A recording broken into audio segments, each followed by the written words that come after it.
Do not try what you're about to see at home.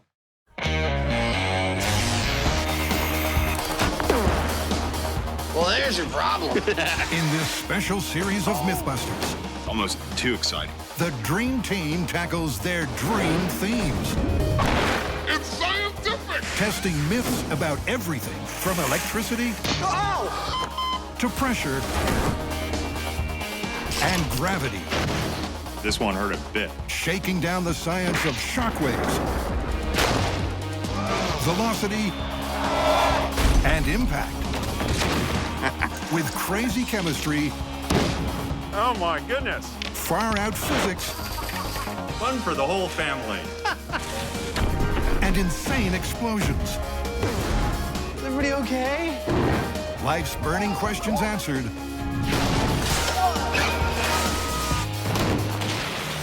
On MythBusters, there's your problem.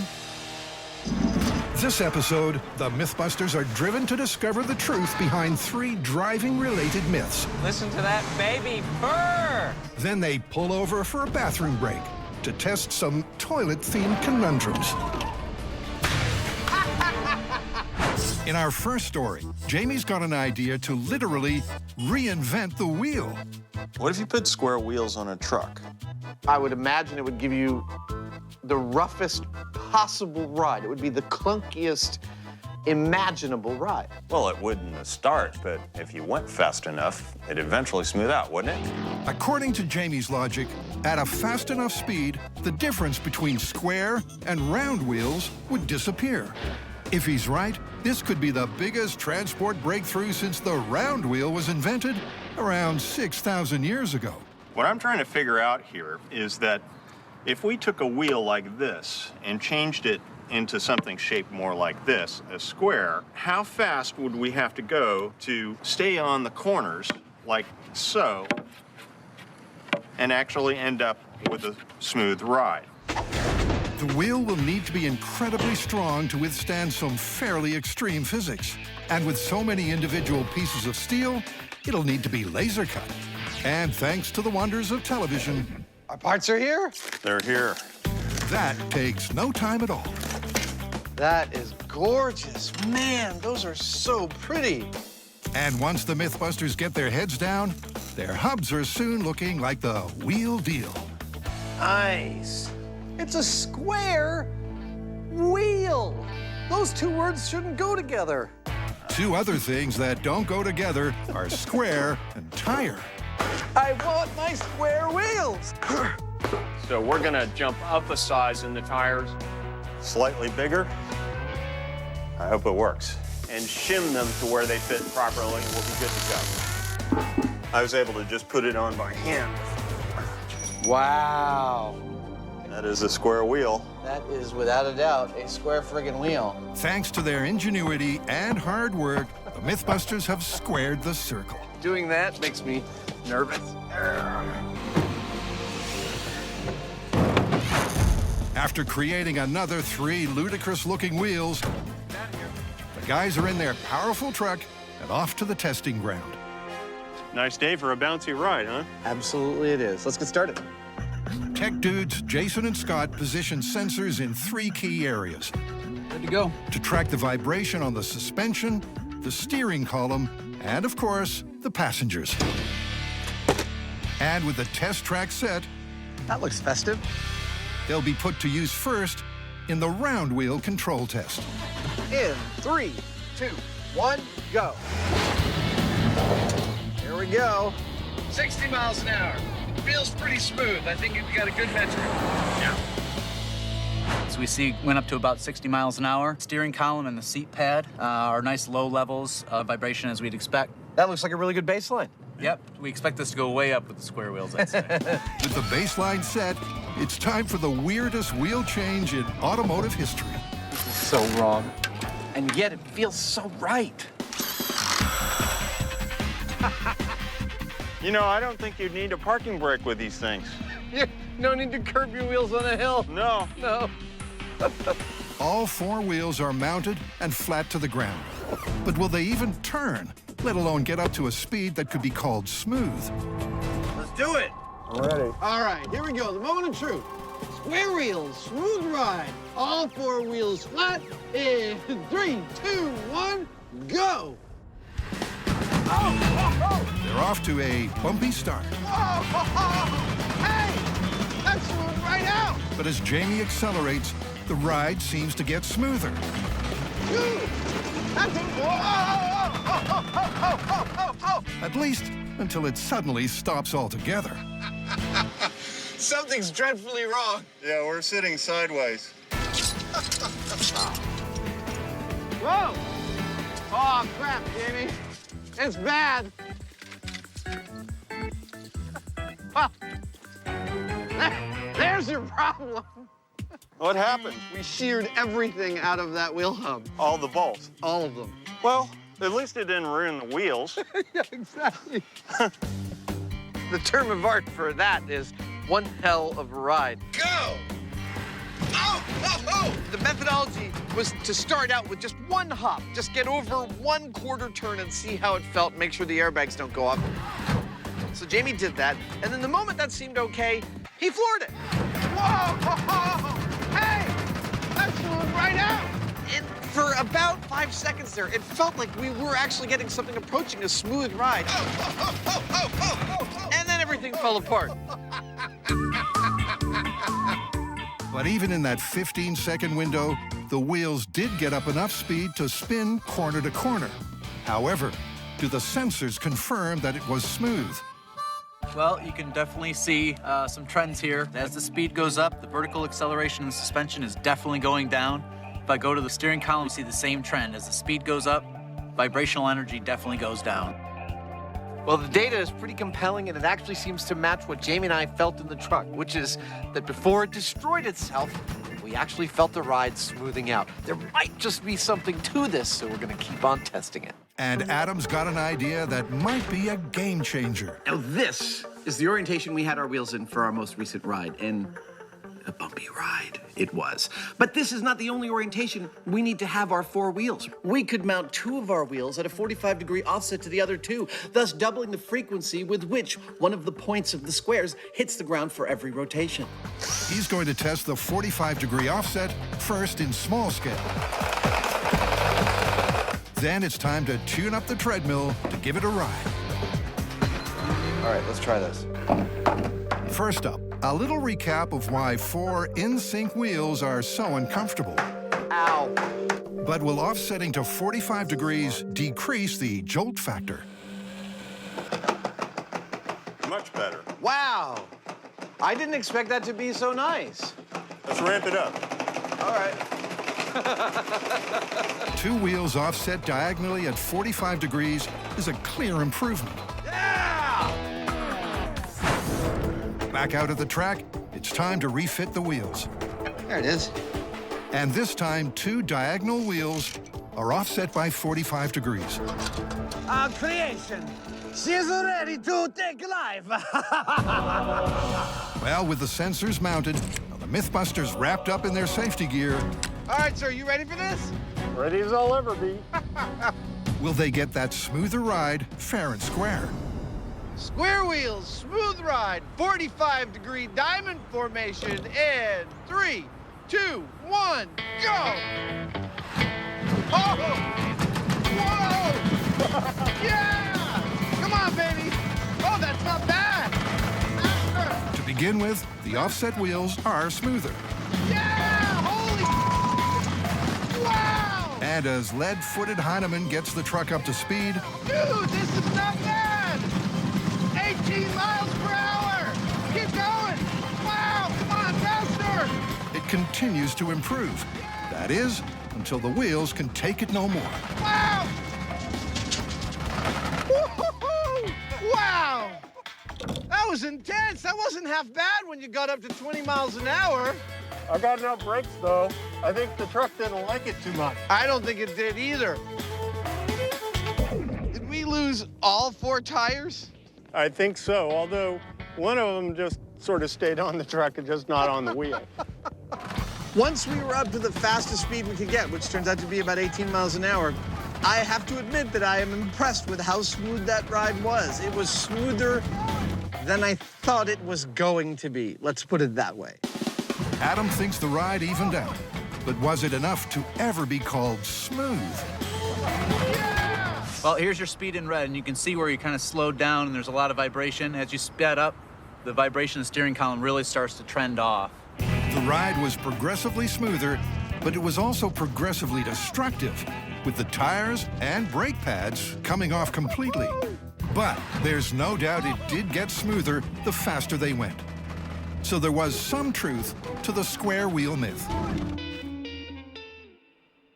Next, we're going to flip the square wheel myth on its head. Instead of big bumps on the wheels, we're putting big bumps on the road. The myth is, if you're driving on a rough dirt road, it's better to drive fast because it smooths out the ride. Apparently, at slow speeds, the wheels of the vehicle have time to drop down into the troughs of each bump, resulting in more bounds than a kangaroo on a trampoline. But according to the myth, if you put your foot down, the wheels skip across the tops of the corrugations, giving the passengers a much smoother ride. First things first, they're going to need a car. This is a 1978 Oldsmobile Cutlass Supreme. Listen to that baby purr! And to measure the rough road ahead, this old classic is going to need a MythBusters makeover. We have systems rigged to this car to tell us how bumpy the ride is. The first one just carries wine glass pyramid, and that's filled with water, and depending on how bumpy the ride is, we'll see water slosh out of the glasses. And if we know that there's a lot of water out of the glasses, that means that they had a really rough ride. Excuse me, Garçon? More water, sir? Can we, can I get a refill? Yes, more How about- ice. you Would you like more ice? Yeah. Final system is my 3-axis accelerometer. And that is going to measure electronically what the deflections are, and I'll be able to load it on my computer and see. So they've got the car. Now they need a corrugated road. Not easy to find in San Francisco, so they'll make their own. A corrugated road is composed of uniform undulations in the surface, and Grant takes time out to dig into the science of how they're formed. So it turns out washboarding is created by the response of your car's suspension to alternatively accelerating or braking or hitting a pothole. What that does is it sets up an oscillation in the suspension that alternatively compacts the dirt or makes it fly up, creating that pattern. To get a similar effect, Grant, Carrie, and Tori are making their own washboard road. We have about 4,000 pounds of steel angle iron that we are going to lay with about 8-inch increments and weld them all down to make one long track. It's gonna be a long day. It doesn't look that tough, especially if you edit the sequence like this. And there you have it. One easy to assemble, straight out of the box, washboard road. The test is going to be, we're just going to drive over our strip of washboard at different speeds. Probably start around 10 miles an hour and then slowly ramp up to 70 miles an hour. They'll measure the amount of bounce using the glass pyramid and the accelerometer. 5 miles an hour and he's still wearing his helmet. Grant is all set for the first run. NASCAR, it ain't. Cruising at a breakneck 5 miles an hour, he hits the test track. And it seems Grant and the glass pyramid are really feeling the vibes. Oh, look at the glasses spilling. Interesting. That's pretty bumpy. I pretty saw bumpy. that. You could see all the water jumping out of the glass. The glass pyramid showed a lot of activity, but the high speed is inconclusive. The wheels are dropping into the trough, but how much we won't know until we compare it to a faster run. Time for run number 2. Grant has to keep the speed at a steady 40 miles an hour.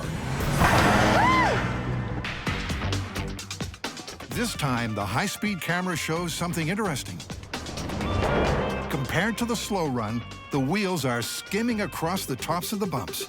Just by feeling it, it felt a lot smoother. But there's some head scratching because the numbers just don't add up. Ready for the countdown? Yep. Although Grant experienced a smoother ride, there was more water lost than the slow run. Yeah, those two there. Looks like you've lost 2. Which means the physical data contradicts Grant's subjective experience in the car. The myth is about the wheels skimming over the hollows.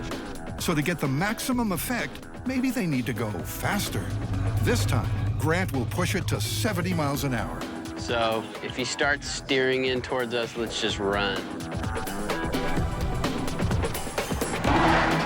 The high-speed camera shows the tires skipping across the peaks of the corrugations, exactly as the myth suggests.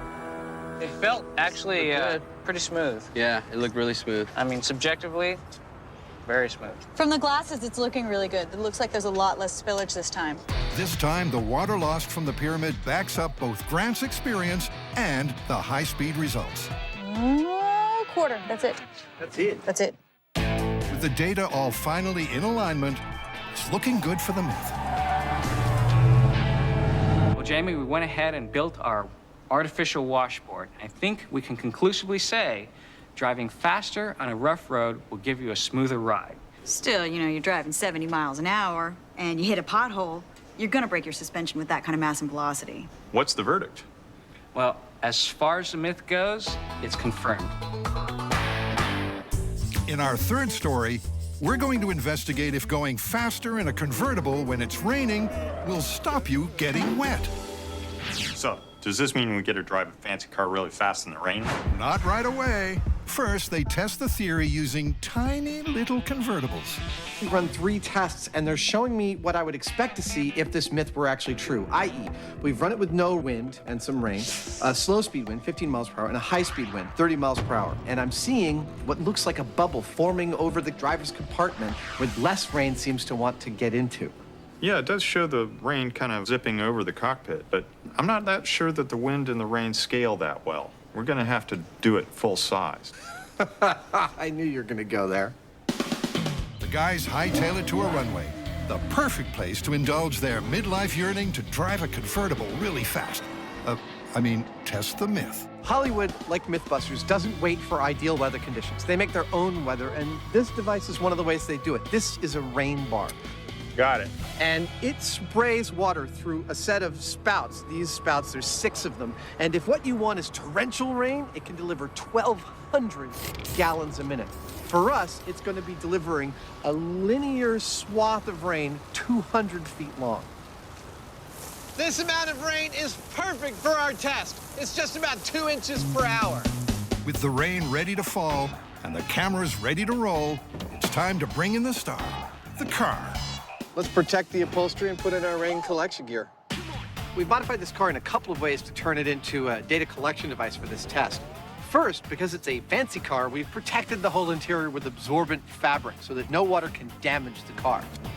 Second, to measure what water does get in the car, we've got these 2 boards, which is basically a piece of plywood faced with acrylic and tissue paper. Any water that hits this surface is going to create a nice dark spot that's easy to see, easy to count, and should give us a really nice comparative analysis of how much water's getting into the driver's compartment under the different conditions we're testing. Well, let's get to it. Okay. First, they're going to do a control test to see exactly how soaked the driver will get if they stop and put the top up during a downpour. Right, Jamie, here's your motivation. You're going to be driving with your top down and it starts to rain. You're going to stop while it's raining and put the top up. And to make it extra realistic for you, we're going to make it rain. Got that? Right, knock 'em dead, Tiger. In ancient Greece, Zeus was the rainmaker. All right, stand by for pressure. But our budget only stretches to Adam. Today's forecast, 70% chance of science. Go ahead and pressure it up. Jamie, come on in. Remember, this is a control for comparative purposes. All right, now stop and put the top up.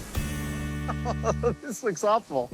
If you're foolish enough to be driving with the roof down while there's a rainstorm approaching, we want to know how wet you'll get in the time it takes to pop the top back on.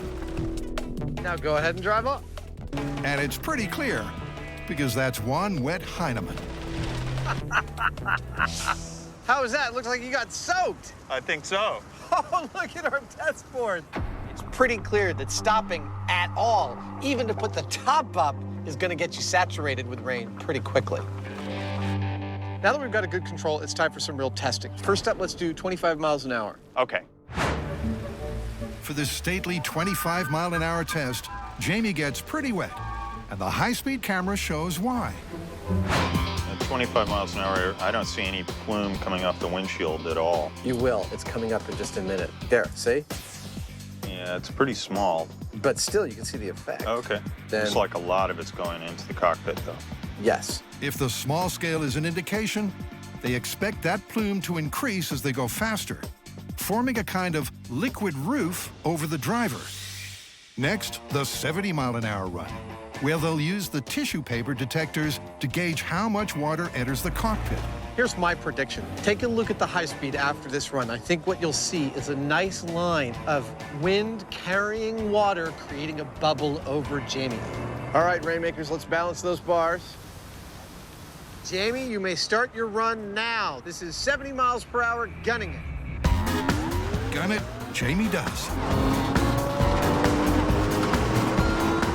Hitting his mark and holding steady at the target speed for the length of the course. And cut the rain. Now for the all-important results. Wow, that's far out. It looks like no rain at all hit the middle here. But we've got wetness up top here and on the left-hand side here. It's important to note that whatever little water came in here on the 70-mile-an-hour run was a tiny, tiny fraction of what came in on the control. Totally. I predicted that there'd be less rain in the car on this run. Not nearly this little. There really seems to be something to this, Smith. A conviction only confirmed by the high-speed camera. That's really clear. It's like there's a line. It's a really visible bubble, isn't it? Yes. That's what the windshield's for. So it would seem. Looking at the high-speed camera, it was clear that all of the water that was hitting the car was going over the top of the interior of the car. There was hardly any that entered the car, and what did was from some kind of turbulence going around the outside of the car. But this being MythBusters, the guys aren't satisfied until they take it to the max. For the final run, Jamie will redline it to 90 miles an hour. I am set and ready to go. Awesome. Jamie, you may start your 90-mile-an-hour run now. Let it rip.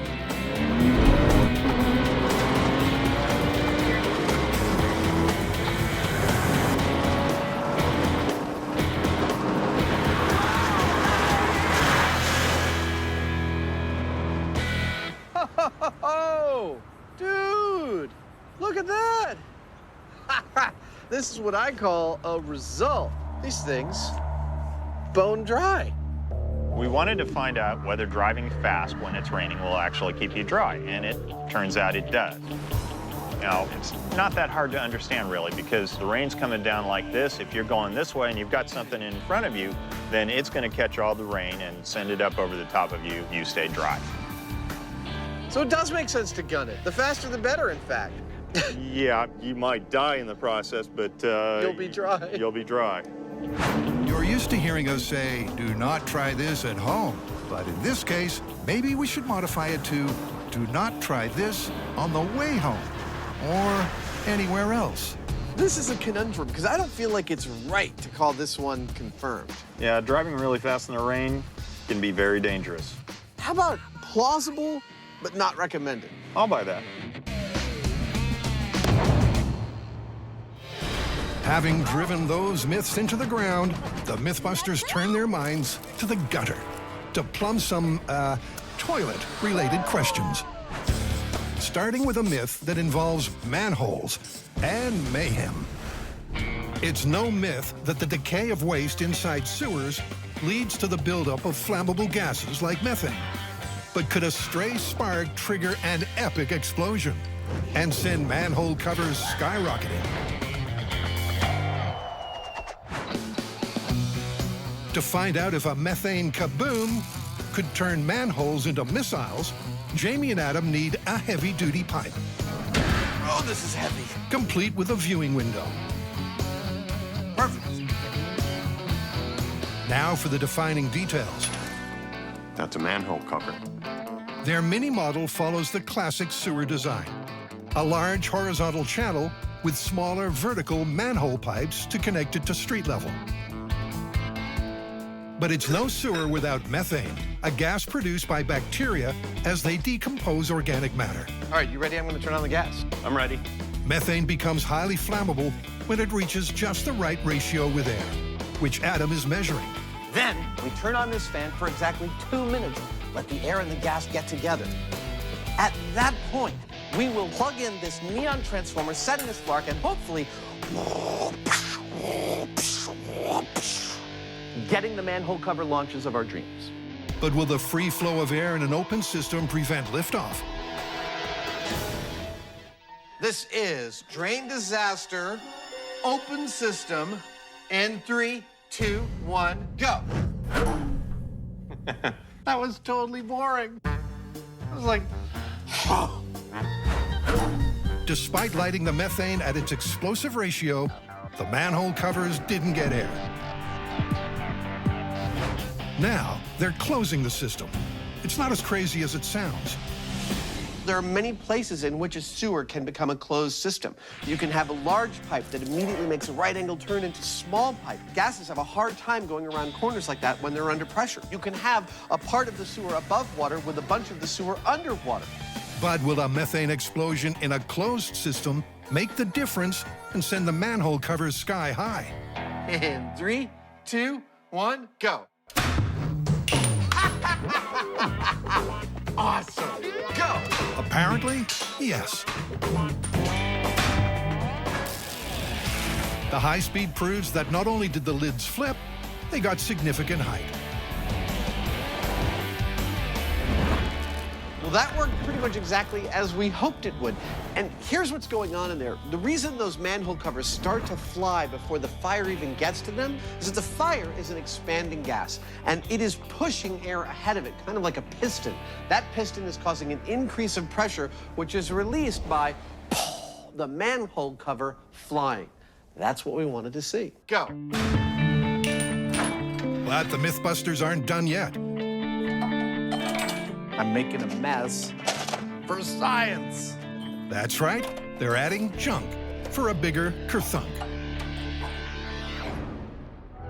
Real sewers can have all sorts of debris inside. These can change and constrict the airflow. But will a 20% blockage add extra spring to the manhole missiles? All right, here we go. Drain disaster, small scale, 20% obstruction, single ignition source, and 3, 2, 1, go. Oh! Wow! That was more energetic. That was significantly, massively more energetic. The scattering of springs accelerated the burn for the most dramatic drain explosion so far. Looking at the blocked burn, you'll see that the flame starts to wrinkle the minute it meets these obstructions that we put in the chamber. That wrinkling creates a much larger surface area.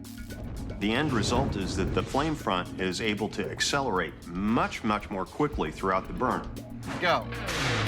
It's the best case scenario for a real-world experiment. It's time to bring in the big guns to construct a life-size, box culvert, closed drain system. After positioning 12,000 pounds of reinforced concrete, 300 feet of chain link fence, and moving more than 3,000 cubic feet of dirt, the sewer structure is complete.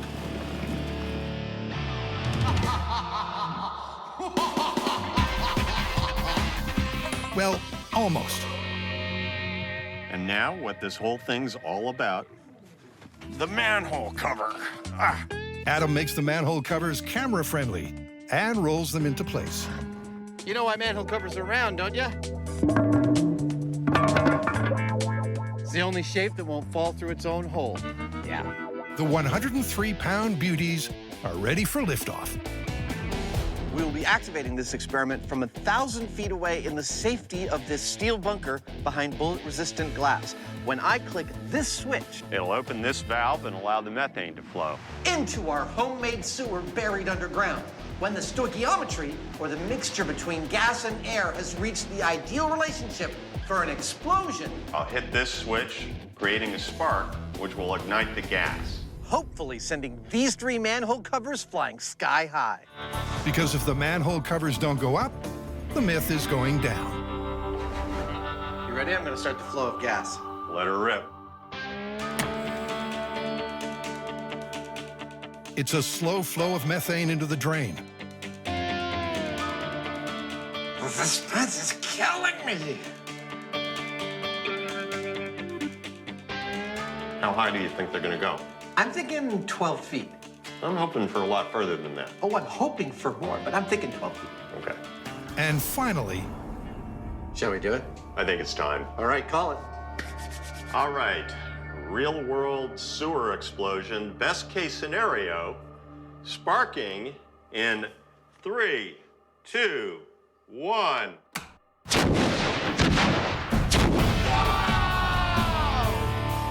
Look at that!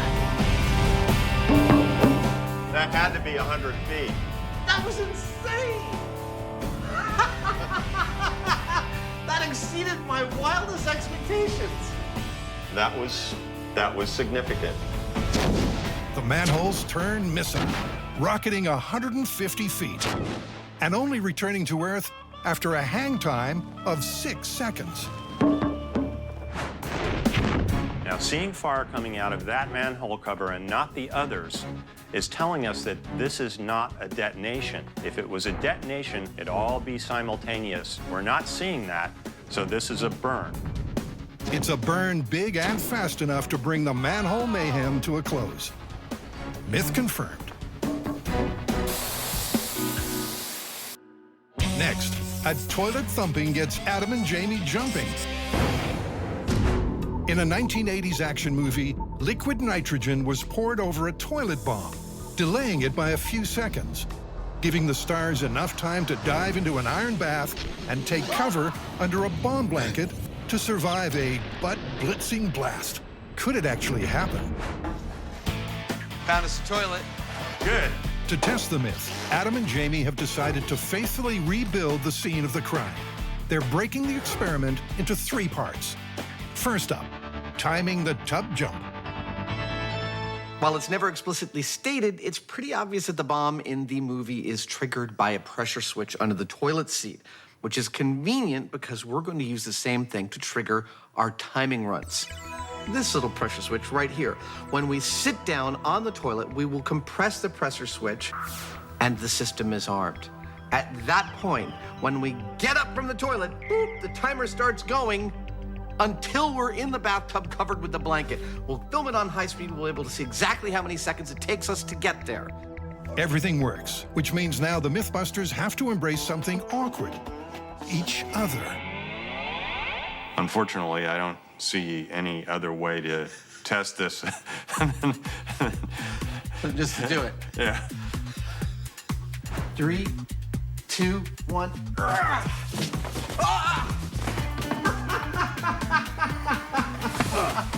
We gotta do it one more time. I missed the blanket.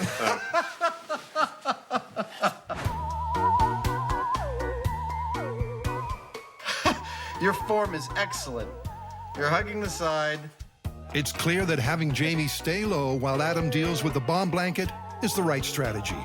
That is unbelievable. There we go. We are at 2 seconds, and 2 guys are fully covered in that bathtub. Nice work.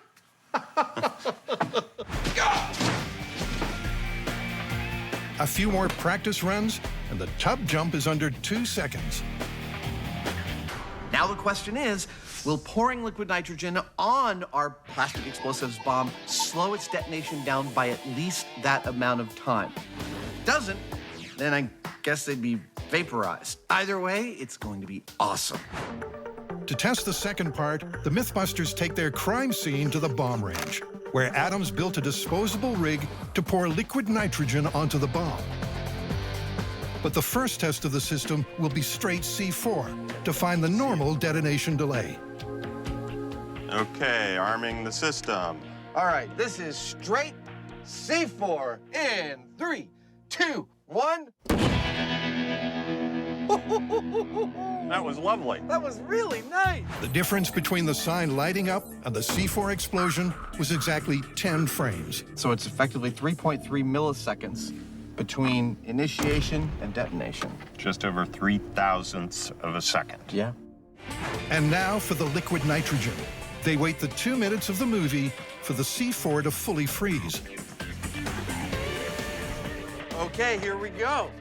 In 3, 2, 1, go!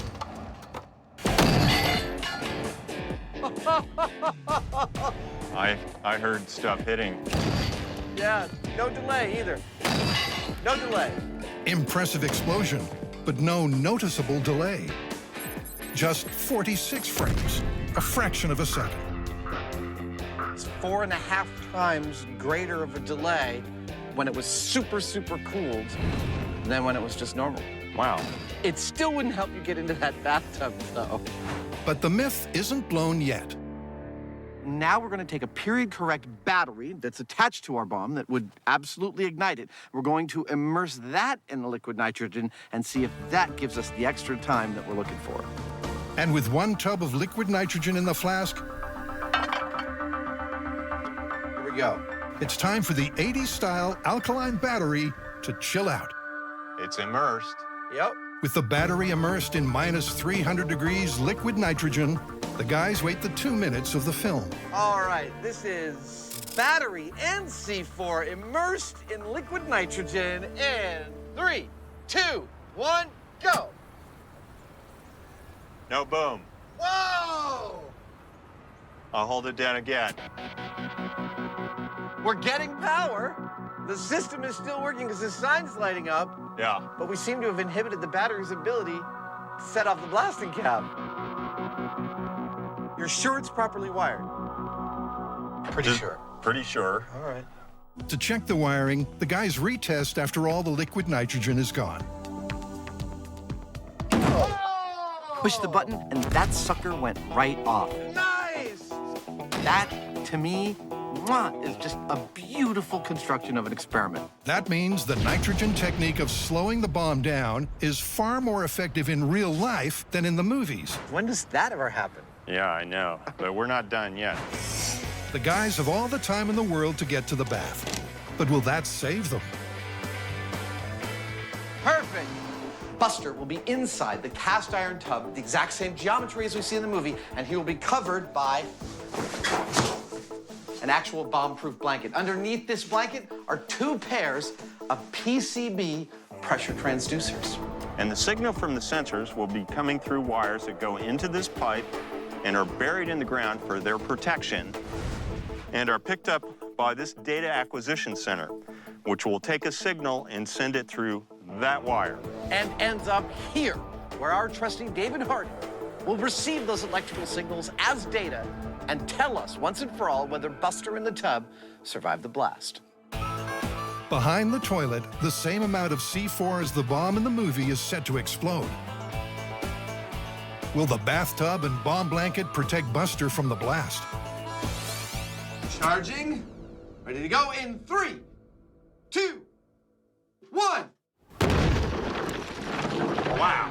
Oh, oh, oh, oh. Well, look, I can see the tub is still there in one piece. But nothing else is. No, the room is gone. Totally gone. The room is totally gone. But did Buster survive? The red and the blue curves are the sensors that were outside the tub. But clearly right off, you can see the red line and the blue line. The pressure spike is really severe. 180 psi. Am I correct that the green line looks pretty minimal? The maximum pressure inside the tub was 8 psi. You're telling me that's survivable? Very survivable. No way! That is crazy. It seems, amazingly, this action movie myth is confirmed. We've learned methane can create a sewer explosion. But what about a porta-potty? For our final myth, the guys uncovered a story about a man who lit up a cigarette in a porta-potty. His lighter ignited a buildup of methane gas, blowing the porta-potty apart, leaving him with third-degree burns and some unfinished business. The team doubt that the methane buildup in the porta-potty could have come from human waste. But there's only one way to find out. This one empty? I hope so. And Adams come bearing gifts. Last bodily fluid I have yet to contribute to the show. I've got poo in a box, and I'm not afraid to use it. Oh, you guys. I've got a present for you. Every time you show up, I'm scared. What are you doing now? Christmas comes early to MythBusters. What I've got here are samples for you. I know you guys wanted to test the methane output of poo. Not really. Well, that's your job today, and I've got some samples for you. Carrie just got herself a new job, biohazard wrangler. Still don't feel prepared. All right. 15 grams. I'm gonna throw up in my mask. No, you're not. Adam's samples will go into 3 flasks, one with water, one with urine, and one with blue toilet liquid, with a 4th empty for control, to see which mix, if any, produces the most methane. I can't believe I went to college for this.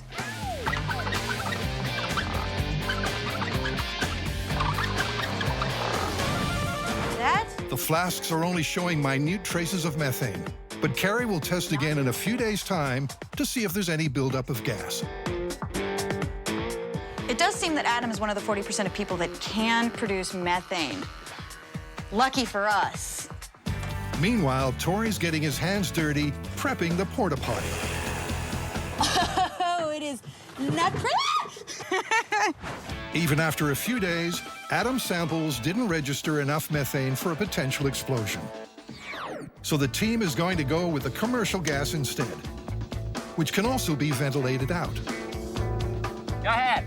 Okay, I'm just turning the tank on now. I'm already getting a reading. The methane meter will be critical. Want me to turn it on? The gas level has to be between 10 and 15%.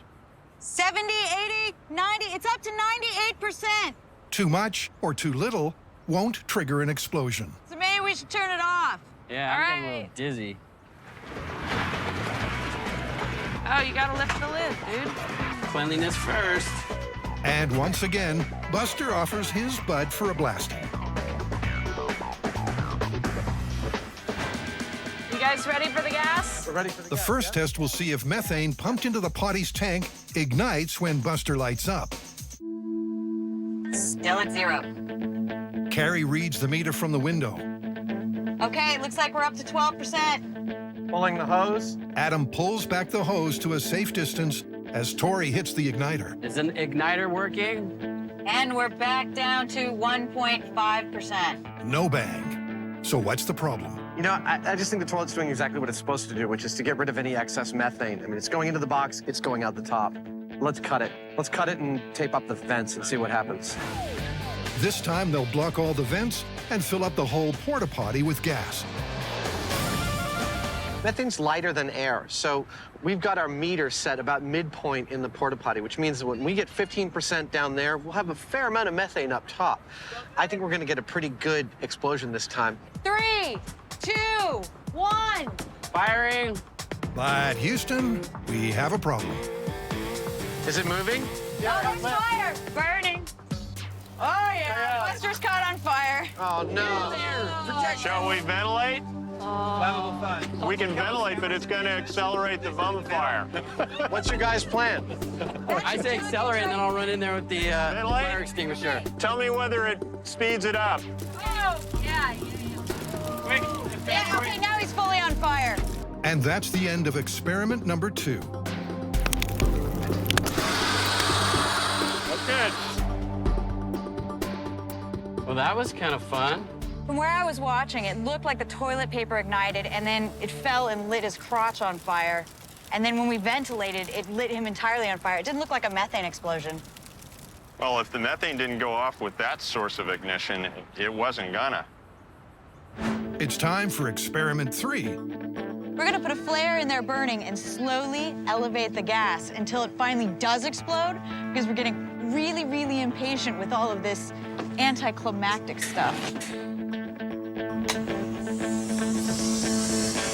Come on, come on, come on, let's go! Start the gas. Gas. Gladly. And 7.8, 0.9.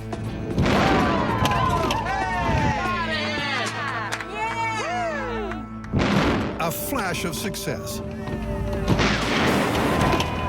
But the meter was at just 0.9% when the porta-potty exploded. Adam believes its position has been the problem all along. What it's highly likely is that 0.9% on the bottom equals an overall density of about 15%. That's the problem we were having. When we were reading 15 down there, it was so rich that just there was nothing for the lighter to actually ignite with. There was no oxygen. But there's no way human waste could have provided enough gas for an explosion. So it's time to wrap up this myth.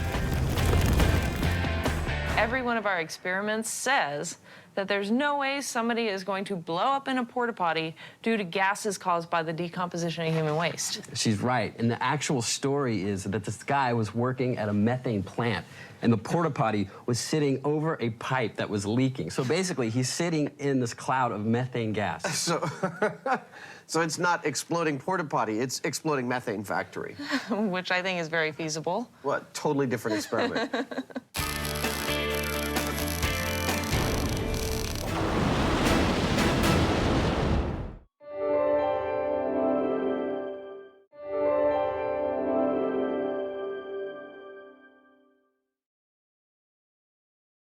Don't try this at home. What?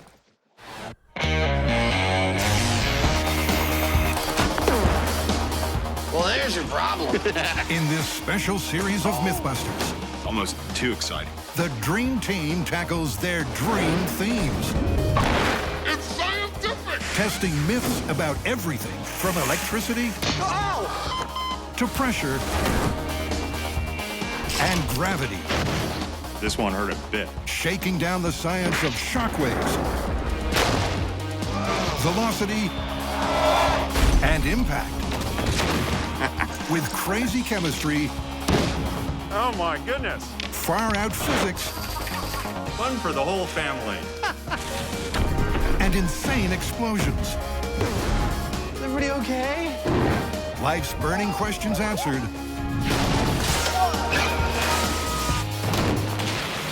On MythBusters, there's your problem. In this episode, the MythBusters bunker down for a close look at rapid expansion in volume, otherwise known as explosions. That was beautiful! They investigate exploding trousers. That's awesome! If cars that go off cliffs always explode,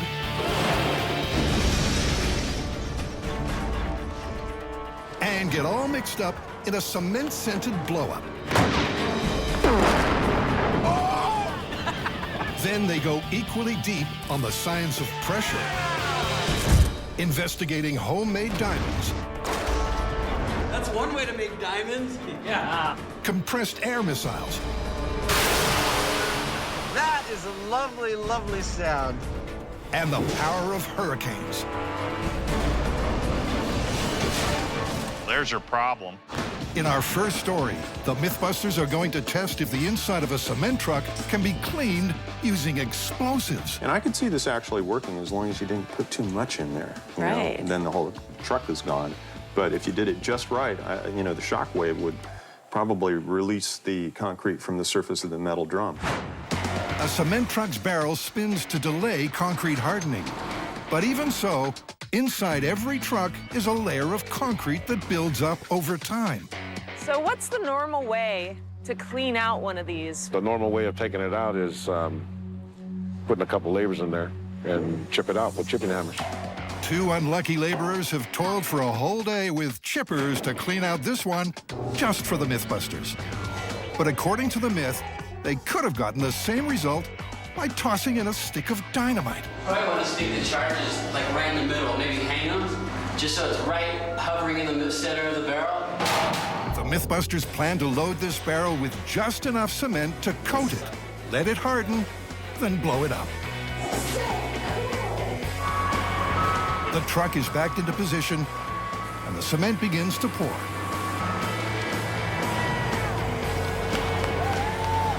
Next stop, the bomb range. Okay. I love this job. Oh, yeah. That's perfect for our experiment. This is wonderful in here. I'd like to live in here. It's sort of like some sort of psychedelic thing going on with the spirals and whatnot. It's actually quite pretty. This is the absolute perfect thing for this test because, you know, there are large areas that have built up, you know, 3 or 4 inches all over the interior. And so if the explosion works the way it should, I'd anticipate all of that stuff just to be laying on the bottom when we come back to it. There's a fine yet important line between too little explosive and too much. The pyrotechnician is setting the equivalent of a stick and a half of dynamite in a lightly coated barrel. The big question, can he blow the cement off without destroying the truck? Blast danger! Clear the area! 3, 2, 1. Oh, wow. Yeah. Okay, so the truck survived. But was the blast big enough to make the inside of the barrel squeaky clean? I see intact concrete right here. First indications are, it's a bust. Wow. But not so fast, because a closer look reveals something interesting. Got some big chunks. A lot of stuff came off. This area is pretty clean. The stuff that's still here is pretty loose. As the concrete crumbles, so does the initial verdict. I feel like revising my former "this myth is busted" statement. I mean, it's a huge amount of concrete we're bringing out of here. The high-speed camera shows the moment of concussion, when expanding air shakes loose the concrete slag. I mean, this is totally plausible, right? To tell you the truth, if I were a cement truck driver and I had to clean out my truck, I would probably try this first because jackhammering in here does not sound like a lot of fun. Between using a stick of dynamite or a jackhammer, what would you use? Well, if I happen to have a stick of dynamite laying around, I'd definitely use the dynamite. That's a no-brainer. But to up the stakes, what about if the concrete isn't just a layer, it's almost filling the barrel? If you do that to a truck, you're screwed. You know, it's like it's a solid rock. And so, you know, you can't really put enough explosive in there to blow that up without just blowing the truck up. Blowing up a whole truck. What would that look like? Well, to find out, strictly for purposes of scientific inquiry, the MythBusters have moved that clogged cement truck to an isolated quarry. They're going to be even shutting down the highway in the vicinity. So that should kind of put it into perspective that this is a serious deal that we have going here. A truckload of high explosive arrives, along with FBI Special Agent Frank Doyle. Right, Adam Savage. Hi, Adam. Nice to meet you guys. Carl, how you doing? Welcome to the gold country. He's been lured out of retirement to make sure things go off with a bang. Just how big is this blast going to be? Well, we're going to use 850 pounds of commercial blasting agent. And we anticipate that we will take this truck down to the frame rails. Under watchful eyes, dozens of bags of high explosive are loaded into the drum. It's the same mixture the professionals use for quarrying, and it's guaranteed to give job satisfaction. Can we be on the top of that hill over there to watch this blast? Is that far enough away? It looks like it would meet the criteria, but having done this for about 30 years, with the size of this explosion, I don't want to watch this because that one little piece of flying high-velocity metal, just like a bullet, catches you at the head or wherever, and you're down for the count. So I don't watch these kinds of explosions. We've got a quarry. We've got a mile of blast clearance. We've got a fire department. We've got a bomb squad. We've got some FBI techs. We've got all the help we need to blow that thing up over there. What do you think? Can't tell you how excited I am about this one. I guess the next thing would be is let's get the heck out of here. Let's get a long way away. All right. So, reluctantly, the MythBusters head up the closed-down highway to their lookout point over a mile away.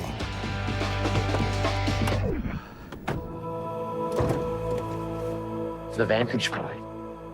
Yeah, we are all here at the visitor center. We are ready and waiting for the 5-minute warning and then the countdown. Over. Fire in the hole! Fire in the hole! Fire in the hole! 10, 9, 8, 7, 6, 5, 4, 3, 2, 1.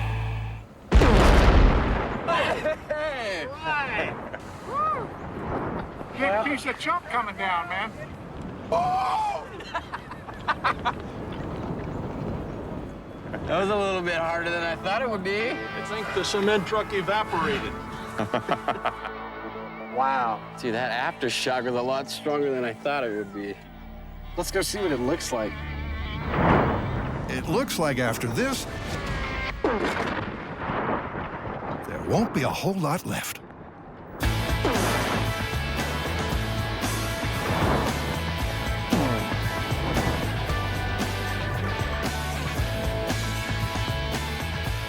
This is crazy.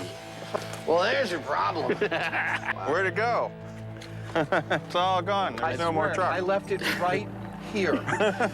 MythBusters 1, cement truck 0. This has got nothing to do with the myth. This is just a big boom. He's right, but there's no better demonstration of the power of rapid volume expansion. You know, I've never seen a blast that big before. That's really impressive. Talk about removing concrete. There is no concrete. There's no truck. There's no nothing. As for the myth, it's confirmed. A truck can be cleaned by explosives. Add with a little more explosive, it can also be disappeared. For our second myth, we'll be looking at whether volatile chemicals could provoke an explosive trouser reaction. All right, this is a funny one. In 1931, in New Zealand, a sudden and deadly epidemic hit the country. Farmers' pants started exploding. You're kidding. Totally serious. They started exploding on the wash lines, in front of fires, and sometimes on the farmers themselves. We all know that there can be explosive chemicals on farms, and it seems that the Kiwi farmers started using a new chemical, which, once it stained their clothes, it could explode. A news article reported on the alleged exploding trousers. The first victim survived after his trousers blew up in front of the fire. But others weren't so lucky. I've been doing a little bit of research, and it seems like there could be 4 culprits to this. One, it could be made from gunpowder, or it could be made from herbicide, it could be made from fertilizer, or possibly even some acids. They begin testing common 1930s farmyard chemicals to see if any are volatile enough to cause a trouser blast. First, they try fertilizer. Start with drops. You'll need very little. Frank, this is like the world's most dangerous cooking show. Then a formerly common type of herbicide or weed killer. Frank, why are you standing so far away? Because I want to continue to live. Carrie's trying a basic version of gunpowder. Okay, black powder is something you would definitely find on a farm, and I'm not sure that everybody in New Zealand could be spreading this on their clothes enough to create quite a panic, but it is something explosive. After soaking cloth in the volatile substances, they try to ignite each one using various methods, including flame, friction, Your farmer's walking pretty fast. Yeah, he's in a hurry. radiant heat source, Oh no! Oh no! and finally, impact.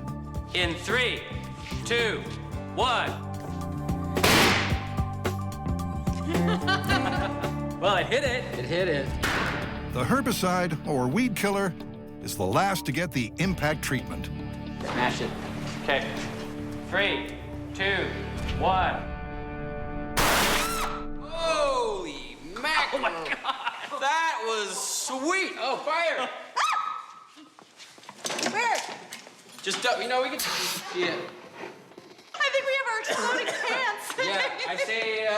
Great. With the herbicide, it's a case of now you see it, now you don't. This is my favorite new stuff. After combining all their results, they're sure the most likely culprit to make pants explode is the weed killer. Well, now you know what we have to do. We have to bump this up to full scale. So I'm gonna take a pair of pants and just saturate the heck out of them, see if they explode. Tori's completing coating a regular pair of pants in the weed killer concoction that Farmer Buster will wear out at the bomb range. But while these pyro pants should ignite, will they make him explode? The bomb squad's here. The paramedics are here. We're gonna blow something up. Somebody order some exploding pants? The herbicide-encrusted cotton needs one last alteration before its explosive capability can be put to the test. I am cutting off all of the metal bits from these pants because when they explode, these will become shrapnel. Buster, you don't want to do this? Well, that's too bad. Little fella, we're gonna blow your pants off. Once Buster is dressed to kill, all that remains is the detonation system. The remote triggering system that the FBI is going to be using on our pants is probably closer to the impact triggering system that we had in our small-scale tests. With the igniter wired up and the final touches in place, it's time to see if this farmyard myth has legs. Fire in the hole! Fire in the hole! Fire in the hole! 3, 2, 1!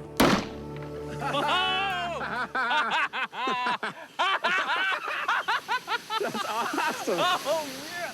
It burnt completely off. It burnt from head, from wherever it blew up, his crotch, and it just totally burned off. Naked! Now that's what I call hot pants.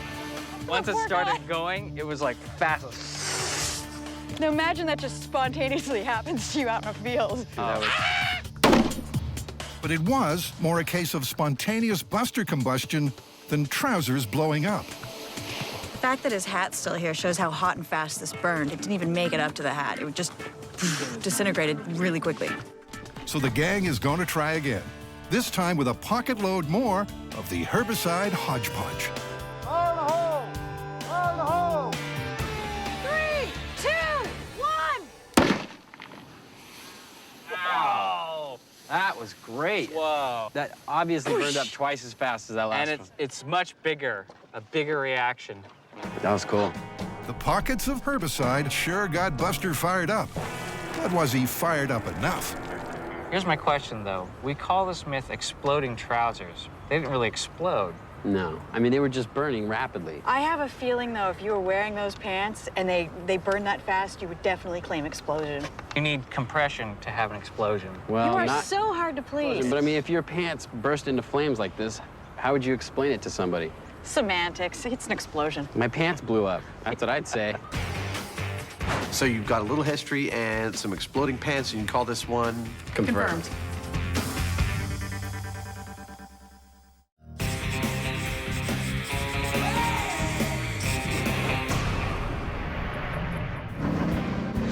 In the next story, the boys are testing whether a car going off a cliff will explode like it does in the movies. Yeah, they always seem to do that. All they need is a written-off car. Check. And a quarry. Check. On the cliff behind me, we're gonna send an automobile hurtling into the distance where hopefully it's gonna crash and burn Hollywood style. And because neither of the MythBusters is keen to personally crash and burn, Jamie's got a mechanical driving method. This is how this is going to work. It's about as simple and down and dirty as you can possibly get. First off, we have to start the car. We put it in drive, but it doesn't actually go anywhere because we've got this piece of wood under the rear wheel, and also it's idling. It doesn't go anywhere until we release this rope. I can just reach out and cut that. At which point, This is the lead foot. the accelerator presses down and off she goes. Sounds dangerously simple. What could possibly go wrong? All right, Jamie, are you ready? Adam's ready. I'm ready. Go for it. Jamie's ready. Okay, the car is in gear and resting on the chocks. I'm removing the safety chock now. But the car, is a little too ready. Oh, the car is going. The car is going. There it goes.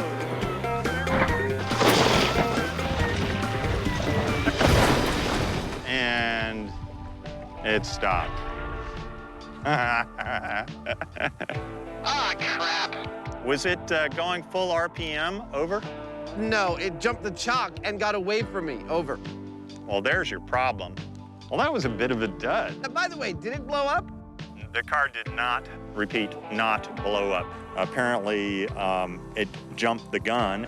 Oh, the car is going. And it went off its chock before Adam had time to cut the rope, let the weight drop, do what it was supposed to do. If they're going to get a movie-style launch, they need a much better launch method. And another car. This time we're using this car. Steering locked. I was hesitating about using it because it's a stick shift, which means I can't just put it in gear and wait till I'm ready and gun it and have it go off. Plus, we had a problem with the chocks, so I put 2 and 2 together and I figured, well, what if we pick this up with a heavy-duty forklift? Okay, that's good. You can kill it. And then we can just get it going, rev it up, and then lower it, and it'll just take off. Simple. Okay, Adam, I'm going to start the car and get it set to go. Over. Ready and set. Hopefully, this time they'll get the launch and the explosion thereafter. There she goes! Oh, yeah! Oh! Yeah! Tell me what happened. I can't see from up here. It was quite spectacular. There was a bump, a spin over, a second bump, and then it came to rest probably about 120 feet below you. But no explosion, or I'd see smoke by now, right? No, that's a negative on the explosion. Bummer. Yep, despite getting the perfect car cliff dive, this action movie stunt didn't end with the obligatory big explosive bang. So why not? Looking at the underside of this car, it's obvious why it didn't burst into flames. They've put the gas tank in the best possible position. It's protected by the wheels. It's kind of in the middle. If they put it on the end of the car or on the front of the car, it'd be more likely to receive an impact. I think we're going to need something a little more radical. So out on the bomb range, they're going to do some tests to see what will create that Hollywood fireball. They're going to strap matches to a full tank of fuel to simulate a spark created by hitting a rock. Then they're going to drop 3,000 pounds, the weight of a car, directly onto the tank. Now we're going for a big boom. Ready? I'm ready. Flattened gas tank with actual gas in it. In 3, 2, 1.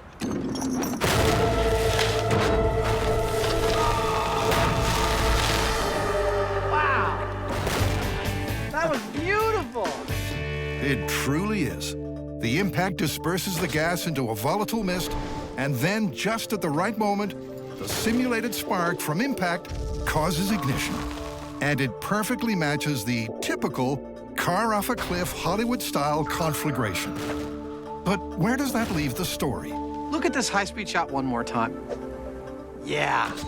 I don't think anyone would dispute that this is the fireball we were looking for. Can we induce this kind of tank failure in a car under real circumstances? Well, there's only one way to find out. I can only think of one thing left to do. Strap the gas tank right to the front of the car. Okay, that's it. All right. For a spark, yeah, I knew you were wondering about that. We're going to use Strike Anywhere matches. I've got a good feeling about it. I think this is gonna go. Let's do it. And so, with everything set, Adam and Jamie take up their positions atop the mountain with the car and across the valley for the perfect view. All that's left is for Jamie to get the motor running, remember to take off the park brake, and stand back.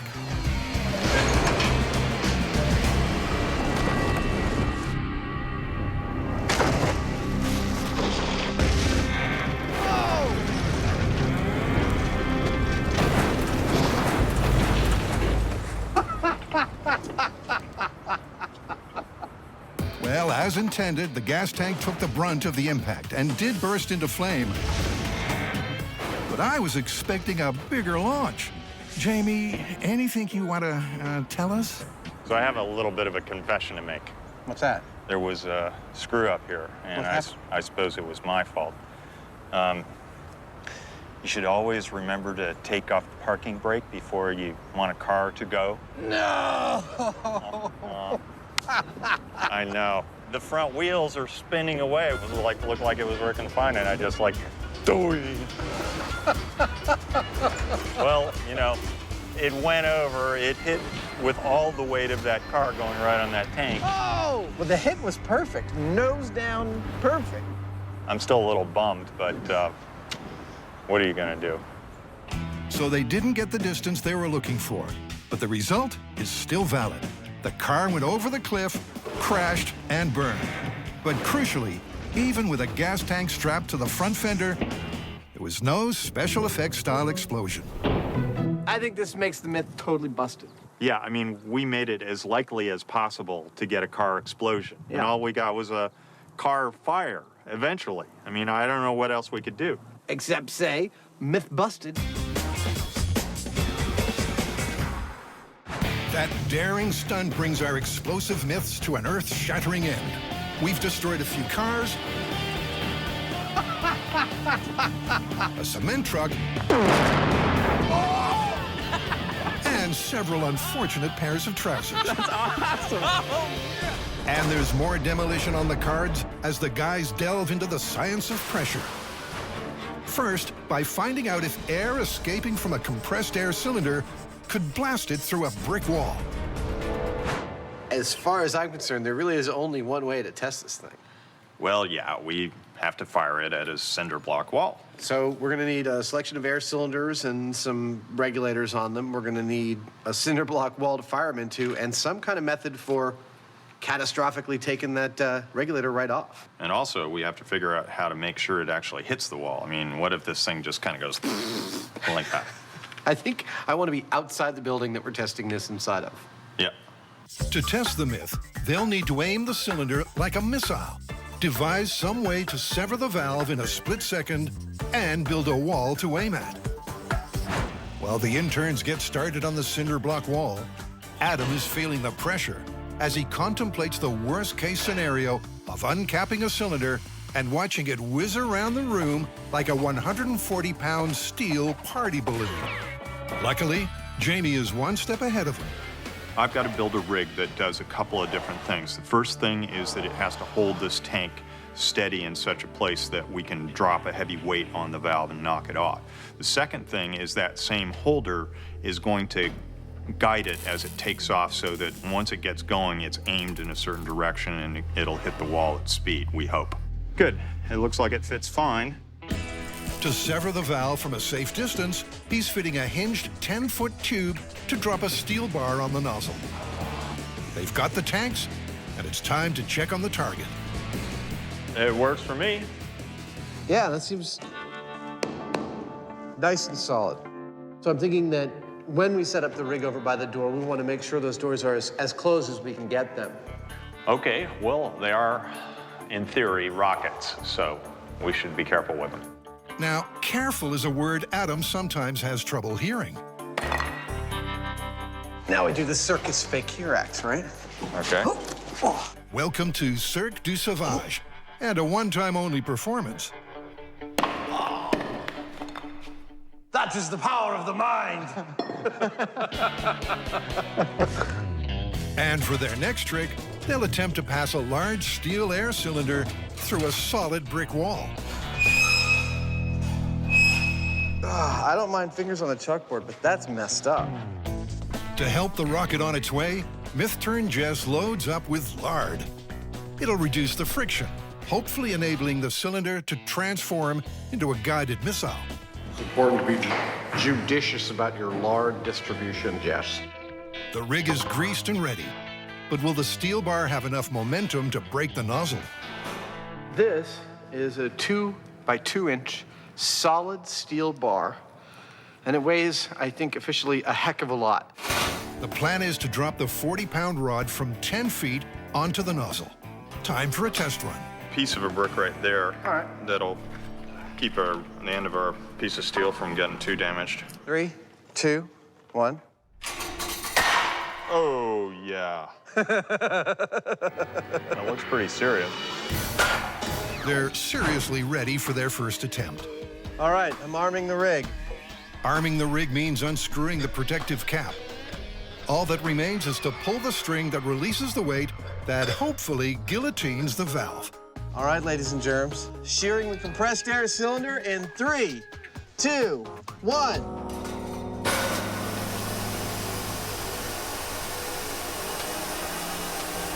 It's a not very epic fail. The valve was only partially sheared, so the cylinder went absolutely nowhere.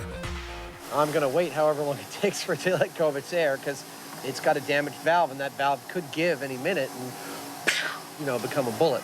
The pressure is releasing very slowly, so the boys have 45 minutes to wait before finally deciding it's safe enough to make some adjustments. So this second time around, we've added more weight. We've lubricated the weight system so that it'll be more slippery when it goes down. And then probably most importantly of all, we've moved the valve placement slightly so that the weight when it hits it will hit right on the very tip of the valve. And that'll provide the most leverage and hopefully snap it more readily. Time to try again. Can they unleash 2,600 pounds per square inch of pressure in one fell swoop? Here we go, shearing the regulator off the tank. Attempt number 2. In 5, 4, cross your fingers, 3, 2, 1.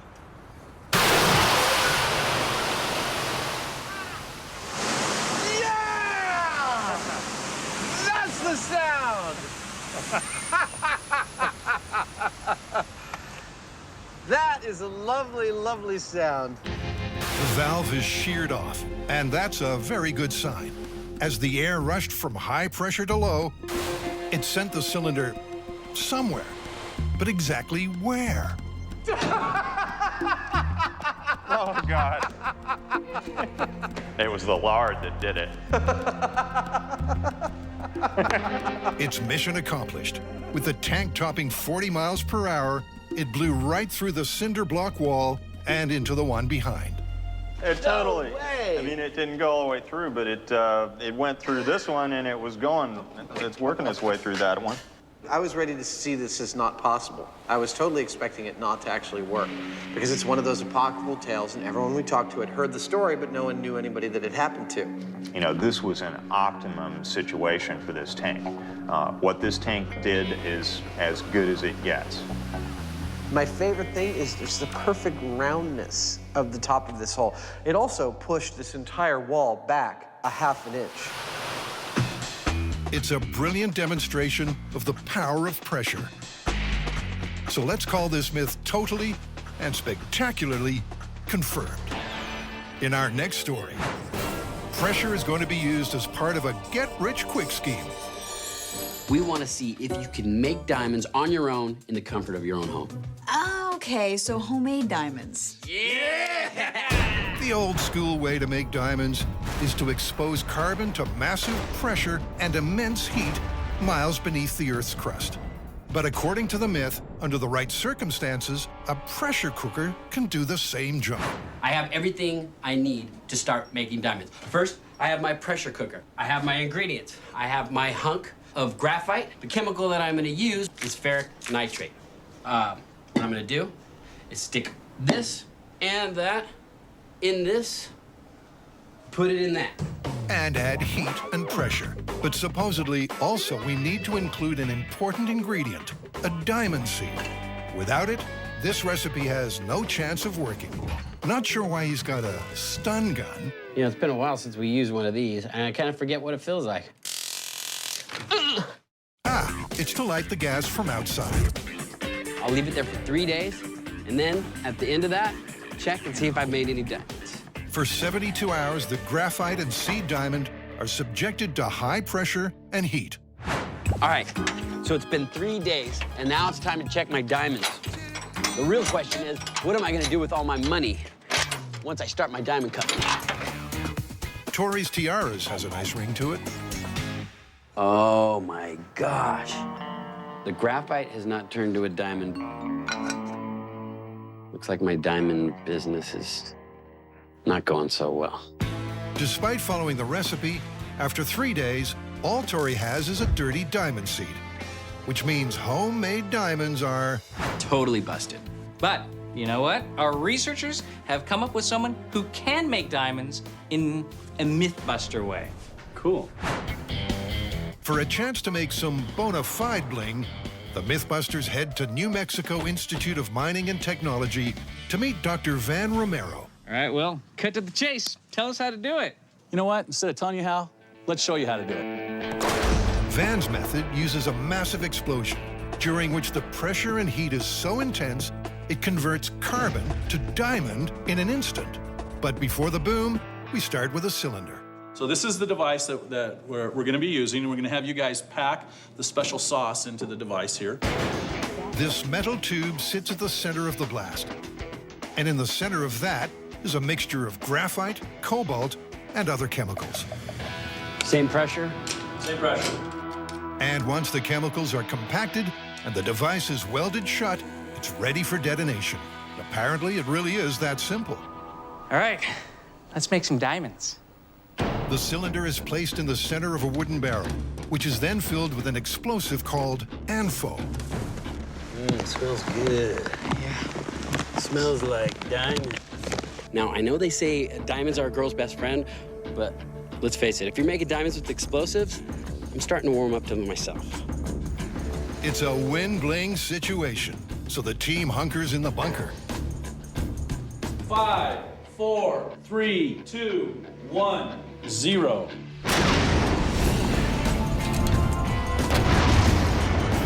Well, I think I felt that pressure from here in the sound booth.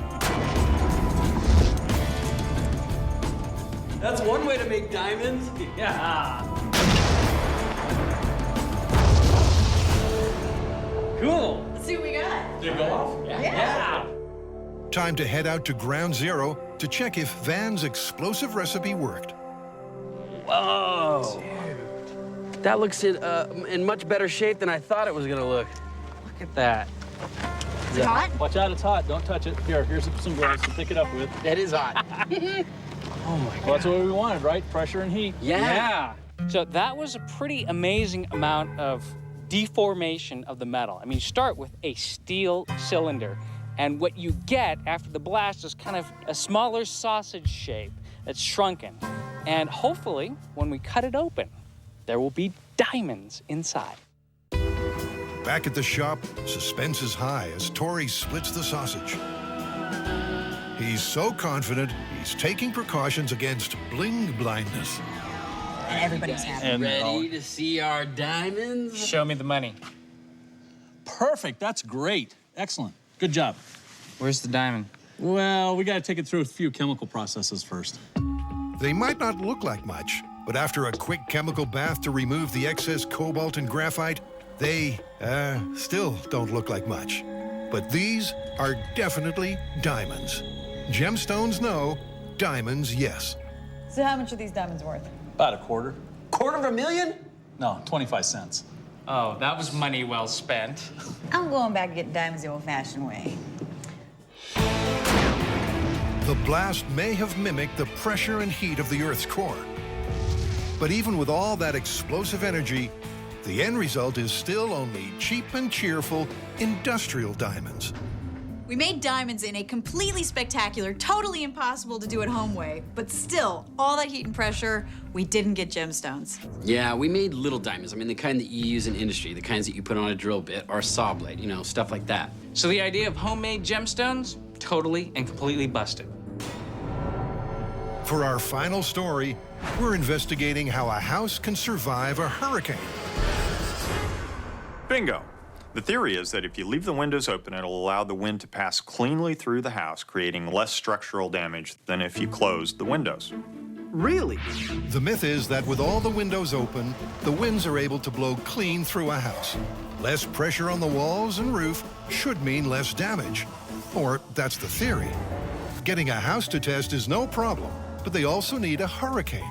So it's off to Florida. When you want to investigate the power of hurricane-force winds, you can do one of two things. Either A, get yourself into the middle of a real hurricane, or B, travel to the University of Florida's Hurricane Research Facility, which is where we are now, where they have the world's largest portable hurricane simulator. For obvious reasons, this 3,000 horsepower hairdryer is nicknamed Medusa, after the mythical Greek woman with snakes for hair. But this modern monster is way more perilous, pumping out 1 million cubic feet of air a minute. Well, what's on the menu for us today? We're going to dial up a Category 2 storm with wind speeds in excess of 100 miles per hour. Wow.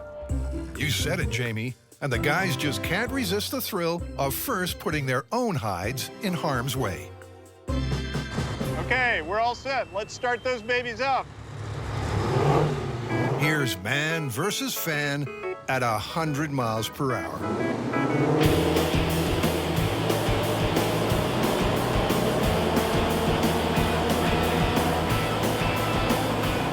Have you ever wondered what it would really be like to be in hurricane-force winds?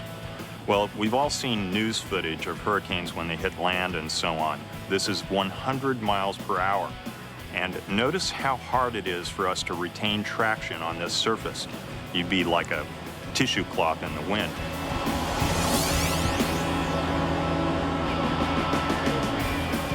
Oh, that is awesome! I was okay, but my suit's starting to come apart.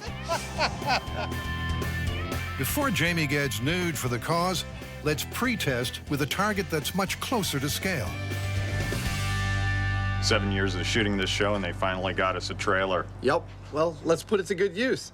The Saffir-Simpson scale predicts major damage to mobile homes in a Category 2 hurricane. Let's start it up. Medusa barely gets time to warm up before this caravan turns into trailer trash.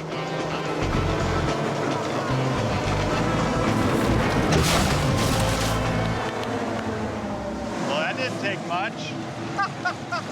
I don't even think those things got up to half speed. Well, why don't we survey the damage? What do you say? Well, there's your problem. Well, clearly, this pipe organ from hell is more than able to produce the hurricane-force winds that we were looking for. Now, I think it's time that we build a house and put some of these open-closed window myths to a full-size test. Thanks to the magic of montage, building the house is easy. Once complete and painted, Adam guides it into position. I got something stuck in the crack of my butt. Can you see it? It's not every day you see a house deliberately put in the path of a hurricane. Oh, Dorothy, we are so not in Kansas anymore. To assess the potential damage, they'll need to turn this house into a home. There we go. Simple furniture and a surrogate victim should be good storm fodder. Even more essential is a whole bank of expertly installed gauges measuring the air pressure inside and out. Well, here's the deal. In a few minutes, a Category 2 storm is going to hit. The house is going to start to shake. Things are going to start to get a little crazy in here. The Mad Hatter briefs Alice as Adam adds some perspective. Why is the house this big, you wonder? Why did we choose this scale? Well, this scale is dictated by the size of the machine behind me. See, this thing is pretty much the largest of its kind, and it produces a hurricane with the footprint of the cowl you see behind me. So in order to get accurate hurricane force winds all the way around our model, we built it exactly this large. Any questions? No, but it's high time we explain just how a hurricane can wreck your home. Strong winds over the roof can cause uplift, while, depending on the building, horizontal pressures can cause racking or sliding. And if the house can't rack or slide, it might just overturn. But will leaving the windows open save it? They'll start with all windows open, which should subject the house to the least amount of pressure. All right, windows open? Windows open. Let's do it! Medusa kicks into life and soon starts blowing with a vengeance. The grass starts to flutter. The stick-on shingles are ripped from the roof, and the drapes are almost blown away as the wind speed approaches, then passes 100 miles per hour. Wow! Yeah! Incredibly, the house hasn't budged. But was it because of the open windows or not? Time for an internal investigation. After you, sir. Oh, well, thank you. Hey, it's not as bad as I thought. She's still sitting in her chair. Yeah, one of the plants fell down. One of the candlesticks fell over, but pretty much it's not so bad in here. Still looks like a tea party to me. But if the myth is true, the next test will be no tea party. They've repaired the roof and closed the windows. All right, you ready? I'm ready. All right, windows closed. Let's turn it on. Hang on to your hats. Facing a Force 2 hurricane at point-blank range, this could be the moment our kit home turns into kindling. Once again, Medusa cranks up to full speed.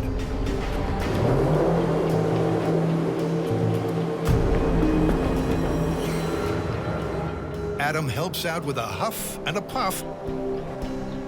But against all predictions, the house fails to blow down. Totally baffled, the boys turn to the data from the pressure gauges. On our exterior walls, we're almost seeing no difference between the pressure loads acting on the structure between the two tests. What about the interior? We're seeing a slight difference, but I think one could probably say that's within the noise. So it's negligible? It was negligible. In fact, really, there is no positive benefit to keeping your windows open during a hurricane. Seems like normal windows, open or closed, just aren't big enough to make any difference to the damage. Technically, that's myth busted. You know what I'm thinking is, wind is only one of the factors that's going to affect the structural integrity of your house. I mean, there's also rain and there's also flying debris. Time to bring water into the picture, and the guys are currently installing the Rainmaker, 71 spouts that will pour 40 inches per hour of rain on our house. Now with the rain, I feel like if anything's going to cause some real structural damage, it's going to be the 1-2 punch of wind and rain. And punch number 3 is the flying debris. Adam supplies friendly fire via the lawn furniture. The windows get smashed early on, as they would in a real hurricane. It's a short storm. They literally throw everything into it. What, do you think we replicated an overnight hurricane in about 10 minutes? Odds are they did. So how did the Tea Party weather the deluge? Wow, what a mess. There's water everywhere. Oh my gosh, the carpet is completely soaked through and through. Glass everywhere. This place is messed up. So what does this mean for the myth? Open or closed, the windows made no real difference in a Force 2 hurricane. The thing you need to worry about is water damage. The best thing to do in a hurricane is to board up all your windows. The house itself won't be at greater risk, and you might save yourself a whole lot of heartache. Well, with windows open or windows closed, where do we stand on this myth? Well, in a Category 2 hurricane in a house built to code, no difference. So then it's myth busted. No help from opening your windows. In fact, opening your windows opens you up to a whole new world of pain. You've got your water damage, debris, and even looters.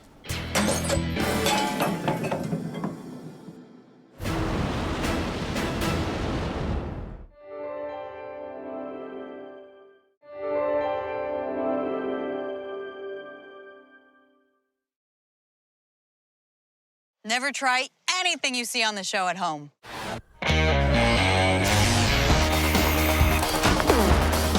Well, there's your problem. In this special series of MythBusters, Almost too exciting. the Dream Team tackles their dream themes. It's scientific! Testing myths about everything from electricity to pressure and gravity. This one hurt a bit. Shaking down the science of shockwaves, velocity, and impact. With crazy chemistry, Oh my goodness! far-out physics, Fun for the whole family. and insane explosions. Is everybody okay? Life's burning questions answered.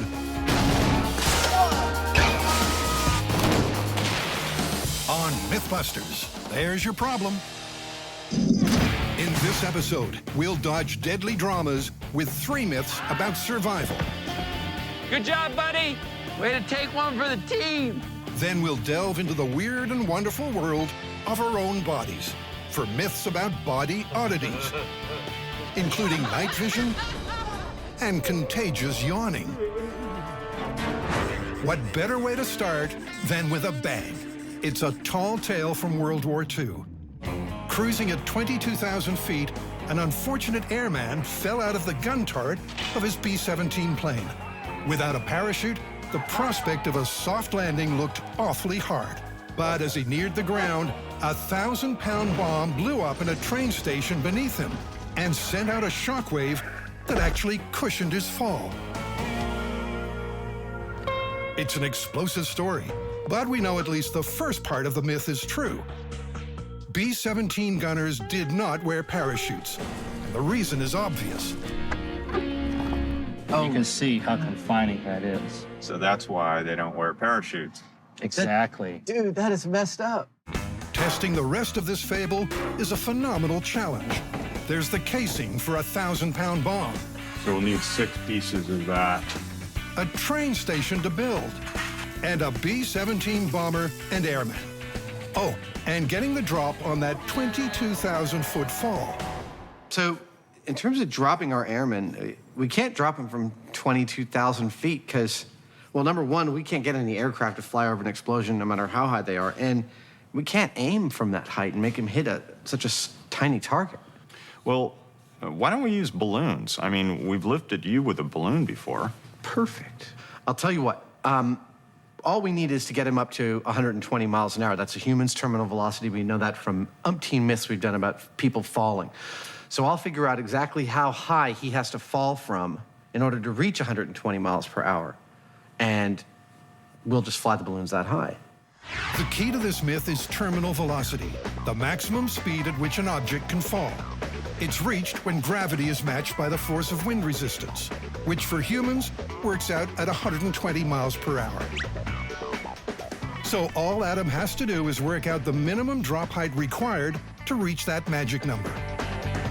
Basically, he's got to fall for 5.5 seconds to reach 120 miles per hour. And that puts him at 487 feet in the air. That's totally doable. So that's the plan. Instead of a B-17 bomber at 22,000 feet, they'll drop Buster from some weather balloons at 500 feet. Just enough for him to reach terminal velocity as he lands on the exploding train station. To blast off with this experiment, Carrie and Tori have been trying to work out if a smaller scale explosion from a car airbag could slow a falling ball of lead. And Tori's about to add the finishing touch, a glass roof. If I can time it right, hopefully, when the ball just touches the glass, I'll set off the airbag and break the fall of the ball. In 3, 2, 1.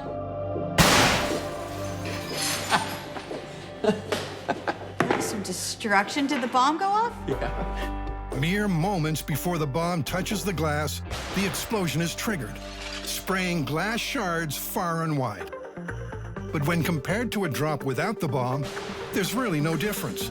The explosion did very little, and that's led Carrie to make some early conclusions. The myth of the gunner falling 22,000 feet, landing on top of a glass-roofed train station at the exact same moment that a bomb goes off during World War II, I can pretty much, for myself, definitively say it's busted.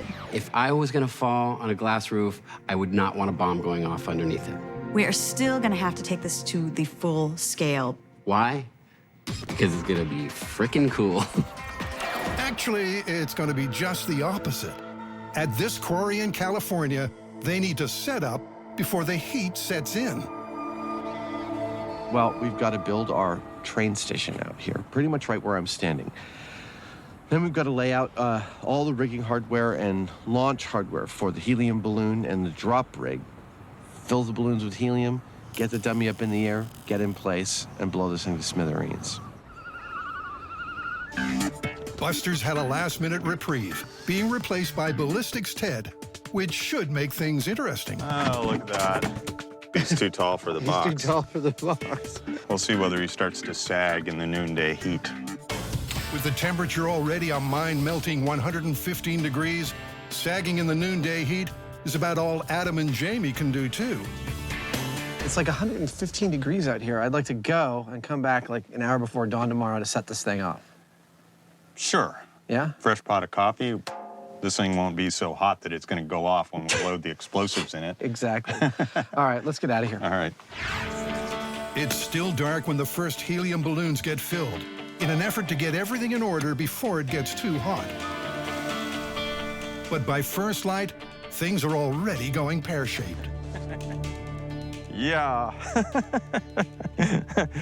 That's just about the funniest thing I've ever seen. That's his ear. I'm just He's gonna... like a cookie after baking, you know? It's all kind of flattened out. Ted's feeling a little flat. But that's not the only problem with this heat. It's well over 100 degrees in the shade out here. We've got 500 pounds of explosives in here. And, you know, if we're anywhere in our work area and this should happen to go off, there won't be anything left of us, period. Okay, that's cinching up on our airman. Now he's off the ground. Now he's off the ground! At last, turret gunner Ted has got his wings. Slowly but surely, he climbs 500 feet. He may be slightly off target, but the guide wire will ensure that he falls right into the station, which means it's time to retreat to safety. And they need to be well out of the way, because this blast will be massive. Here's what's going to happen. Airman Ted is suspended 500 feet above the ground. He's connected to the train station via a guide wire. On Adam's cue, the balloons will be cut and Ted will fall. 6 seconds later, the 1,000-pound bomb will boom. Will Ted survive? 5, 4, 3, 2, 1. He's falling. He's falling. He's going towards it. He's going towards it. Oh!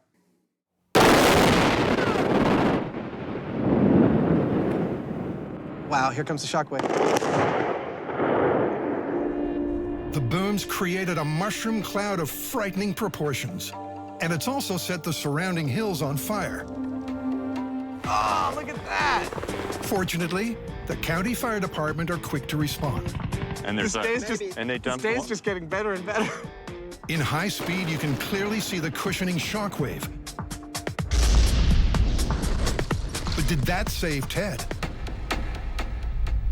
Well, unfortunately, there was a malfunction in the guide wire, which meant he fell way off target. But there was so much shrapnel that if Ted had fallen into the station, our gunner would have been a goner. Here's the body. There's the steel. There's more steel way over there and a lot further, so... There's no way. There's just no way. The idea is that the pressure of this one human body somehow equalized the pressure of the bomb going off. That's just not going to happen.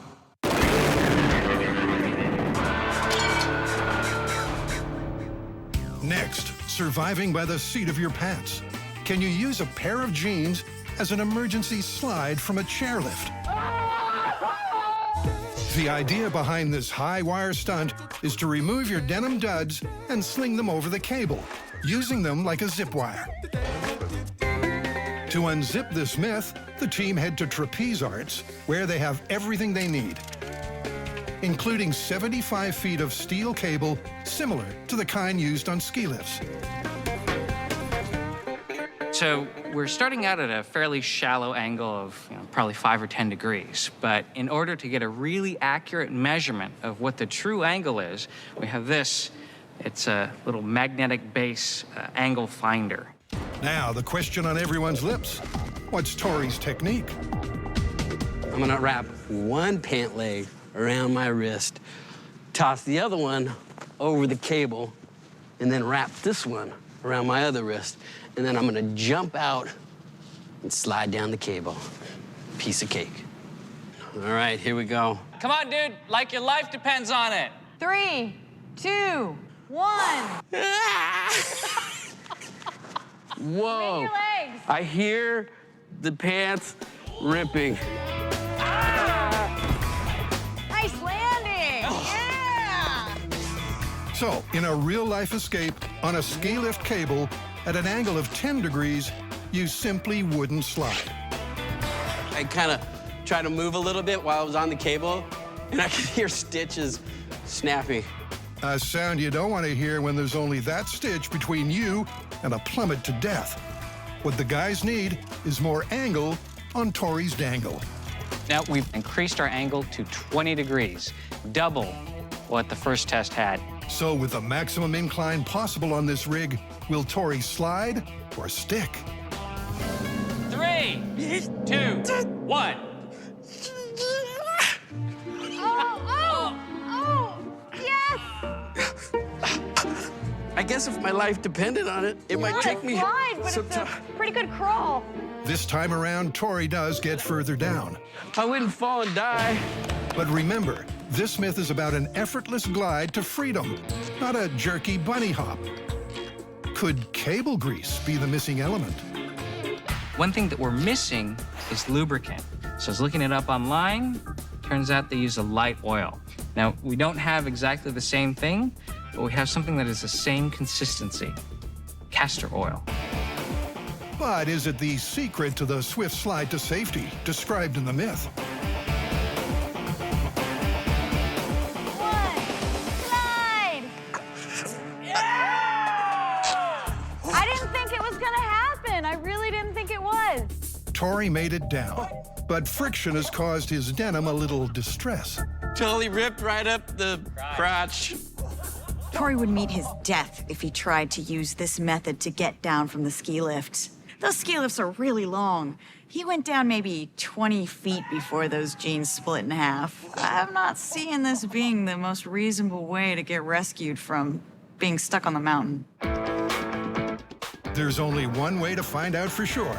Full scale, on a real ski lift.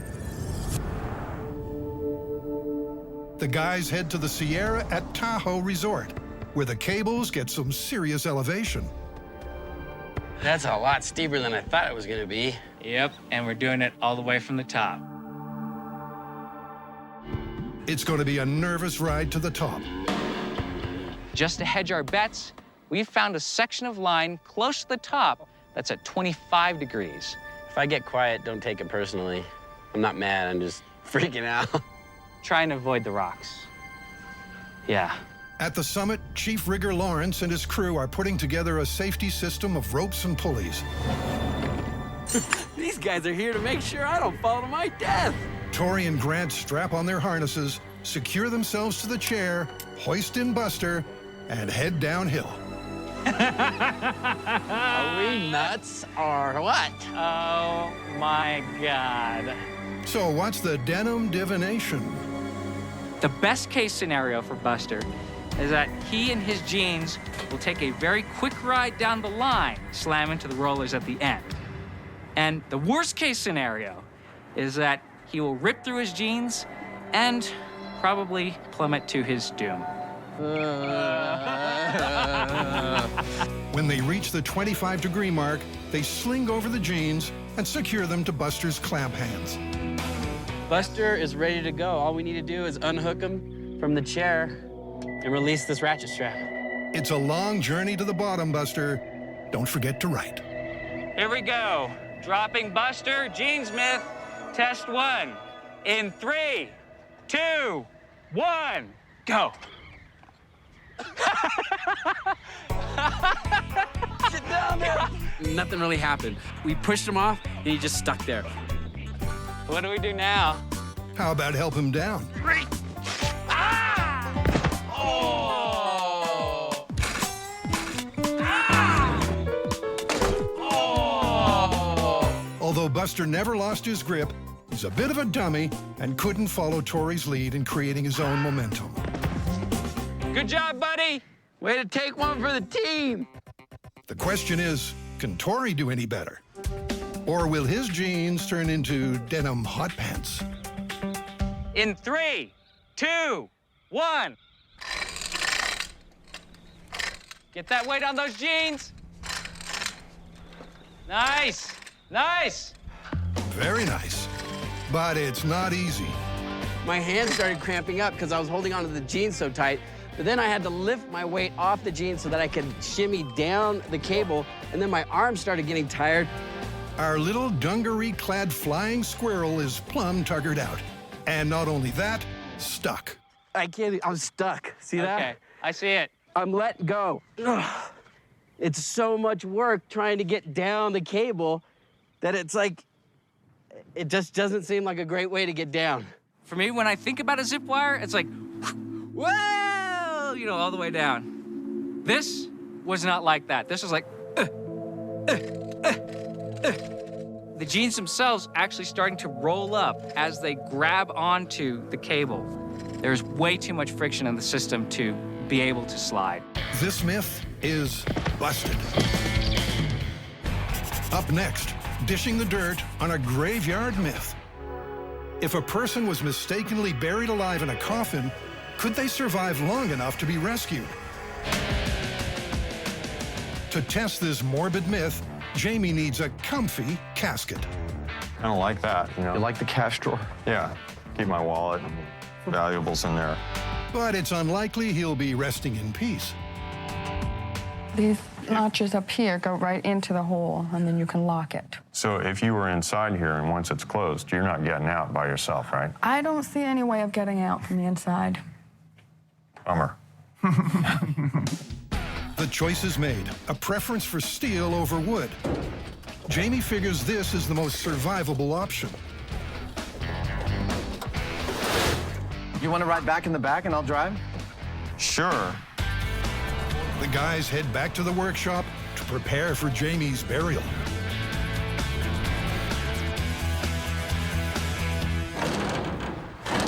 He'll be inside the casket under 6 feet of dirt inside this transparent chamber. It's constructed to come apart for emergency access. And he'll be closely monitored via coffin cam, along with instruments to measure carbon dioxide, oxygen levels, and heart rate. If he runs out of air, there's an emergency supply. But first, they need a safety run. How long can he last in a sealed casket minus the dirt? Pulse is 81, and his blood oxygen level is 98. Are you okay for another 7 minutes there, Heineman? Feel perfectly fine. It's hot. That's the only thing that I don't like. At nearly 50 minutes, the team calls it quits because Jamie's blood level of carbon dioxide is getting dangerous.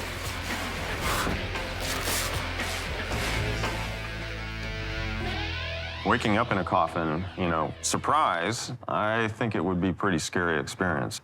This stuff is like what gets you. You know, it's all, being in a box is one thing, but you got all the stuff that's supposed to make it real nice and pleasant, and it's actually really kind of creepy, I think. Having passed the safety test, Jamie's about to get back in the box. This time, he'll be buried 6 feet under. I'm a little apprehensive at the moment. I'm hoping that the box won't collapse, but I think it'll be all right. All right, well.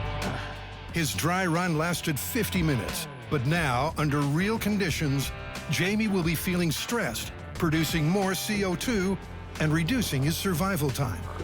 Are you comfy? Yes. Okay, so you got your walkie, you got your mic on, that's your emergency oxygen, you have your pulse oxygen meter here, camera, thermometer, humidity sensor. Are you ready, Jamie? Farewell, cruel world. Bye-bye, Heine man. It's the stuff nightmares are made of. Jamie's locked in and completely in the dark as he's lowered into the chamber. Watch yourself, it's gonna go down. And now he's about to be buried alive.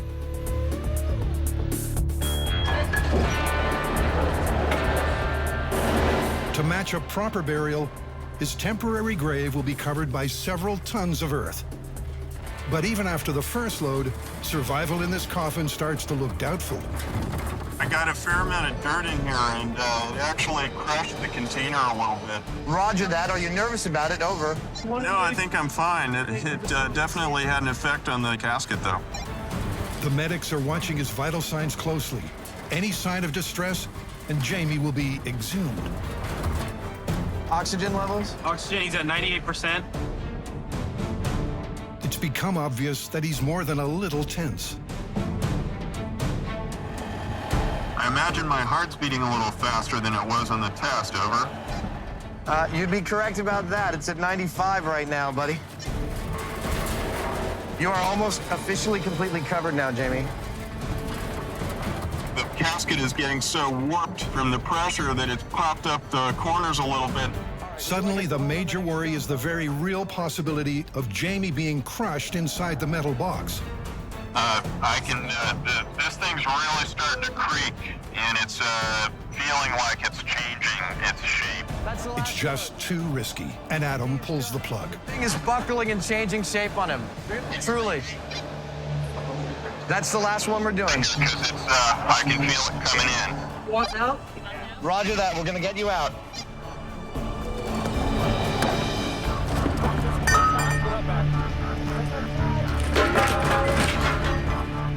Oh, wow. It will? Yeah, it buckled. Here we go. Hey, Jamie. Hey. Here he is. Oh. And he's still alive. Did it do anything, or is that all my imagination? No, it definitely was crushing it in.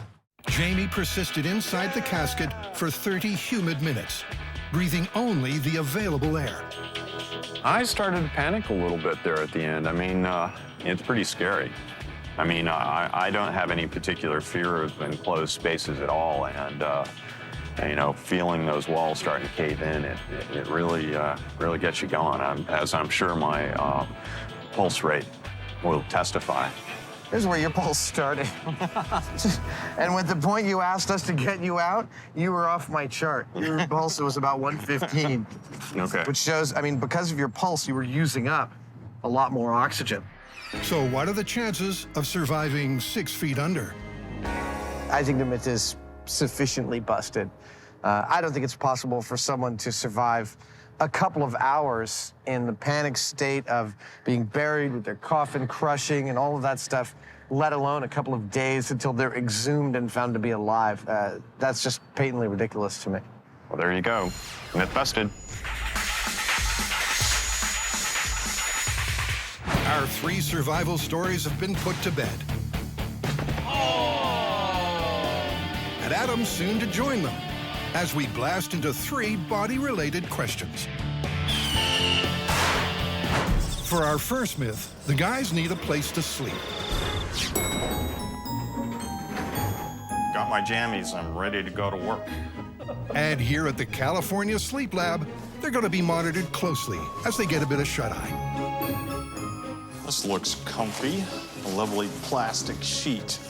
This is a camp prank, a staple of camp pranks the world over for generations, I swear. And it is simply that if you take a sleeping person's hand and place it in a bowl of warm water, that person will involuntarily wet themselves in their bed.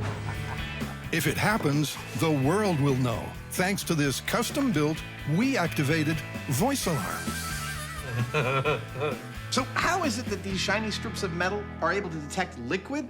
Well, when water crosses over 2 of these strips, it'll allow a minute amount of electrical current to pass through it. And this alarm right here is sensitive enough to detect that and start yelling at me. Oh my God, what the hell are you doing? When it does. Jamie is test subject number 1. When he reaches the correct phase of sleep, Adam's going to sneak in with a bowl of warm water and see if the myth is true. Do I think this is going to work? Well, in my case, not so much. As it happens, I'm a very light sleeper, and my suspicion is that if somebody comes in the middle of the night and tries to mess with my hand, the other one's going to hit him square in the face. Oh, a major stumbling block for testing this myth. Is he sucking his thumb? Unless Jamie is out for the count, getting his hand in the water without waking him up will be tough. But that's where clinical director Michael Salemi comes in. His eyes are closed, but he's definitely not asleep. So we're looking at his brainwave patterns here to see if there's any changes that would indicate that he's actually fallen asleep.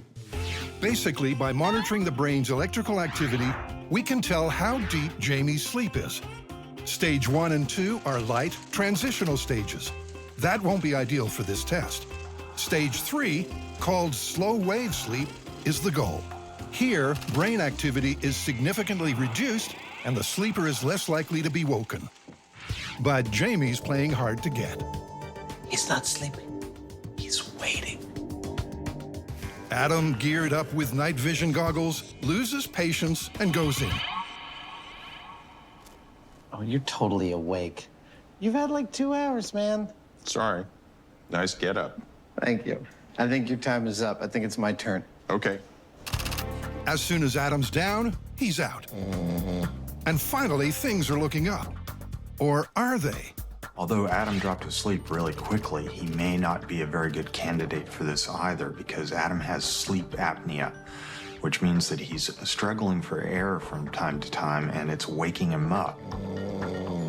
So he may not be able to get down into that deep sleep that we need him to be at to do this trick. Just before the team runs out of patience, Adam descends into stage 3 sleep. However, there's another complication. Both of his hands are under his head, so I don't know what to do other than try it. If he doesn't wake up, maybe we'll get what we need.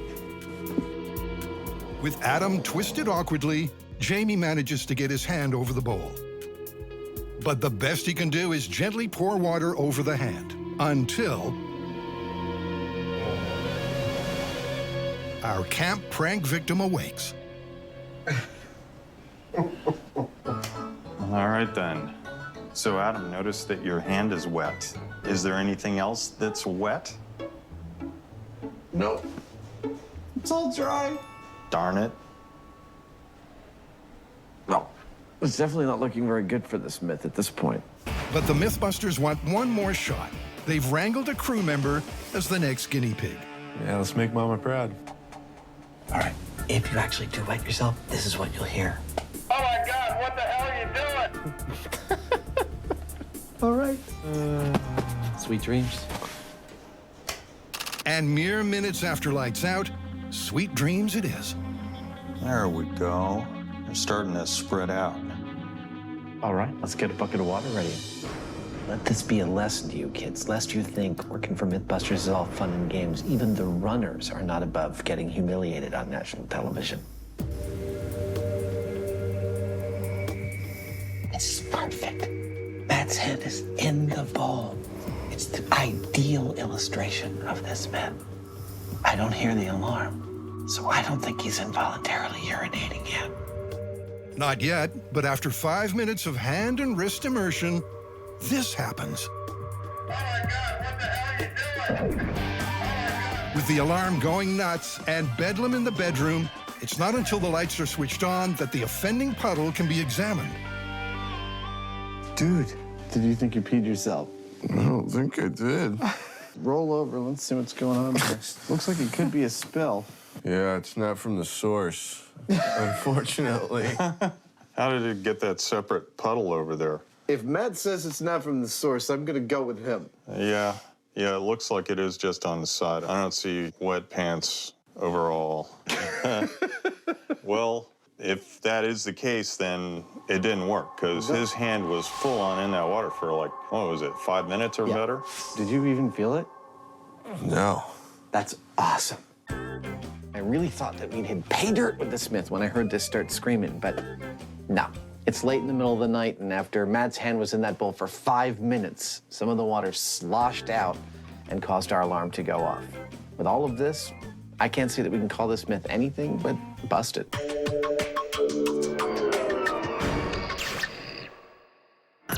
Next up, testing the myth that yawning is contagious.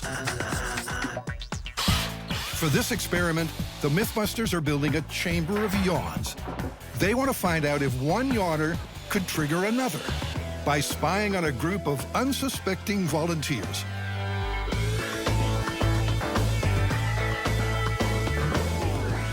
Just a few days ago, this was just a bit of garage. Now it's a room that looks like it's been lived in for years, with a few extra tricks. Behind our Jamie and Adam picture, there's a secret microphone. And would you ever believe that this right here is a camera? Not exactly James Bond, but they won't miss a dull moment.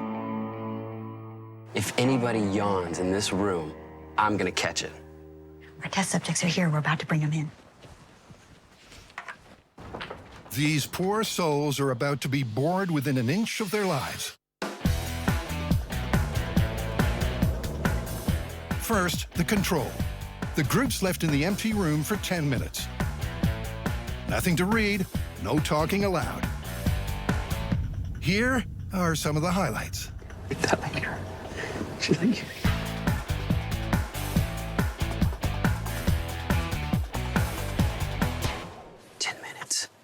Absolutely no yawning. No yawning in 10 7 minutes. I yawned twice. Okay, so this time on your clipboard, you'll find a document. Please just sit quietly and read it. Next, the lucky volunteers get to read some tax law. Excitement reaches fever pitch.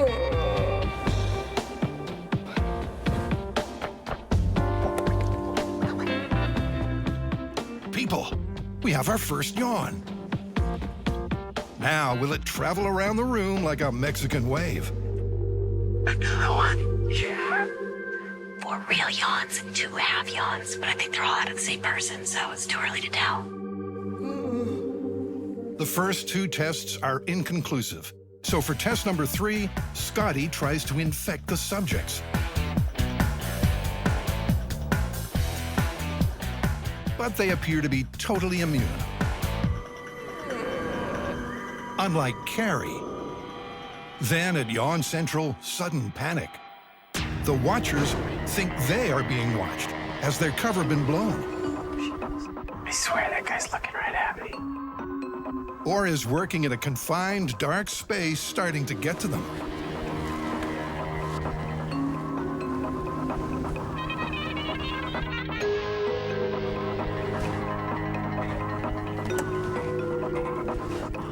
None the wiser, the bemused volunteers go back to lives that seem far more exciting. 6:30 a.m. at a local flea market, the team scales up Yawn Central, aiming for a more controlled experiment. And Adam and Jamie set off to net a larger set of test subjects. Take glasses off first. There we go. What do you think? Before long, there's a feeding frenzy around the MythBusters stall. Sure, I'll do it. Okay. Okay. Sure, why not? All right, Alan, so if you'll just go back to Tori over there. This time, they're testing one variable only, the seated yawn. Sorry, we've been up since 4. Back to your room. Well, come on in, follow me. Sit in the little room quietly, and I'll come get you briefly. There's 3 yawn cubicles, each fitted with a hidden camera, and 1 observation chamber, where Tori's on watch. Carrie will yawn at 2 out of every 3 subjects as she ushers them into their cubicle. So we're going to see if they yawn faster with some influence than without any. Every 3rd person will be a control, which Carrie will give no influence to. And we'll see if there's actually a difference. And the experiment begins.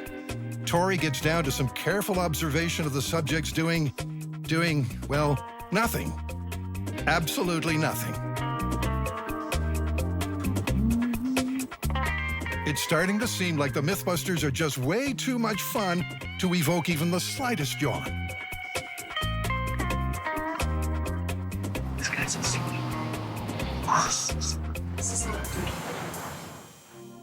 Then a breakthrough. You may have had a yawn at first.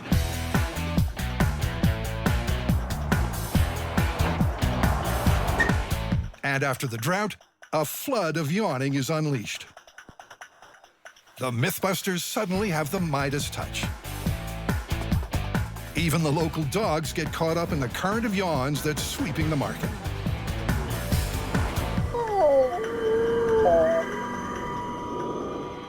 The experiment also suggests that some guinea pigs are more observant than others.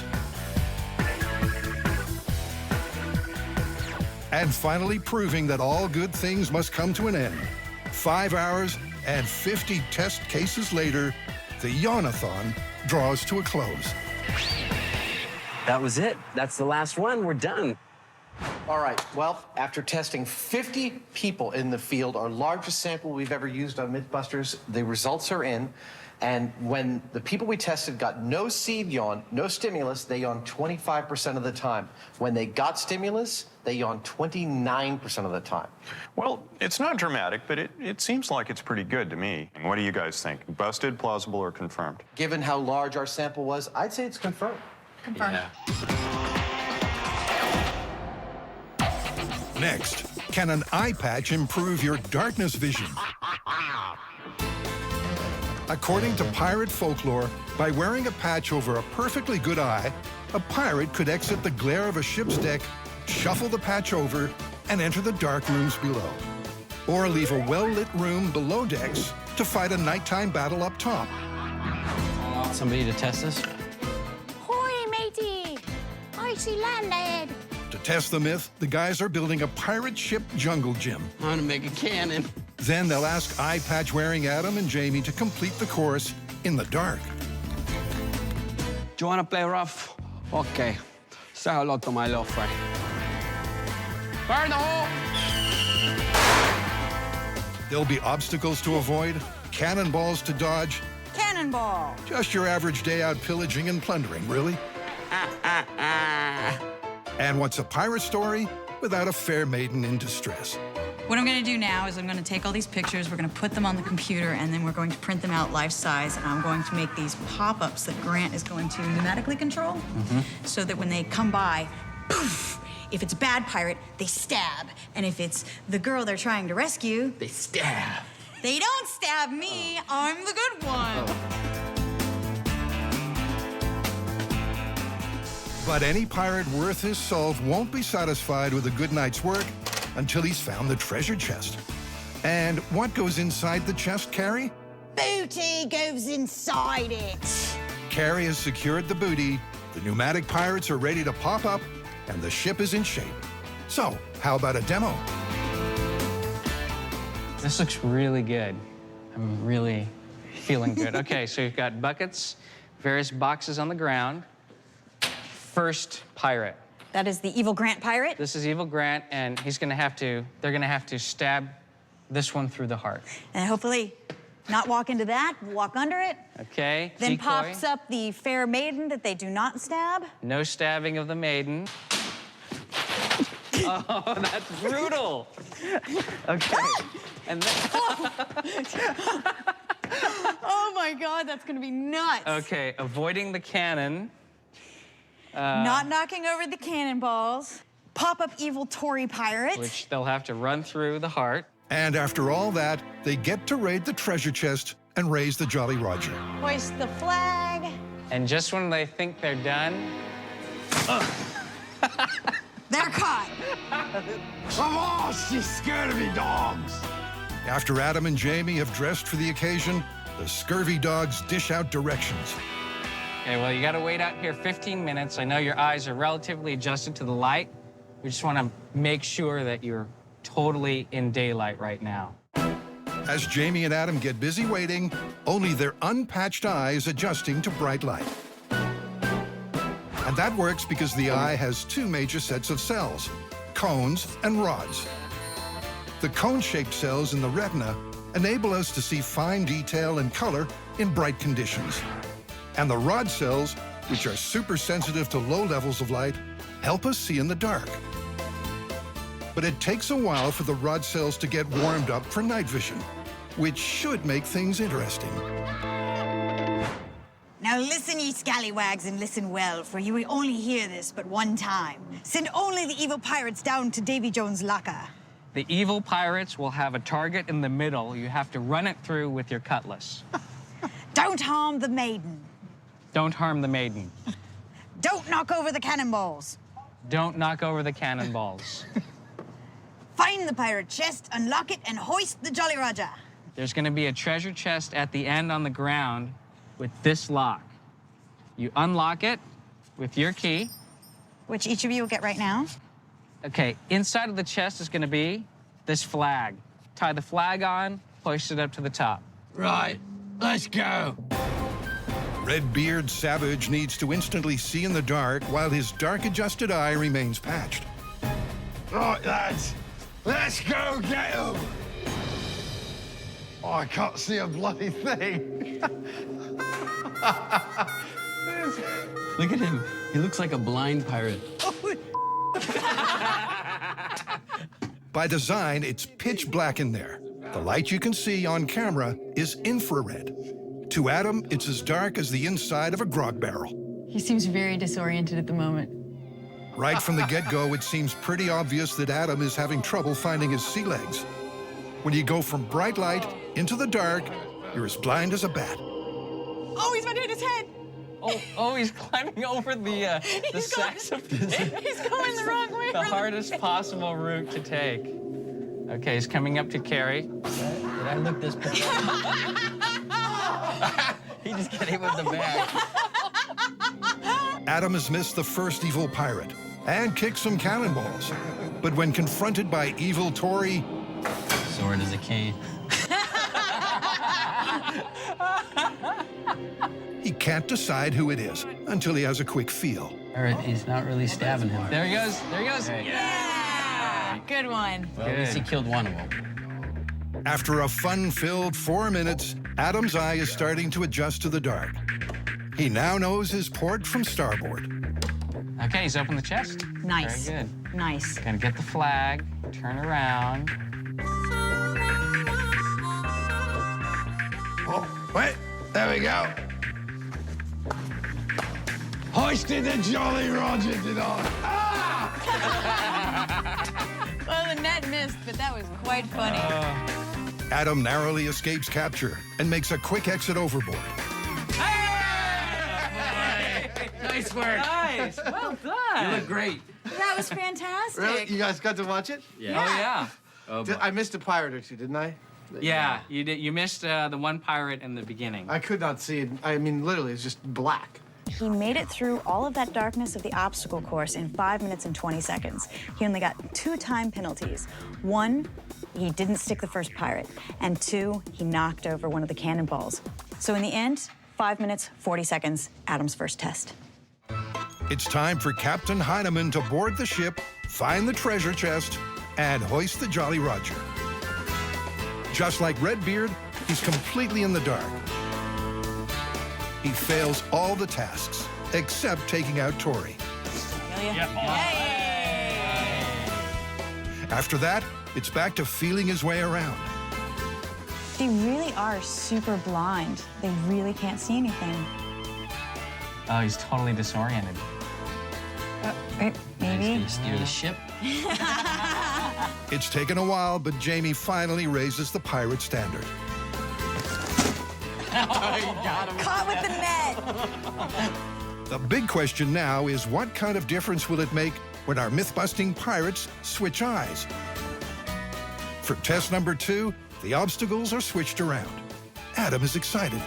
I'm so pumped! I can't wait to switch this eye patch! Yeah! He swaps the patch. Now the eye adjusted to dark is uncovered.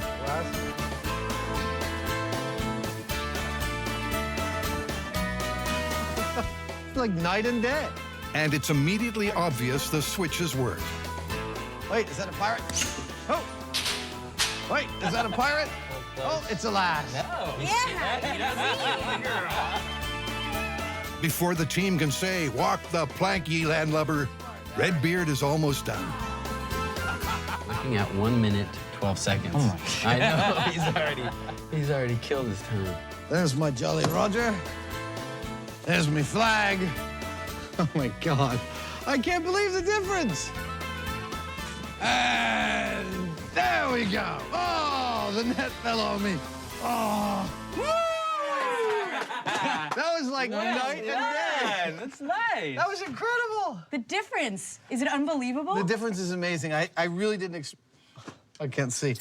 I really didn't expect the difference to be as great as it was. But, I mean, whereas before, it was just like reaching out in blackness the first time. The second time was like, oh, there's a pirate, there's a pirate, there's a rope. Boop, boop, boop. He did the course in 1 minute, 55 seconds, which is actually 3 minutes and 45 seconds faster than his first test. Captain Heineman joins the fray, swapping his eye patch so he could use his dark adjusted eye. Oh, this is like totally different. No flailing in the dark this time. He's more than twice as fast and twice as accurate. Yay! That's amazing. Yeah. That was, I never would have believed that. You won't find it in the history books, but the pirates have proven the eye patch myth is plausible.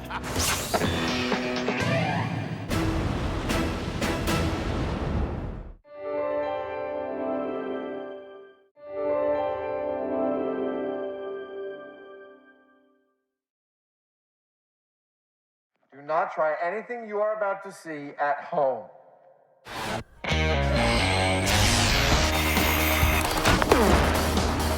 There's your problem. In this special series of MythBusters, Almost too exciting. the Dream Team tackles their dream themes. It's scientific. Testing myths about everything from electricity to pressure and gravity. This one hurt a bit. Shaking down the science of shockwaves, velocity, and impact. With crazy chemistry, Oh my goodness. far-out physics, Fun for the whole family. and insane explosions. Is everybody okay? Life's burning questions answered.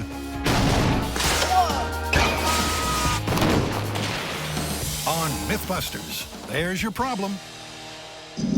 In this episode, the MythBusters go loco for motion as they explore strange new ways of repurposing vehicles. Then they take a deeper dive into the physics of motion. Hey! First up, a hovercraft is heading into dangerous terrain. So, landmines. Yep. The myth is if you want to cross a minefield and you want to do it safely, which I assume you do, the vehicle of choice is a hovercraft. You know, I don't think I've ever driven a hovercraft. Especially over a minefield. Supposedly, a hovercraft is perfect for safely traversing a minefield. Because it evenly distributes its weight on a cushion of air. He's having way too much fun. Yep, and they're also starting to get a feel for how 600 pounds of man and machine could possibly power through a minefield without mishap.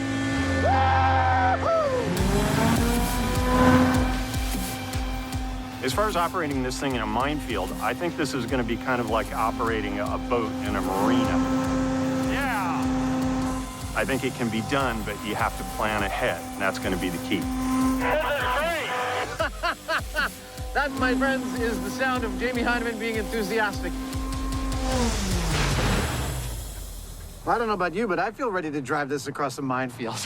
Let's go make a minefield. Let's do it. Creating a test with one of the world's deadliest military devices is not something you step onto, lightly. We obviously need mines to conduct our test. And out of this, I will produce a set of artificial mines. A mine is really effectively a scale. It will register a certain amount of pressure in order to tell it to blow up. A scale that says blow up when a person steps on it, like 150 pounds. Look at that. Or a truck, like 700 pounds. And the soul of our fake mines will be this little metal button. This is, in fact, a pressure transducer, and it will allow my fake mines to behave just like the real thing in every way, except for explosives. While Adam makes the housing for a programmable pressure trigger, Jamie replaces the C4 with an air-powered mortar, designed to give off a safe, movie effect blast. That right there is the tank, and we'll have a funnel on the end of it filled with stuff that's going to get shot up in the air. It's pretty simple and straightforward. That's great. Looks pretty good to me. Meanwhile, Adam has a prototype pressure pad ready for demo. So here is the function of our mine. We've got the body that is the casing, and we've got our pressure rod here. And down at the bottom is that little pressure transducer screwed into the bottom of our ABS pipe cap. And that will work just like a real thing. And that means it's time for a montage to mass-produce 20 accurate and programmable landmines. With time suitably lapsed, they hit the bomb range.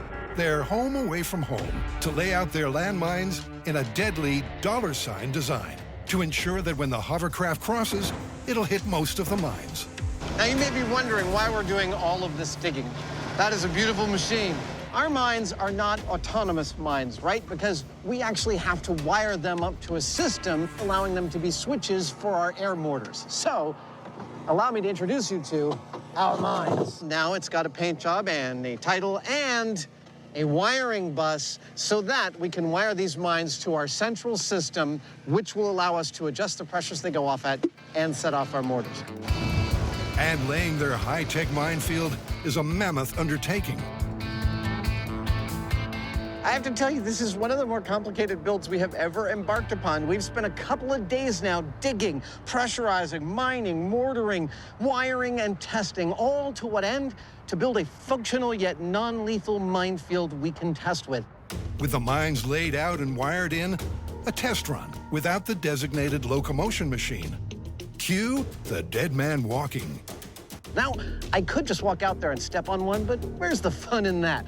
I'm gonna walk this minefield blindfolded while being guided to doom by Mr. Heineman. Don't worry, I'll watch your step.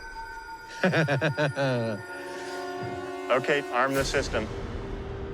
System is armed.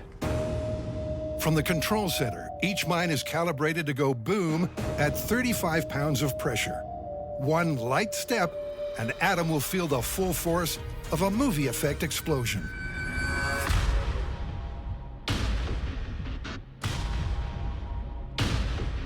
Now bear to your right a little bit.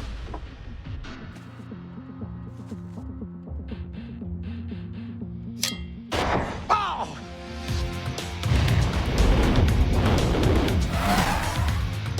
Oh!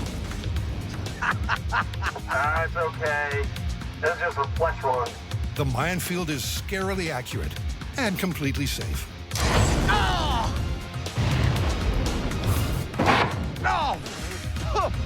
There goes the leg. Oh, you still got another one. Oh, you big baby. I think I'm dead. That's a successful systems test.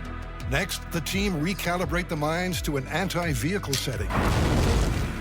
Before the hovercraft is sent into battle, Adam's Jeep, with fake plastic minigun, will be used as a comparative control. This is where the rubber meets the road. The Jeep weighs in at just over 3,000 pounds. There goes one.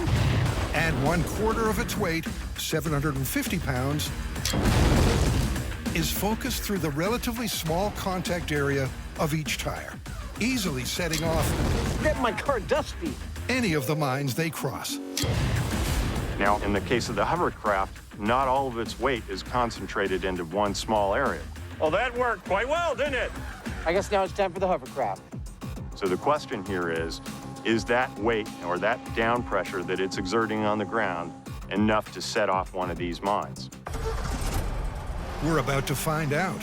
With Jamie in the hot seat and a high-tech minefield rigged and ready to blow, can a hovercraft really float through an anti-vehicle minefield? Oh, yeah. Here it comes. Oh, yeah! Yeah! You didn't set up a thing. That was awesome. Yeah. That was smooth, explosion-free sailing. Oh, yeah! The S-curve layout ensured Jamie crossed a majority of the mines. But not a single one went boom. Yeah! The hovercraft is distributing its weight across its entire footprint, across the entire cushion of air that it's riding on. That's why it can't set off our mines. That's why it is the perfect craft for making its way across a minefield. It's time to ramp it up by taking the pressure setting down. Our minefield is set to an anti-personnel pressure. That is 35 pounds to trigger our mines. Here we go.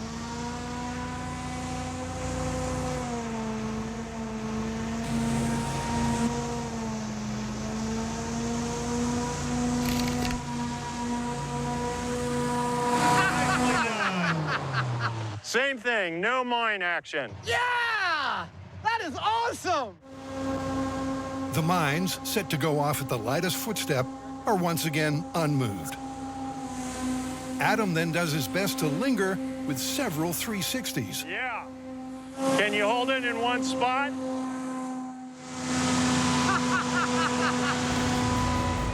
But the hovercraft and its cushion of air defies death from below. Woo! Come on. You know us. You know we're going to take it to the most extreme place we can. So we've set this to go off at 5 pounds. The Easter Bunny could set this off. It's the ultimate test for this myth. The Heinemann and hovercraft are 120 times heavier than each mine's threshold.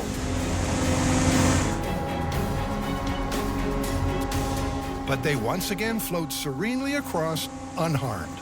Yeah, that is beautiful. I love it. So how does this work? Well, the answer's in the numbers. If you divide the weight of the hovercraft by the contact area, you get about 0.06 pounds per square inch of downward pressure. So there's not nearly enough pressure per square inch. Well, I gotta say, I think this is about as easy a myth to call as we've ever encountered. Yeah, it's confirmed. Totally confirmed. The hovercraft is the absolute vehicle of choice for traversing a minefield. Sure is. I gotta figure out how to get myself one of these. What? Oh, sorry, I can't hear you. How am I supposed to get out of this minefield?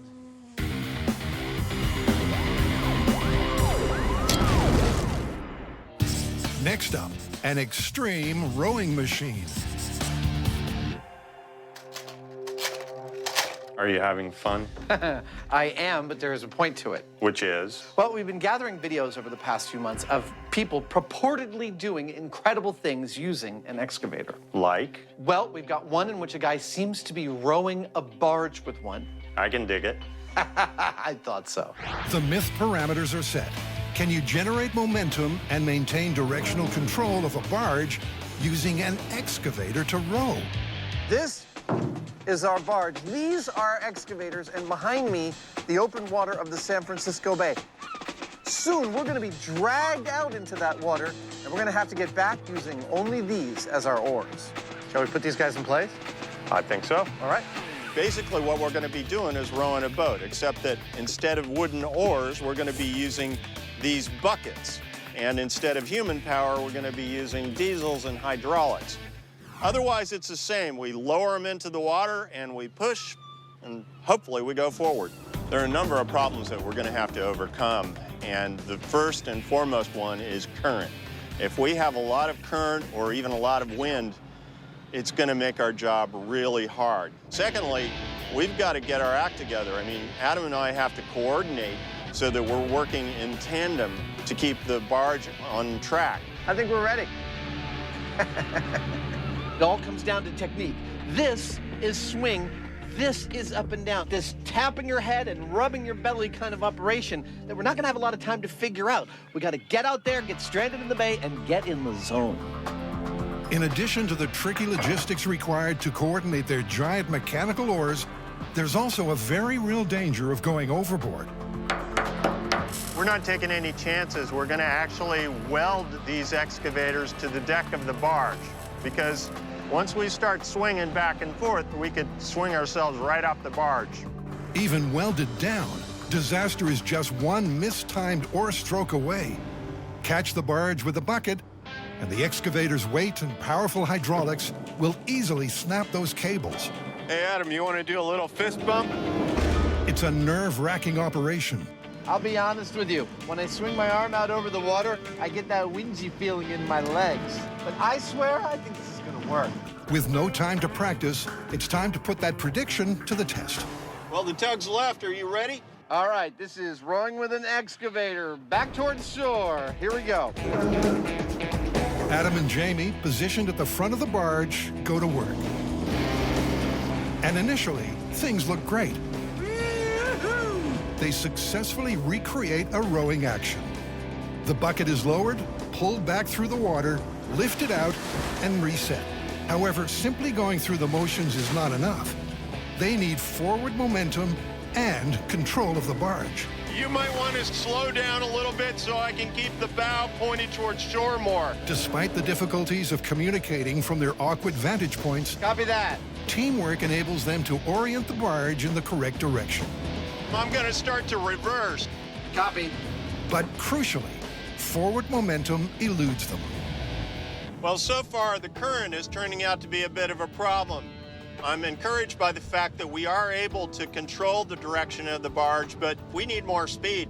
We need more power. I'm wondering if we don't need some kind of alignment like... The myth looks to be set adrift, but Adam and Jamie aren't giving up. Well, our first attempt was a little bit of a bust. It's a flood tide here in the San Francisco Bay, which means the current's pushing us south into the bay, and it was too strong for us to overcome. This time, their starting position is just outside the bay's central riptide. Cue test 2. Yeah, I'm good to go. Once again, Adam and Jamie swing their giant diesel-powered oars into action. Okay, yeah, now you can come in. Away from the grip of the rip, the teamwork and watertight communication pays off. Copy. Incredibly, incrementally, they begin to make progress. I think we're getting it. And a few minutes later, there's no doubt, they're rowing a barge with excavators. It took us a little bit of time to get up to speed, to get our practice, to get our sea legs with the excavators, as it were. But once we did, we had actually a pretty fair measure of control over this barge, and it's not small. Let's try one more shove towards the dock a little bit and then just let it drift. Even from our really disadvantaged vantage points, we were able to see what the other was doing and intuit what was necessary, and that made this successful. Hey, Jamie, I think we made it, baby. Well, it wasn't a picture-perfect landing at the dock, but we got within a few feet of it, which is not bad. Nice work there, partner. Yeah, so I guess that means you can, in fact, row with these things. In a pinch? Yes, you can. Next, an aquatic two-wheeled tall tale. And this myth is more than a little loco. Now, the myth here is that you can't ride a bike underwater. And on the face of it, I can see there might be some problems, mainly surrounding the fact that water is so much more dense than air is. That was a satisfying thud. Now, this is going to mean that it's a lot harder to move through it, and relatively speaking, your weight underwater is a lot less than it is above water, and so you may have stability or traction problems. That's what we're here to find out. It's a classic physics class conundrum. Now, one of the things that makes riding a bicycle above the water possible is that the forward momentum of the bicycle helps keep you upright. Now, forward momentum is going to come at quite a premium underwater, where I don't expect to ever be able to even go this fast. What is that going to do to my balance? I'm not exactly sure, but I expect it's going to make things a lot more difficult. There's only one way to find out. The guys dive in the deep end for science. You ready? Go for it. Now, to ride a bike underwater, the wheels are going to have to contact the ground. So if he's floating, that's not riding a bike. So far, so good. Yeah, you're propelling yourself, aren't you? I am propelling myself, and the wheels aren't spinning. It's so far so good. But riding a bike half underwater is only half riding a bike underwater. To test the myth, Adam's got to submerge. And there he goes. And there he doesn't. His front wheel's no longer rolling. He's wheeling, actually. For that test, riding a bike halfway submerged in the water, a lot easier than I thought it would be. But once I got fully underwater, it was, well, just as impossible as the myth would suggest. But we've got a couple of other things to try before we call it just yet. What do you need? Well, I think I need more weight. Adam's theory on his failure is his buoyancy. To counteract that, he needs more mass. Enough so that he can keep in contact with the ground. That's about 50 extra pounds. And this time he's buying more time below the surface with a scuba tank. You ready? You bet. All right, here we go. Ride the bike underwater. So, can Adam do a lap of the pool on a bicycle underwater? That's the benchmark the guys have set themselves for a myth-busting result. Going downhill, it all seems to be working. Moving along like a charm. But it's deceptive. After he turns to come back, his problems become apparent. A lack of traction means the back wheel freewheels, and that means Adam's going down. So while I was sort of moving myself forward, it really couldn't be called riding a bike. It was more like semi-controlled floating. Second of all, while I was able to go downhill, there was no way I was able to get back up. Well, we've yet to achieve anything that I would call riding a bike underwater. But Jamie has a weighty theory and thinks he can fix the physics. The big problem here is traction. And to me, that means that we need more weight. A lot more weight. It might even be a couple 100 pounds. Let's say we have a little underwater challenge, see who can officially ride a bike underwater. A little race. A little race. Works for me. Let's do it. Back at the shop, Adam and Jamie went head-to-head and embarked on a top-secret bike build-off. Don't tell Jamie. In order to get more traction, I'm gonna make my bike really heavy, but I've also filled the tires with corn syrup. I have no idea if this is gonna work, but it's funny. Funny and a solid scientific theory. The syrupy filling will spread the tires, providing more surface contact and more traction. He's also added 50 extra pounds of weight. I think it's perfect. But Jamie Couple of lead training wheels. took a more heavy-handed approach. I've added 120 pounds of training wheels to the back of this bike and another 20 or so on the front. I think it's going to give me all the traction I need. I'm ready. So they each have a mechanical solution they believe will give this myth its best shot. The race starts here at the top of the ramp. As soon as I start the timer going, Jamie dives straight into the water.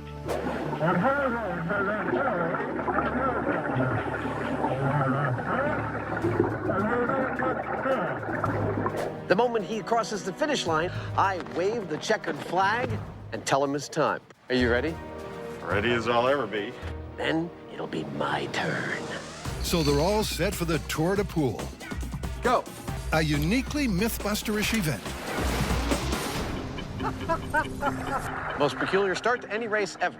I like watching the top of his bald head disappear into the water. He's coasting downhill. 165 pounds of bike, 180 pounds of Heinemann. This is where we ran into trouble last time we were in this pool.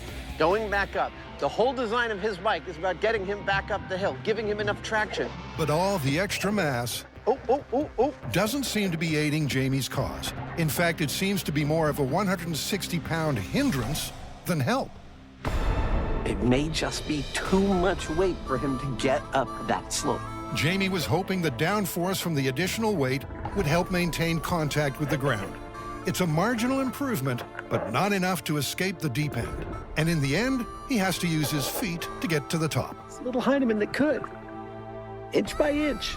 And in a burst of slow, Jamie finishes and delivers his verdict. That was absurd. This was far worse than the unmodified bike. You know, more weight is harder to pull uphill. It still didn't have perfect traction. In conclusion, more mass counteracts the buoyancy, but the drag is a drag. 2, 1, go. Question is, can Adam complete his lap? There he goes. So far, so good. Well, I can tell already he looks like he's doing a lot better than I was. And here comes the hard part. King of the mountain, he's not. And he's having the same problems. Maybe if he could hear Jamie's encouragement, he might do better. Oh, down he goes. Boy, that makes me feel a lot better. The good news is, the mods I made on this bike are a radical improvement over the unmodified bike. The soft tires and more weight made this bike have much better traction. However, I was not able, even with those improvements, to get out of the deep end under any circumstances. In other words, we both failed. But the good news is we have this idiomatic phrase that we can now answer: is riding a bicycle underwater impossible? No, it's not. No, I think on a flat with a very shallow grade, it's totally feasible, and both of us were able to do it. And that means the myth is busted. Totally busted, but so is our ability to ride uphill underwater. And we ruined a couple of perfectly good bikes. It's all in the name of science. Let's get out of here. From one preposterous premise to a slightly more plausible one. Next, Adam and Jamie are pondering the physics of driving a car into the back of a moving truck. I want to know if that's really possible, or if when your 60-mile-an-hour drive wheel hits that ramp, boo, launches you right into the container. Well, wear your seatbelt. I will. The idea, popularized by a 1980s TV show, is that a moving car can drive up a ramp into a moving truck. But in real life, once you hit the ramp, wouldn't you suddenly accelerate and catapult yourself through the cabin?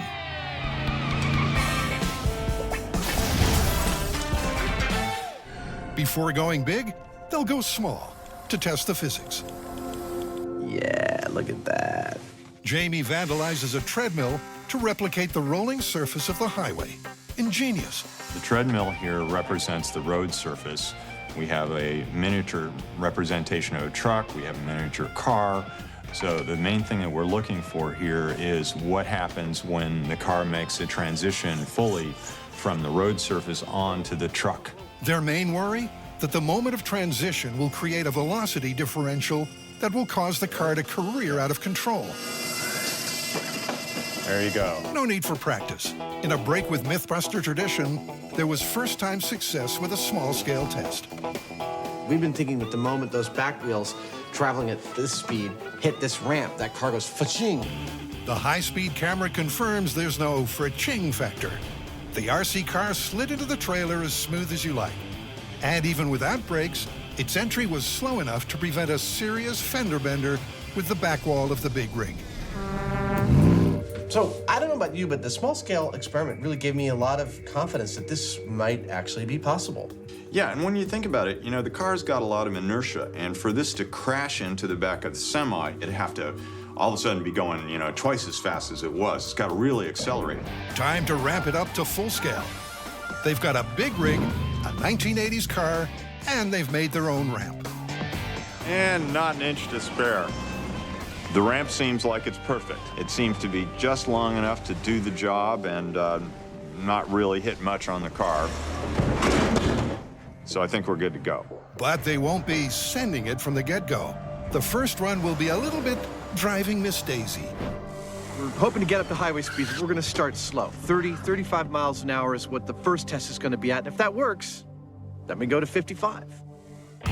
So Adam, the human guinea pig, suits up for the 35-mile-an-hour run. And with just one successful bench test and a 1980s TV show to go on, they're taking no chances with safety. There's still a lot that can go wrong, which is why we've done a bunch of safety procedures to make this as safe as possible. One, we've added a roll cage into this car. Two, we've added a 5-point safety harness so that if I roll, I'm not going anywhere. And finally, I'm wearing a helmet. This is it. Test time. Gentlemen, start your engines. But just as they get underway, it starts raining, making the road and ramp slick. And the challenge, just that little bit tougher. Adam goes anyway, approaching his target speed. We're at 35 miles an hour. He takes his time getting in line. And with everyone holding their breath... Okay, let's go for it.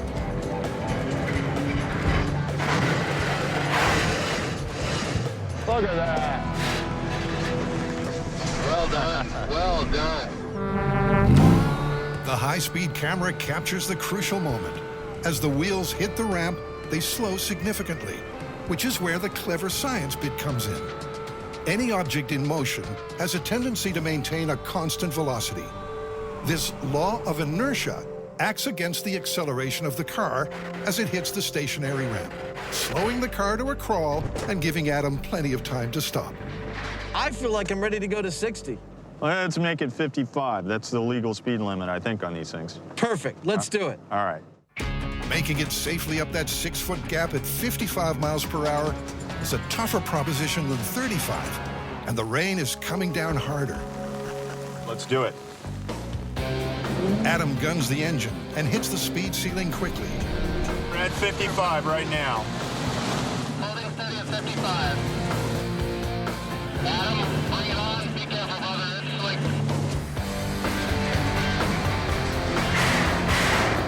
Look at that! Good job! Once again, Adam made it look easy. The increased velocity didn't change a thing. The wheels hit the ramp, the car's inertia prevents any crazy acceleration, and Adam parks it. Nice, man. Good job. Great. Awesome. Dude, that was scary. Yeah, that was pretty, I was a little nervous there watching you do that. With the myth confirmed, there's only one thing left to do. It's Jamie's turn. This is Jamie. I'm good to go. Over. And he's going to prove that whatever Adam can do, holding, he can do backwards. Nice work, Heinemann. It always pays to have an exit strategy. I don't know when I'm going to have a chance to use it next, but it's nice to know how to do. Exactly. And the Night Rider ramp drive up, totally confirmed. It worked. Confirmed. In our next myth, Grant, Tori, and Carrie are pondering a different physics dilemma. Let's say you're driving along in a car at X miles an hour. You throw something out the back in the opposite direction at the same speed. Does it just fall straight down? Basically, what you're saying, does the forward momentum and the backward momentum cancel each other out completely? Exactly. Or is there some other factor like air resistance that makes it impossible? It makes sense that an object subjected to equal and opposite forces, forwards and backwards, would drop like a stone. But unless we can prove it in real life, this simple equation's no more than a theory. So how are we going to test this one? How about a pickup truck with a treadmill on the back? Pickup truck drives forward at 10 miles an hour, treadmill goes back at 10 miles an hour, and then one of us jumps on it. By one of us, you mean Tori? What? So this is to see if I just fall straight down or get flung off the back. That's the idea. Yeah, great idea. They've got the treadmill, they've got the Tori. But Tori's not going to risk his skin until they've tested the method. See, Grant's got a hunch when a large weight is dropped on a treadmill, it'll slow down before regaining its speed. They turn the treadmill to 10 miles an hour, and the hunch proves true. And it gets back up to 5.45 miles per hour. All right. So to balance the forces, the truck on which the treadmill will be mounted should also move forward at 5.5 miles per hour. Okay, while they mount it to the car, let's use one of those four-way split screens so we can get to the fun part quicker. Ah, the smell of fresh country air and of sweaty, well-used padding. Feel like a gladiator ready to be slaughtered. For our control test, our truck is going to be stationary. Tori's going to drop onto the treadmill and then project off the end of the truck in a gentle arc. Okay, so this is our control test. You ready? I'm ready as I'm ever gonna be. Okay. Famous last words, as a telephone call disrupts the filming. Ah! Yep, look, the insurance company said... This is Brian, he's our director. No. What's going on? Okay, so this is unusual. We're just about to go for it, and our producer gets a phone call from the insurers. Apparently, this is way too dangerous for Tori to attempt, this uncontrollable fall. So, I think we're gonna have to go for the next best thing, which is... A blow-up doll wearing overalls weighted with sand. not bad for a stand-in Tori. And because the stand-in weighs only a fraction of what Tori weighs, they can go at 10 miles per hour after all. All right, here we go. 10 miles an hour. In 3, 2, 1. Oh! I am so glad that that wasn't you, man. So in our control test, stand-in Tori was thrown 6 feet away from the treadmill from a height of 3.5 feet. What this means is he didn't fall straight down. But that's not a surprise. Now it's time to move on. Okay, this is the main test. I'm going to drive the pickup at 10 miles an hour while Tori throws his sand in onto the treadmill right in front of the high-speed cameras. All right, ready? In 3, 2, 1. It's a rare case when the team gets excited by a lack of spectacle. Watch that point right there. Oh, nice timing on the drop. It pretty much drops straight down. I mean, compared to our control test, it would have been out there. Yeah. Here, straight down. That is really cool. So there might be some merit to this myth. Absolutely. The morning's testing was a total success. But this is MythBusters, and we just can't stop there. No, we can't. The team needs to see if it also works at higher speeds. So they're building an air cannon designed to fire a soccer ball. Oh, no! Look at the ladder. Yeah, we wrecked a ladder, and I think we killed the soccer ball. 340 miles per hour is good for wrecking ladders and soccer balls, but a little too fast for their test. So Grant winds the dial back a bit. Yep, that looked like 60 miles an hour to me. It's now back to the country to see if they can nail the myth. First, the control test with vehicle stationary. That just doesn't get old, does it? Flew off the scale before it even landed on the ground. That's fantastic. The ball clocked 60 miles an hour, so it's time for phase 2. I'll be driving the pickup truck 60 miles per hour in that direction, while Grant is firing the cannon at 60 miles per hour in the other direction. We're ready on your go, Tori. Hit it. 20, 30, 40, 50, 60. pretty good shot. But the high speed reveals a problem. It's not perfect. It's not the same results as the other one. That's what I'm saying. This should drop straight down, not fly backwards. It's agreed that either the car was too slow or the cannon too fast. Just note to yourself, the speedometer was wrong. I was perfect. Absolutely. 25 attempts later, they haven't come close to seeing the soccer ball drop like a stone. It could be the car, the cannon, or the myth that's at fault. Okay, well, there's more than one way to fling a ball. Let's look into some other propulsion systems and figure out which one's the most reliable. They'll set up 3 machines, including the air cannon, to see which is the most consistent shooter. We have our official goal right here. Back here, we have the contenders. First off, we have the ball chucker. You're already familiar with the air cannon. And finally, we have our robot kicker. Consistency was a huge problem when we did our last test. So that's what we're testing now. Which one of these contraptions will be the most consistent at 60 miles an hour? Let the best machine win. First, Grant's robot ball kicker. Wow. That was a good kick. How fast did it go?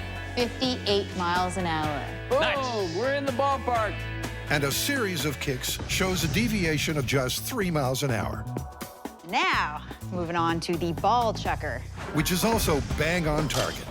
God, 59. It's an impressive display, but there's still the air cannon to go. Fire away! The shootout is finished, and the result is a shock to everyone. You know what? Out of all the machines, this one looks like it's the most consistent. Oh my gosh, after all that, we have to go back to the air cannon. Yes. Perhaps it was the speedometer that was faulty. To be sure, Carrie swaps it out with an incredibly accurate tachyometer. This is it. We have eliminated all the variables. We have the cannon shooting at 60 miles an hour, the car driving at 60 miles an hour, just to show that this ball will drop straight down. It's go time. With the forward and backward momentum matched as close as they're going to get it, the pressure's on Grant for a perfect release. I don't know about you guys, but that looked pretty good to me. Let's check the high speed. Oh my God, it's like a cartoon. It's just in the air, it stops and it just falls. Look at that. Fantastic. I mean, look, it doesn't move at all. It's going straight down. Dude. Woo! We did it! We did it! Yeah! Vector edition! Yeah! We canceled out velocity. And we got a perfect straight down drop. Ladies and gentlemen, the laws of physics are still hard at work. Meaning the myth is 100% confirmed. Our final story mixes physics with a flight of fancy. Here's the story. A guy's driving behind a big truck, and every time the big truck gets to a bridge, it stops, the driver of the truck gets out, bangs on the side, and then proceeds across the bridge. He runs into the truck driver at a gas station and says, "Why are you banging on the truck?" And the truck driver says, "Well, I got a load of birds, and they're over the weight limit of most of these local bridges. So whenever I get to one, I bang on the truck, they fly around, and my truck is lighter." Clever. So the myth for us is, if you're driving around with a truckload of birds and they take flight, is your truck lighter? It's a question that has them pondering one of Newton's core physics laws. But how exactly are they going to test it? Well, first, our dynamic duo have to land some pigeons. When whistling doesn't work, Adam and Jamie try snares, nets, and snacks. The birds will be too fat to fly. But their pigeon stalking comes to zero, and they realize they need to call in a pigeon keeper. Brought you some pigeons. Look at that. So with the birds in hand, Adam's ready to begin small-scale testing. I've got my bird flying chamber here. It's got a closed top. The bottom is a screen, which I can vibrate by plugging it into this battery. The whole thing is standing on top of a very sensitive scale. First thing I'm gonna do is turn on the scale, which will zero it out. Then I'm gonna put the birds in. I'm gonna see the birds weigh a certain amount. Then I'm gonna turn on the platform, which will vibrate. Hopefully they'll fly around, and we'll see if there's any difference. So if the myth is true, when the pigeon gets some air, the combined weight of the chamber and bird will come down. Sounds simple. Fly, fly, that's it, come on, fly. Now, there's your problem.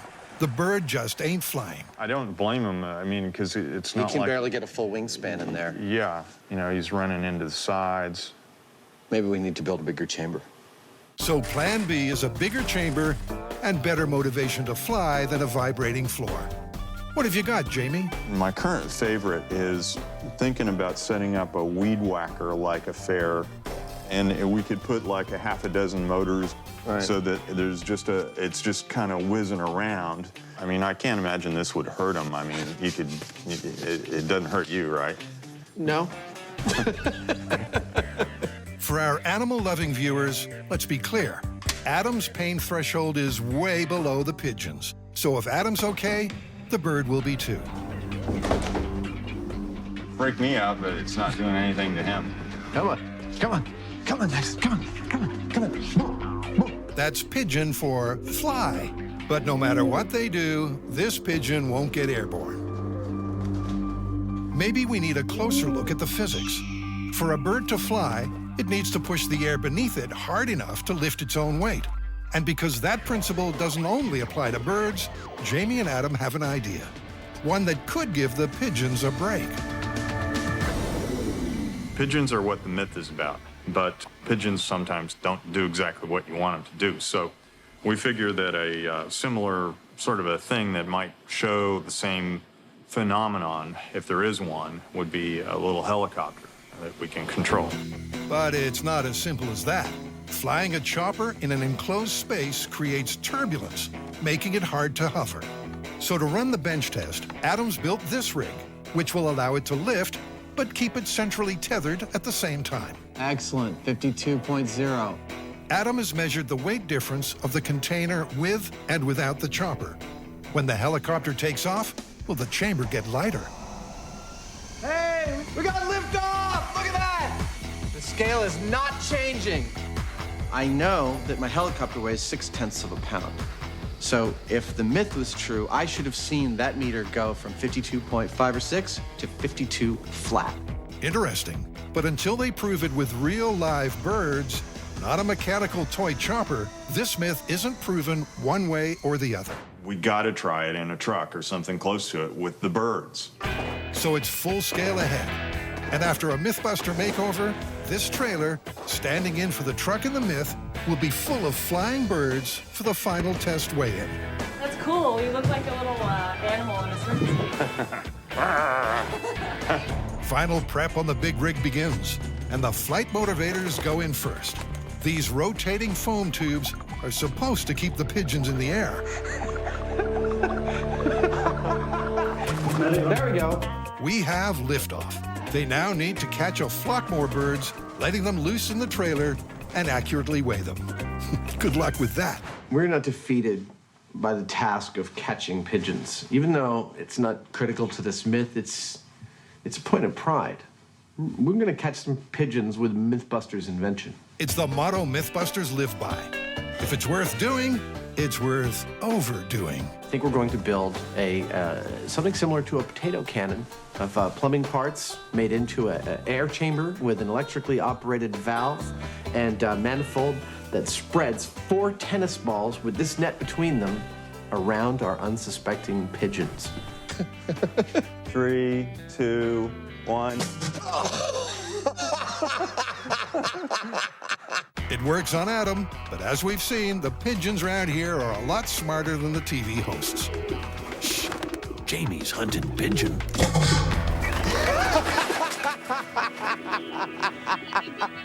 All that flapping means the pigeon cannon is a flop.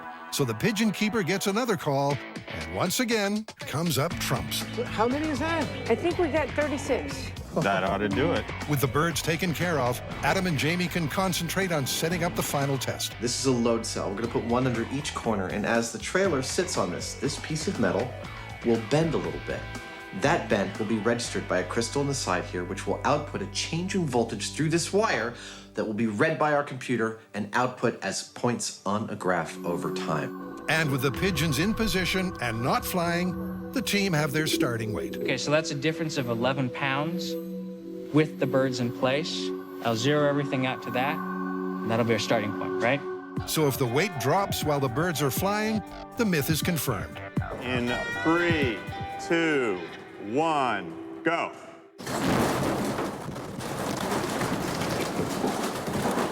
They're all flying. It's beautiful. Most of them are flying. That's great. All right, we're done. Okay. And stocking. That worked better than I thought it would. They all flew for like a good maybe 15 seconds. That's great. And the high-speed camera captures the moment. All the work we did is to get this shot that you could see them all flying and be weighing it all at the same time. It's just stunning. Good job, you guys. Awesome. But getting a truckload of birds to fly isn't the point. The question is, does the trailer get lighter? So there's no difference when they were in the air. No, but you can see minor fluctuations happening very quick. But Well, what I see is the fluctuations have about the exact same amplitude both above and below the 0 point. I mean, it's a noisy signal, but here it's clear there's no difference. Yeah, that's great. Dude, that is beautiful. The MythBusters have proven that when the pigeons take flight, their weight on the floor is exactly replaced by the force of their wings pushing air downwards.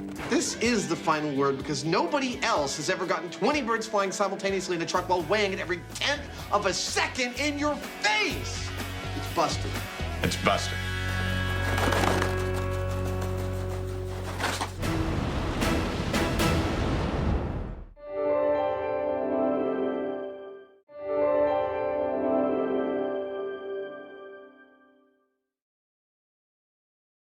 Don't try anything you're about to see at home.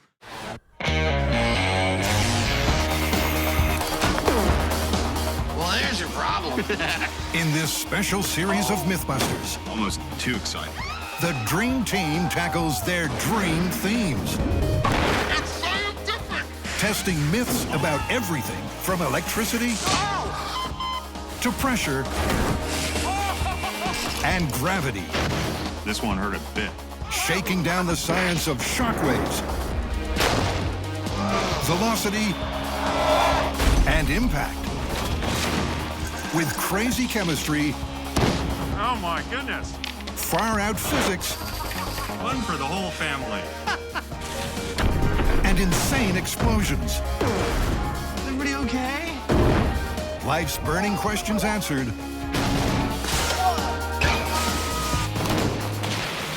On MythBusters, there's your problem. In this episode, the MythBusters cook up a catastrophe with 3 explosive myths about food. Red meat and high explosives. Then they crank up the volume for some sound-related science. Adam and Jamie want to tackle a classic MythBusters conundrum: juicing the inside of fruit with an explosion. Apparently, the shock wave of an explosion can be tuned perfectly enough to not destroy the outside of the fruit, but turn the inside into juice, such that you can stick a straw in and have a refreshing drink. Sounds like fun. I agree. Let's do it. And what better place to whip up a deadly fruit cocktail than the Alameda Bomb Range?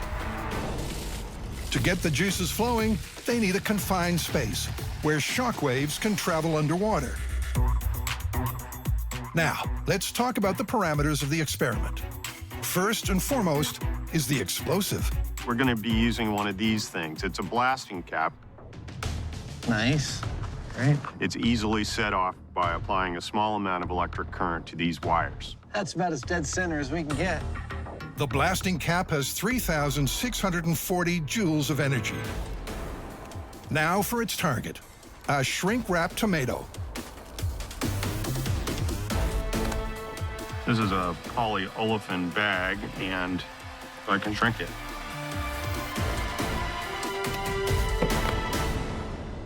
There you go. Oh, that's beautiful. Do you think this will float? I think it will. What are we going to do about that? I've got a magnet with a string on it. I figure I'll attach it to the bottom and we'll hang the blasting cap from the top. The fruit is anchored several inches from the blasting cap, and the juice bomb is armed and ready. You ready? I'm ready. Fire the hole! Fire the hole! Fire the hole!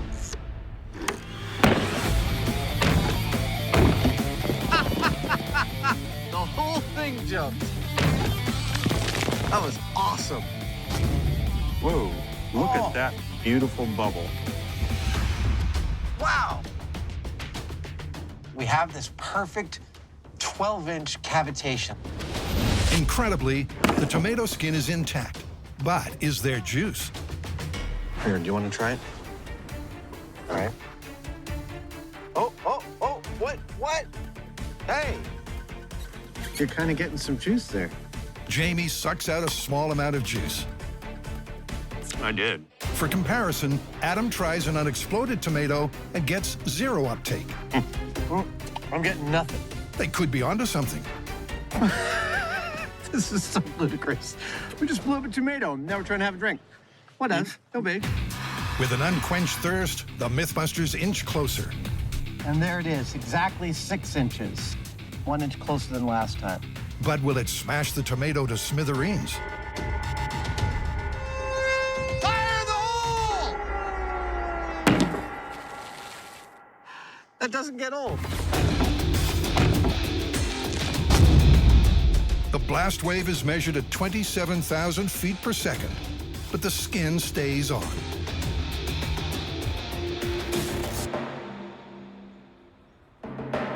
That looks like a lot of juice. That was almost a mouthful. Really? Yeah. We're a lot farther along on this than I thought we would be. I thought this was that realm of almost total fantasy. It's the same story at 3 inches. What? Still there. I don't know that we've reached the outer skin. This is amazing. And each time they get closer, Jamie gets more juice. Look at that, dude. That looks like the best one yet. Until half an inch proves fatal to the fruit. 1!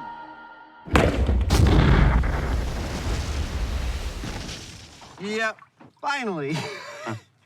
We figured out how close you can get and actually hurt a tomato. They've effectively worked out the closest the blast cap can be without destroying the tomato is 1.5 inches. But now it's time to figure out exactly how much juice we can get out of that to actually quantify it. How? Well, earlier back at the shop, we quantified the amount of juice that we got from a tomato using an industrial juicer.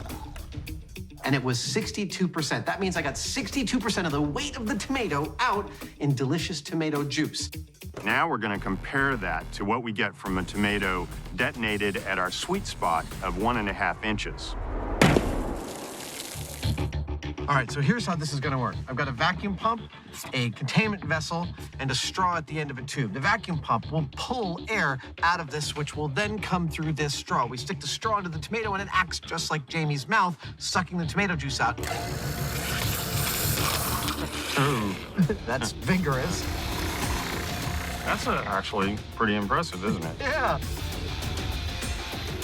It's coming. All right.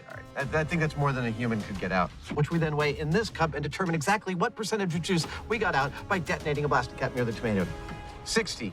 This works out beautifully. 180-gram tomato, we got 60 grams of juice. That's exactly 1/3. That is 30% of the tomato in juice. That's half of what you get out of an industrial juicer, but that's a lot more than I thought we'd get. I actually believe that we are drifting dangerously into plausible territory here. In fact, after all this blasting, I'm not sure where we could go from here. Yes, using a preset calibrated explosive charge, it's possible to juice the inside of a tomato. And there's really only one place to go from here. I think we need more explosives. Now, of course, it's MythBusters, so where a small amount of explosives seems to work pretty well, a large amount of explosives ought to work a lot better. This time around, we're going to be using 20 pounds of TNT. Nice. Nice and peaceful out here. At least right now it is. And that's going to create a much larger and more powerful pressure wave. So in theory, that should do a better job of creating more juice. They're scaling up the blast by a factor of 10,000, which calls for a fruit medley. Oranges, check. Cucumbers, check. Tomatoes, wrapped, check. Pineapples, check.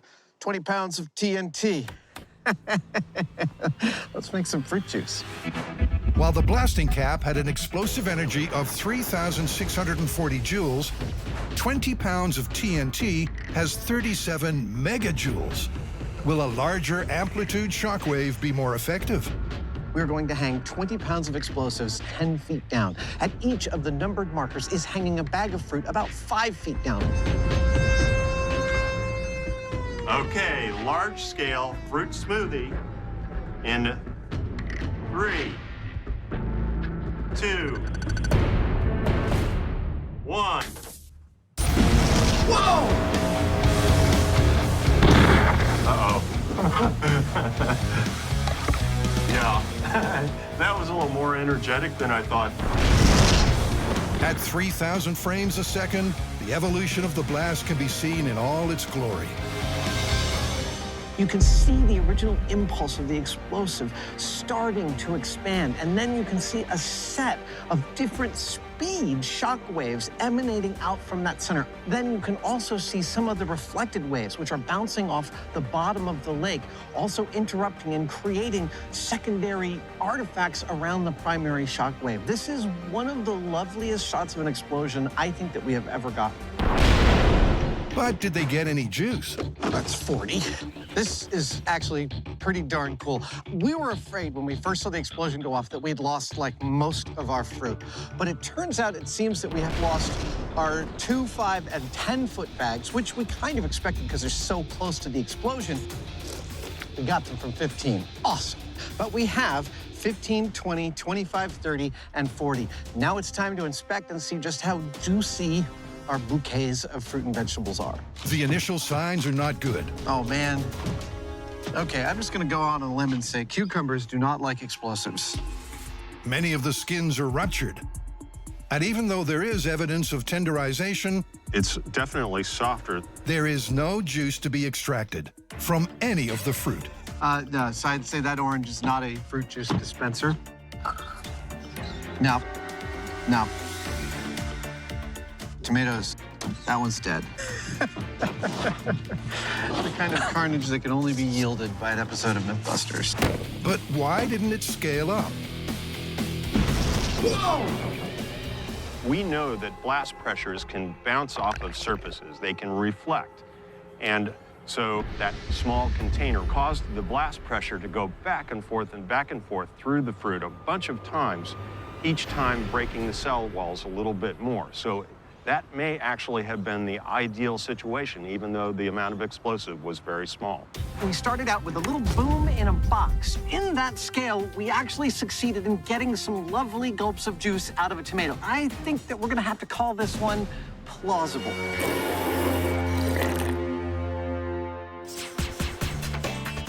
Next up, it's popcorn pandemonium at the bomb range. The premise behind this myth is simple. The heat and pressure of an explosion causes raw popcorn kernels to cook in an instant. The plan is to create an explosion by strapping some C4 onto a propane tank. This doesn't pop the popcorn, I don't know what will. And place some popcorn kernels on top inside some tin foil, and voila, popcorn rain. Now, we know that heat is what causes popcorn kernels to pop into popcorn. I mean, you could do it on your stove. And I think it's fairly likely that the size of fireball that we'll get will generate the sufficient amount of heat to make something pop. Or will it just scatter corn kernels to the far-flung corners of the county? All right, here we go. In 3, 2, 1.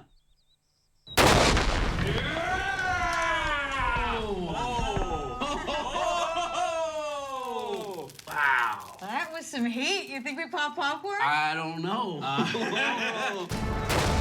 That's the burning question. At the corn carnage epicenter, the signs aren't good. I see a lot of unpopped kernels on the ground. No popcorn. Nothing? Nope. There's more foil over here. It seems the force of the C4 explosion and the rapidly expanding propane fireball distributed the raw kernels far and wide, without actually popping any of them. My propane popcorn empire! Why? So propane did not pop the popcorn. All we had was a big fireball, which is what we expected, but that somehow wasn't quite right in order to pop the popcorn. I don't think there was quite enough heat, and it wasn't sustained for long enough for the popcorn to actually pop. I think we just kind of blew it out everywhere. All right, what's next? Kettle corn? Creamer cannon. Yeah. Of all the fireballs that I've seen from explosions that we've done, Creamer Cannon has given us the most slow fireball. It goes into the air and then...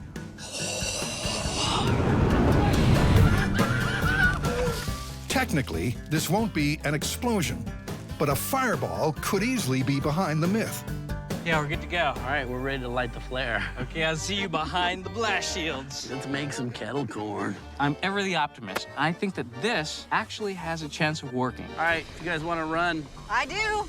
What happens is you launch the cannon, the creamer and the corn goes up in the air, the corn's surrounded by fire. Somehow, it's going to make us kettle corn. Ready to go. All right. In 3, 2, 1.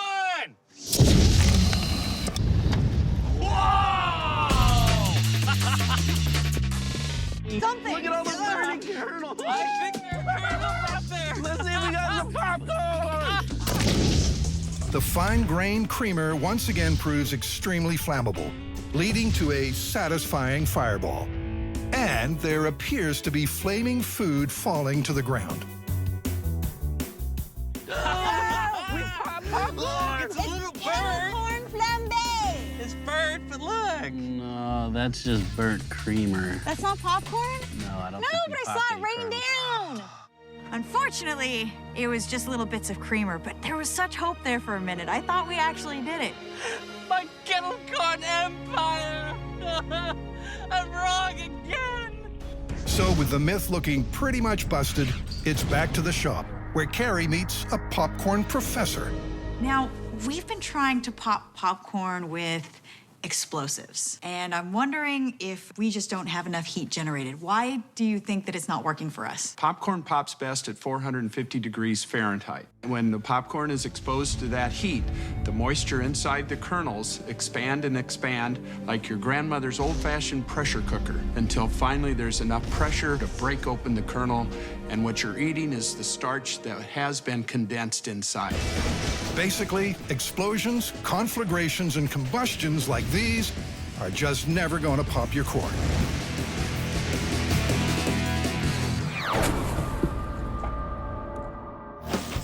And now for the main course. Tenderized steak, MythBusters style. For Jamie and Adam, shockwave juice was just an appetizer. Could the same explosive technique be used for a melt-in-the-mouth steak? Tenderness depends very much on where it's cut from the cow. Meat from the short ribs is super soft. Meat from the neck and the rump, not so squishy. It's all to do with the strength of the connective tissue between muscle fibers. The weaker the tissue, the softer the meat. Two common ways to break those bonds are powdered pineapple enzymes and a sound thrashing. But could there be a third way? By popular demand, today we are joining two of my favorite things. Red meat and high explosives. Step 1, shrink wrap the cut. Then seal and deliver to the bomb range.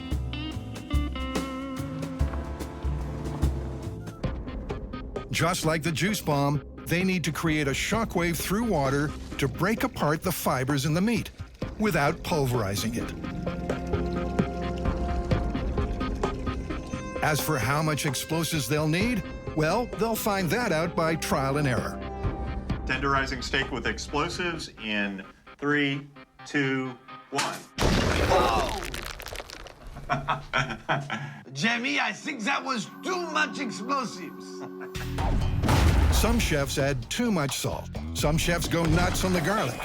But they've added way too much C4.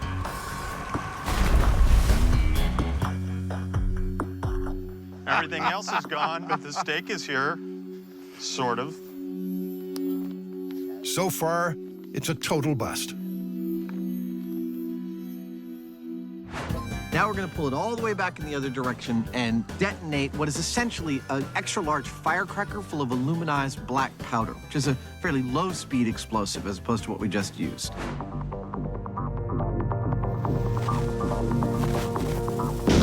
That was a nice little blast. The bucket's destroyed. But how about the steak? Well, that went perfect. The explosion went off, and we didn't ruin our bag of meat. Now, I can't tell anything specific just by touching this meat. The proof in any improvement in texture is really gonna be in the cooking. 1, 2, 3. But before the barbecue fires up, they have one more tenderization test. They've tracked down someone in the Department of Agriculture who says he knows how to blast the steak to perfection. And they say that we've got to put a steel plate at the bottom of the barrel. We have to suspend it in the air, and they gave us the precise amount of explosive we have to use. So we've done Baby Bear and we've done Papa Bear. This is Goldilocks, right? This is the recommended recipe in 3, 2, 1. Oh, look at that. It's boom time beef. And just like the last time, the steak is not breached. And that means it's time to get cooking. As the sun goes down, the barbecue fires up. So let's meet the meat. Now, the first one is a low-grade steak. It's not been altered or tenderized in any way. The second one is that same low-grade steak, but we've tenderized it with a low explosive. The third one, we've tenderized with a high explosive. And the fourth one, we've tenderized with a pineapple enzyme commercial preparation. Now, the last one is a prime steak that's been aged 28 days. We're gonna test all of these and see which one is the most tender. We're bringing in Ron Siegel, who's the chef at the Ritz-Carlton, and he was the only American ever to win the Japanese Iron Chef program. Ron, thanks for coming on to help us out. Thanks for coming out to the bomb range. Yeah, thank you. All right, where are those steaks? So which one is the most tender? Let the chewing commence. Steak's good. Some of it is better than others.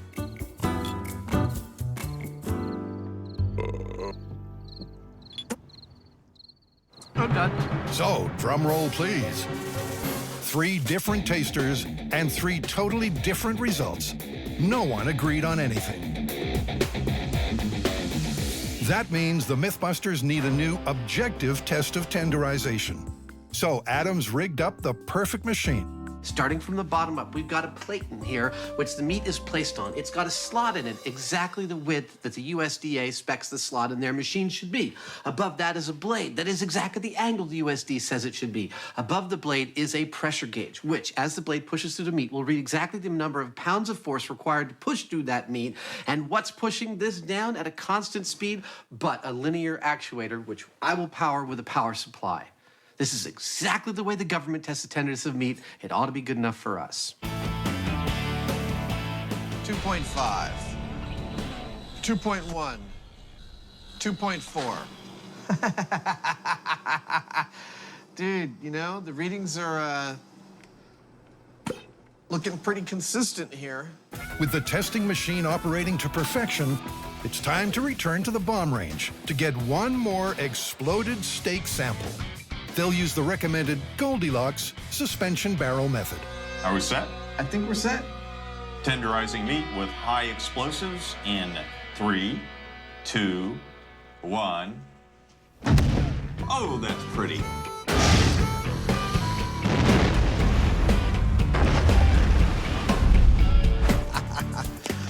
That's great. This one's breached, I can see that, but these two are totally intact. That's fantastic. Back at the workshop, they crunch the numbers. I think I know the results. Tell me what the averages are. Control was 2.82, and the exploded steak was 1.16. Oh, that's so great! I'm exhausted. All of this protocol to build the machine and to have it actually give us results we were hoping to see something, and we got something. Yeah, when you're chewing on it, you can't tell, but the machine won't lie. That's awesome. That's awesome! Against all expectations, it seems blasting a steak to kingdom come really does make it melt in your mouth. With the food-based myths well and truly well done, it's time to activate another sense. With 3 sound-based myths, starting with a cracker. There's a popular idea that whips produce their characteristic crack by moving faster than the speed of sound. But is this true? That's what we were about to test. All right. Using our high-speed camera and all of the stagecraft we've learned in 10 years of doing this show, we're going to try and prove that the end of the whip breaks the speed of sound. Sound travels at just over 1,100 feet per second. If they can catch the tip of the whip traveling that fast, the myth will be confirmed. But that's not easy. 3, 2, 1. Because the tip of the whip is moving so fast and over such a large area, it makes it really difficult to see where and when it's making the crack. Yeah, the tip's starting to swing around at about 4D. So with that in mind, we've created this background with a grid on it. Yeah, right about there, a little bit below it, so we can hopefully zoom in on it with the high-speed camera. Oh, spank right on the same mark. But with the camera recording at the 6,000 frames per second required to measure the speed of sound, zooming in and capturing the exact moment is a very tricky task. Okay, are you ready? Yeah. Okay, here we go.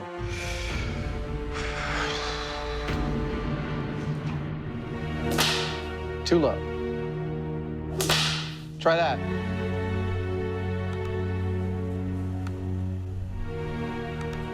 In terms of time, this is like looking for a needle in a haystack. There's a lot of increments when you're looking at 6,000 frames per second to find the exact instant that that passes through the frame. Yep, not only does Adam have to get a clean crack, that was too low, and pull off the unlikely feat of hitting the same mark, the guys then have to find those 4 exact frames of action. So the signal you're watching me on right now is transmitting 29.9 something frames per second. Low. I'm aiming at the same spot every single time. Our high-speed camera is catching almost 2 seconds of footage at 6,000 frames per second. That's going to be too high. It is, it's a little bit of a hunt and peck.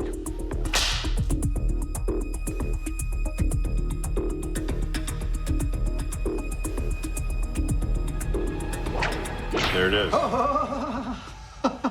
Finally, in glorious 6,000 frames per second high speed. Now, how fast is it going right here? That's 5 frames to travel 12 inches.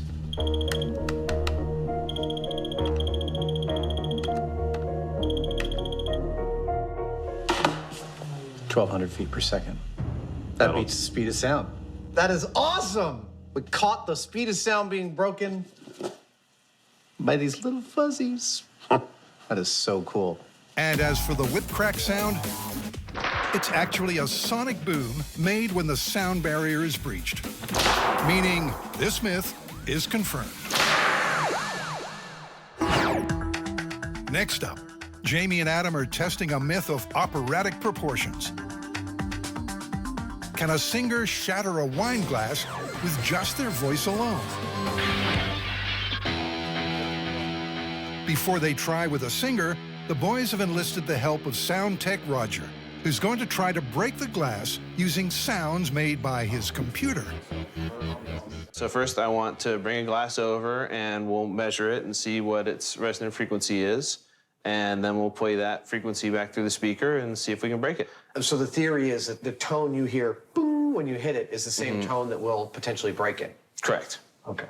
A crystal glass has a natural resonance. This is the frequency at which it most efficiently turns sound waves into physical movement. play a glass its own resonant frequency, but loud, and it may move so much that it explodes. They're using lead crystal, as it's the most efficient at transforming sound into motion. This lowest peak here is the fundamental frequency, and I'm reading off here 562 hertz. So that's where we should start. With the computer primed to belt out a pure 562 hertz tone, it's myth-busting time. So this is MythBusters wine glass breaking test number 1. Simply playing a tone through the speaker to the glass. That's it. I'm really sorry. I need to actually plug that speaker into something. Oh, details, details. The MythBusters aren't the only ones that make mistakes. Let's try that again.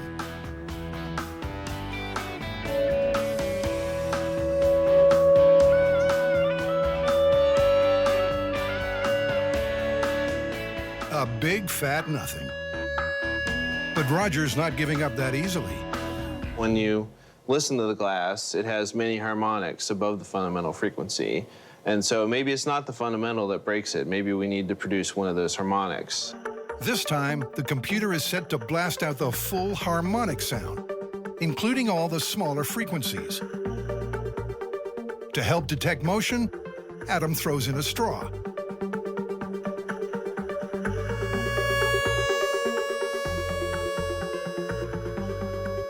The straw dances. The glass really is vibrating. And check out the high speed. The crystal is as wobbly as Jell-O, but not wobbly enough to implode. So that could be myth-busted right there. I don't know that we've exhausted all the possibilities. Yeah, there's something we're missing here because it's really aggressively moving that glass. The question is, why isn't it breaking the glass? The problem may be with the way the sound is being distributed. And Roger's come up with a clever audio fix. A board with a 2-inch hole in it. But how is that going to help? It's going to change the directionality. It's going to change the distribution of pressure in the near field. So it's going to cause an awful lot of different acoustical phenomena. Roger's confident the Holy Board will do the trick. Okay, everyone ready? Ready when you are. 3, 2, 1. Oh, there you go. Okay, that's kind of effective. They've cracked it. The 2-inch hole does the job and proves that sound can break glass. Next, they need to find a singer brave enough to try. Next stop on the glass-shattering tour is song school. This myth needs vocal power. But forget opera singers. Adam and Jamie have gone for full power with rock singer Jamie Vendera. Some of these are a little more dead than the others. If you flick it, now hear how that rings. I mean, it sounds almost like the ring has a kind of curve to it. Exactly, and that's what you're looking for. To start off, he's going to try to achieve breakage using the right tone, amplification through the speaker, and the Holy Board.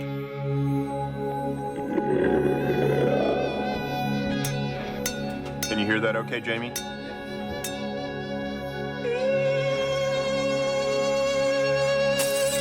Bingo.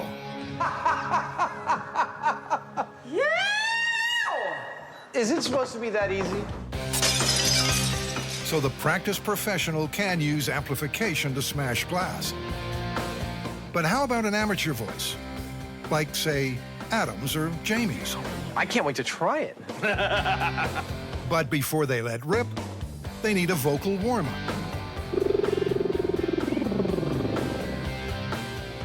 You're gonna stand back. I can't do it while I'm smiling. Believe it or not, this is lesson number 1, lip bubbles.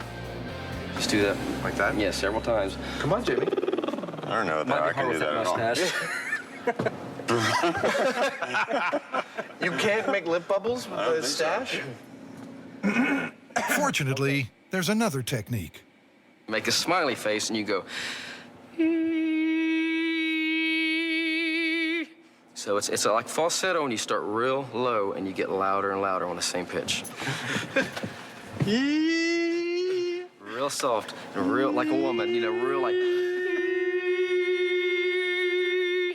You want to try a glass? I'm dying to try a glass. All right. Well, I want to see Jamie do it first.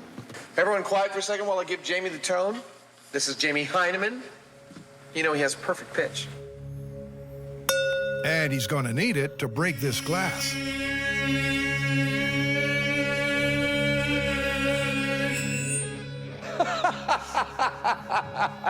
I had a nightmare like this once. Well, I'm moving the straw around pretty good. The straw is dancing, but no shards fly, except maybe in Adam's ears. But now it's his turn.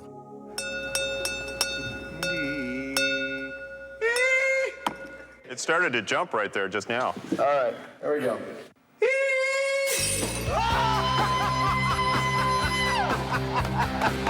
I did it! Wow. Well, there you go. That was great! You have graduated. You're now a full vocalist. Oh, that's incredible! Adam's proven that with a little amplification, even an untrained singer can shatter glass. But to prove the myth, they need to ditch the amp and go unplugged. Will Jamie Vendera rock into the history books, becoming the first documented person to break glass using his voice alone? 110%. I know I can do it. I don't have any doubt. I mean, if we get this, this is like, that's huge. No one's ever caught this sort of thing on videotape before. No one has a confirmed report. And if our researchers can't find it, I mean, nobody can. Oh, I'm so psyched about this, I can't even tell you.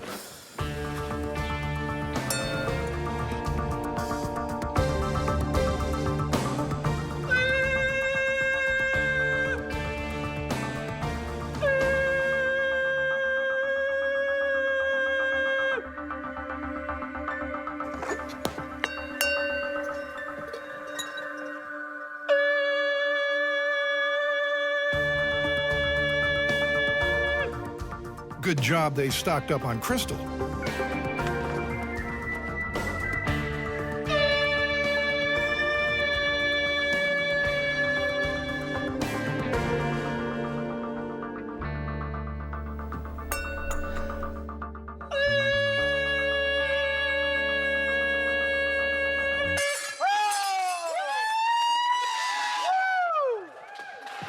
Jamie, man, dude! That is a first on television. A MythBusters exclusive. 566 hertz, 105 decibels, and 20 attempts. Makes for a world first. And a myth that's 100% confirmed.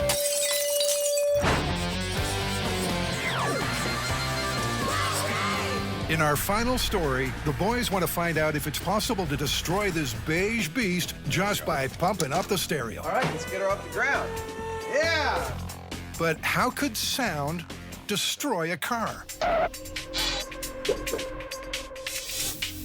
Okay, so we know a speaker produces sound. It does this by switching an electromagnet on and off and vibrating the speaker cone. This moves air back and forth, creating waves of pressure. This sound pressure level is measured in decibels. And in theory, with enough decibels, enough pressure, you can break anything. So it's a simple plan. Build the most powerful subwoofer possible. And if that doesn't destroy the car, then nothing will. Step 1, make room by removing all mod cons and luxury extras, like the seats and the steering wheel. Now, this is cool. I want this. A typical subwoofer has a cone size of around 10 inches. But in true MythBuster fashion, the MythWoofer will be 5 times the normal size. It's 52 inches. Oh, man. Which means we're talking probably a 4-foot speaker cone. When you look in this car, what you're going to see is the entire interior of the car filled with speaker cone that's going to be moving up and down. And it should be quite entertaining. To power such a massive speaker, you need some serious juice. I figure just go directly to an engine. You know, we can get a crank, we can go right to the output of an engine, we get raw power. That's what we're going to do. It's another MythBuster first, a diesel-powered speaker. To harness the engine's raw power, they'll need access to the transmission. So Adam and Jamie get cutting and open up the bodywork, from the top and the bottom.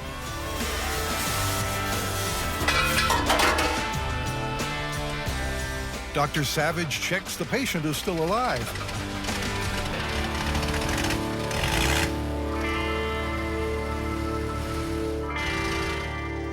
Now it's not shutting off.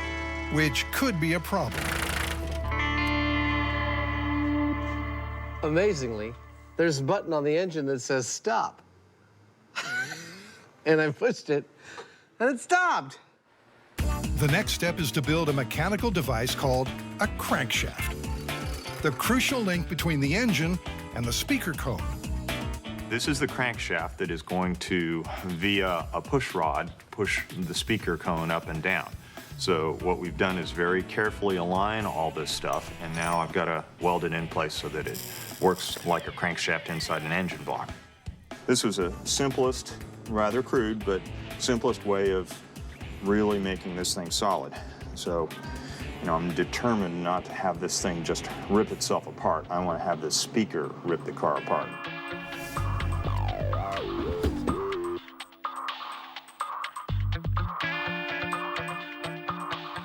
Well, should we start it up? I think so.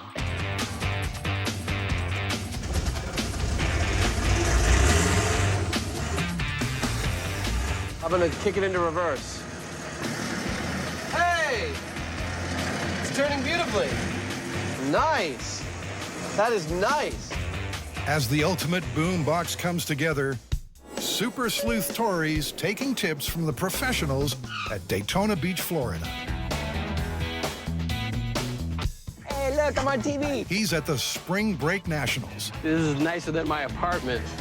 the world's most famous sound-off. These guys customize their vehicles for one purpose: maximum volume. But how damaging can this decibel drag race actually get? Do cars explode?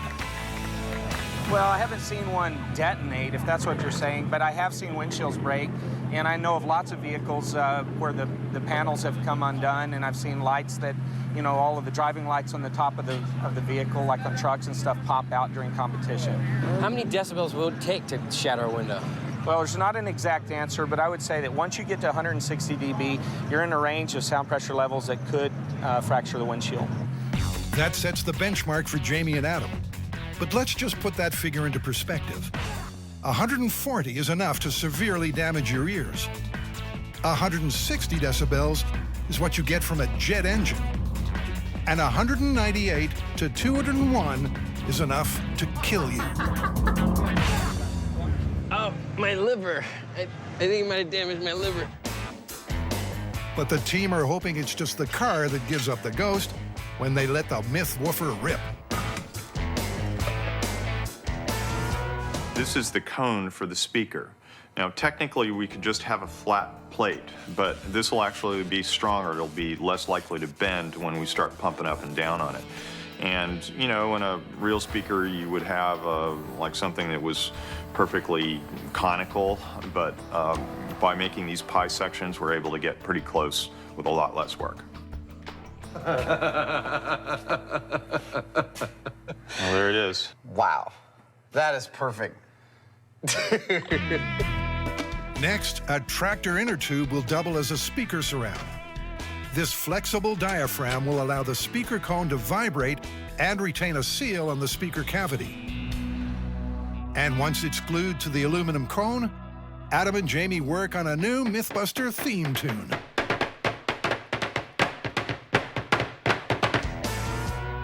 The plan is to power the giant speaker with the diesel engine of the car.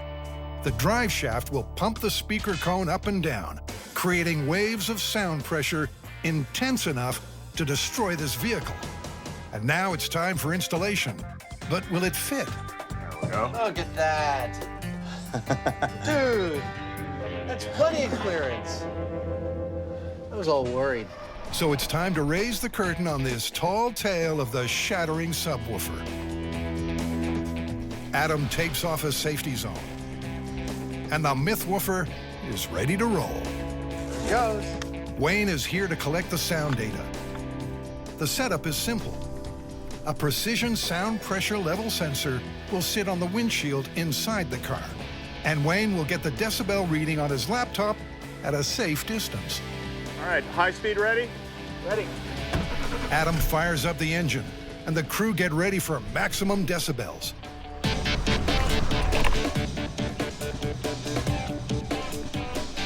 But we aren't going to hear any wild tunes here. We've got 3 melodies. It's called first gear, second gear, and third gear. And the sound of shattering car. Ready, let's go for it. In 3, 2, 1.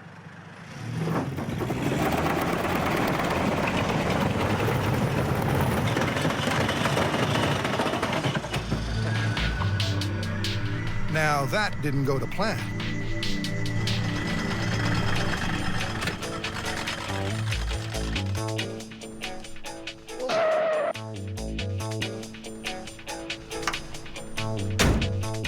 I don't see no cracked glass. And why not? Because the speaker sure looked like it was working. Check this out. Blew the sunroof completely out of its tracks. Oh, no.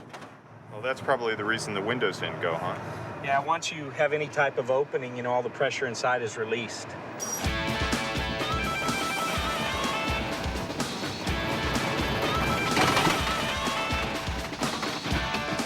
But how many decibels did the MythWoofer pump out before it broke down?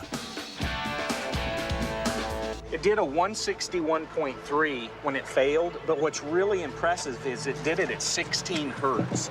That is just almost unheard of to produce sound pressure levels that high at such low frequencies.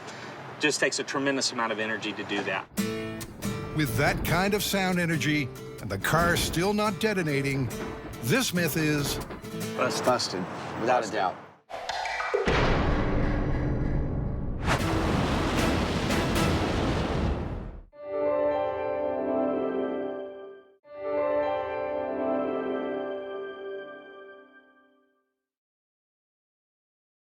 Please do not try what you are about to see at home.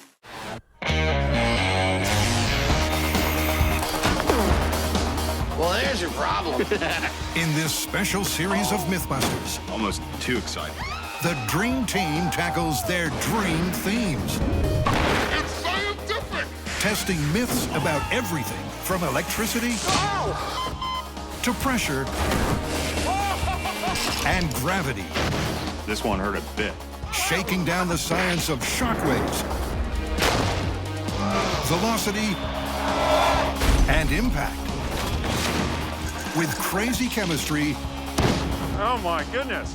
far-out physics, Fun for the whole family. and insane explosions. Is everybody okay? Life's burning questions answered.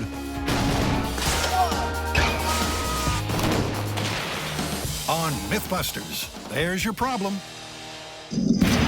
In this episode, the MythBusters are getting swept up in the science of turbulence, using planes, trains,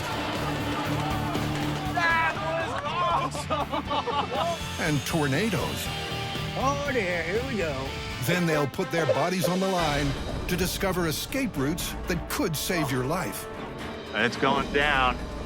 Here we go. In our first story, the MythBusters are going to investigate if a vortex caused by a fast-moving train can suck a commuter off the platform onto the rails. I have an original idea. Let's start in the small scale. Let's go find like a model train and build a wind tunnel and do some testing to see if you actually even have any suction. Once a start has been made on constructing a wind tunnel, Carrie and Tori get all steamed up in search of a mini train. What's the scale on this? This is 1/29th scale.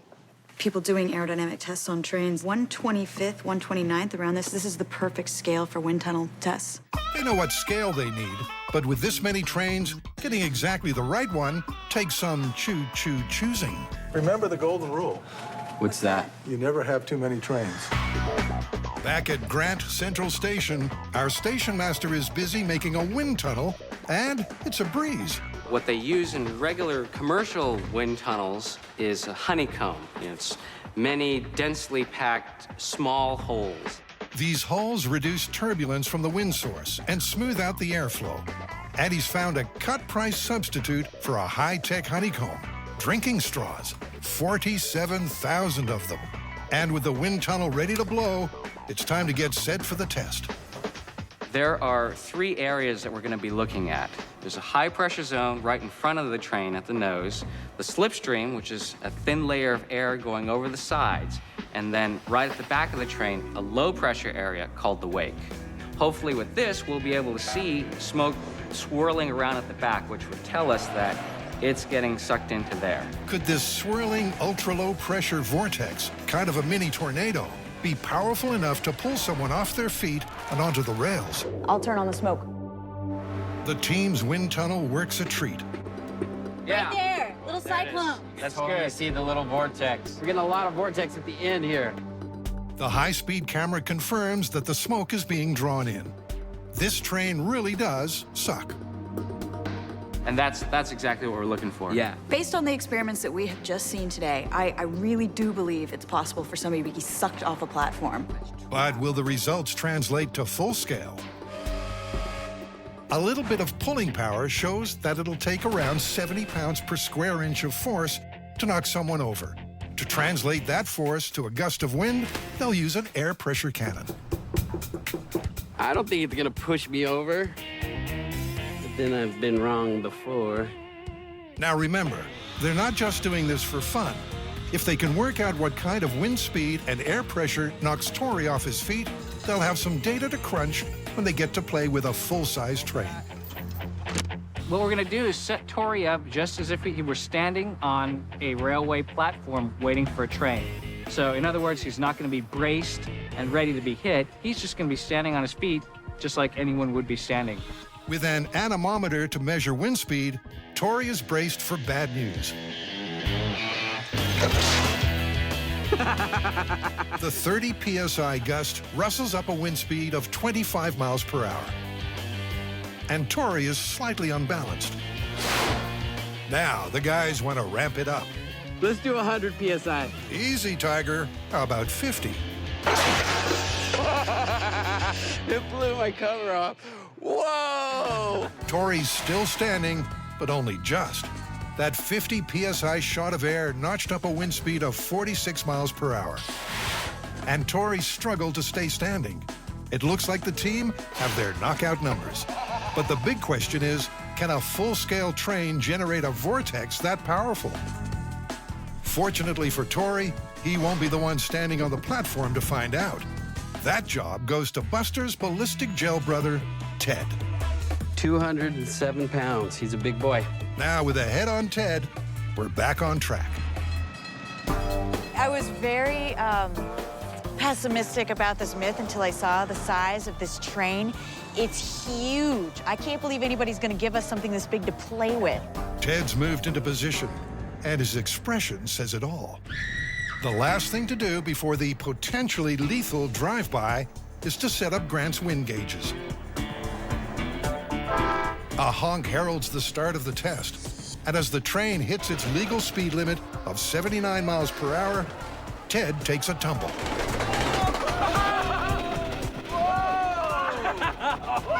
That was awesome! But was it suction, or was it more just the gust of air that pushed him over? The replay seems to indicate that Ted got blown over, but not sucked onto the tracks. They'll need to try again. This time, the train will be going backwards, with the blunt end leading and the aerodynamic engine at the rear.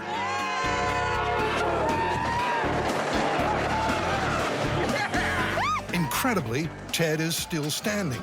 He wasn't even blown back. And Grant's battery of wind gauges reveals the reason why. On our first run, with the train coming this way, yeah, and the aerodynamic tip leading, yeah, we had parallel to the train, wind speed of 49.9. The second run, with the flat end leading coming this way, 26.8. Whoa. So the wind speed on that run was actually less. So according to the figures from the cannon tests, both runs generated enough wind to make a typical guy stumble. But it's all blowing straight out or parallel to the track. After it passes, he's not pulled back at all. I'm definitely not seeing any suction. All that turbulence is parallel. Despite some incredible wind speeds being generated, there's only one conclusion. Oh, it's busted. Totally busted. But still really, really dangerous to stand that close. You don't want to stand very close to the train. You do not want to be there. In our next story, the MythBusters are going to test if vehicles used by storm chasers can really handle tornado-strength winds. This season specifically, they're expecting to encounter higher winds than they've ever found before, and they want us to help them determine just how tornado-proof their vehicles really are. Can we break them? No one has yet told me that we can't. Well, if first impressions are anything to go by, this one looks like it's unbreakable. This is a Tornado Intercept Vehicle, or TIV for short. Specifically, this is the TIV 2. It's built on a modified truck chassis, and it has 10,000 pounds of composite armor. Its 2¼ inch thick skin is composed of layers of aluminum, Kevlar, aluminum, steel, rubber, polycarbonate, rubber, and aluminum. Its windows are made of about 1 inch of glass and polycarbonate. In addition to its regular armor, it's also got 4 hydraulic panels, which can be lowered all the way to the ground to prevent high-speed winds from getting underneath the vehicle and creating lift. It has a couple of 40-inch long spikes that anchor it to the ground. And it all adds up to the state-of-the-art in tornado preparedness and research. Vehicle number 2 is the equally intimidating Dominator. But believe it or not, their owners aren't convinced they can handle a full-strength tornado. Well, this vehicle has withstood winds up to 145 miles per hour, but we'd like to know what the outer limits are. So can you guys make us a tornado to test both of our vehicles? Sure. Absolutely. Why such confidence, I hear you ask? That'd be because they already rented a fully operational jumbo jet. This is our tornado. Oh, it may look like a 747 to you, but to us, it's the perfect experimental platform. All we got to do is push on this lever. And this engine spins up, putting out 45,150 pounds of thrust. And out comes a tornado. Before they drive vehicles in, let's see what winds this jet engine is capable of. This first run with the engines is all about data gathering. What kind of wind speeds can we expect? And that's where this device comes in. These gauges are wind speed indicators from airplanes, and they're connected to a pair of pitot tubes that are also normally bolted to airplanes, like the one behind me. When we turn on the one behind me, these pitot tubes connected to the wind speed indicators monitored by the camera are going to tell us precisely what wind speeds we're getting from that engine at 4 feet off the ground and at 4 inches off the ground, at 140 feet from the engine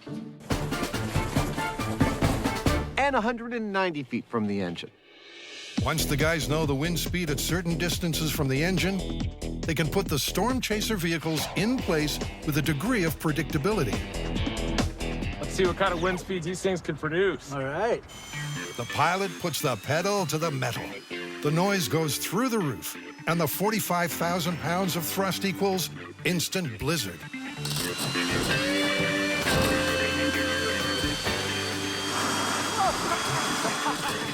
I have to say, that was remarkable. To be behind one of those jet engines when it's going full bore, magnificent. At 140 feet, the wind speed measured 200 miles per hour. At 190 feet, it was 130. Now the guys want to run tests at 160 and 250 miles per hour, which translates to 175 and 125 feet behind the engine. They're starting with a regular car to see how that can weather the weather. So Reed, right about here, it's going to be going 160 miles an hour when they fire that jet up. Can you put that in context, what that means? Yeah, that's about a mid-range EF3 tornado for us, and that's the enhanced Fujita scale, and that's a strong tornado, and it would cause serious damage to a house, likely lifting the roof off. Let's see what it does to the car. Okay, turn to number 3. The pilot flips the switch marked Unleash Hell. And a couple of seconds later, that's exactly what happens.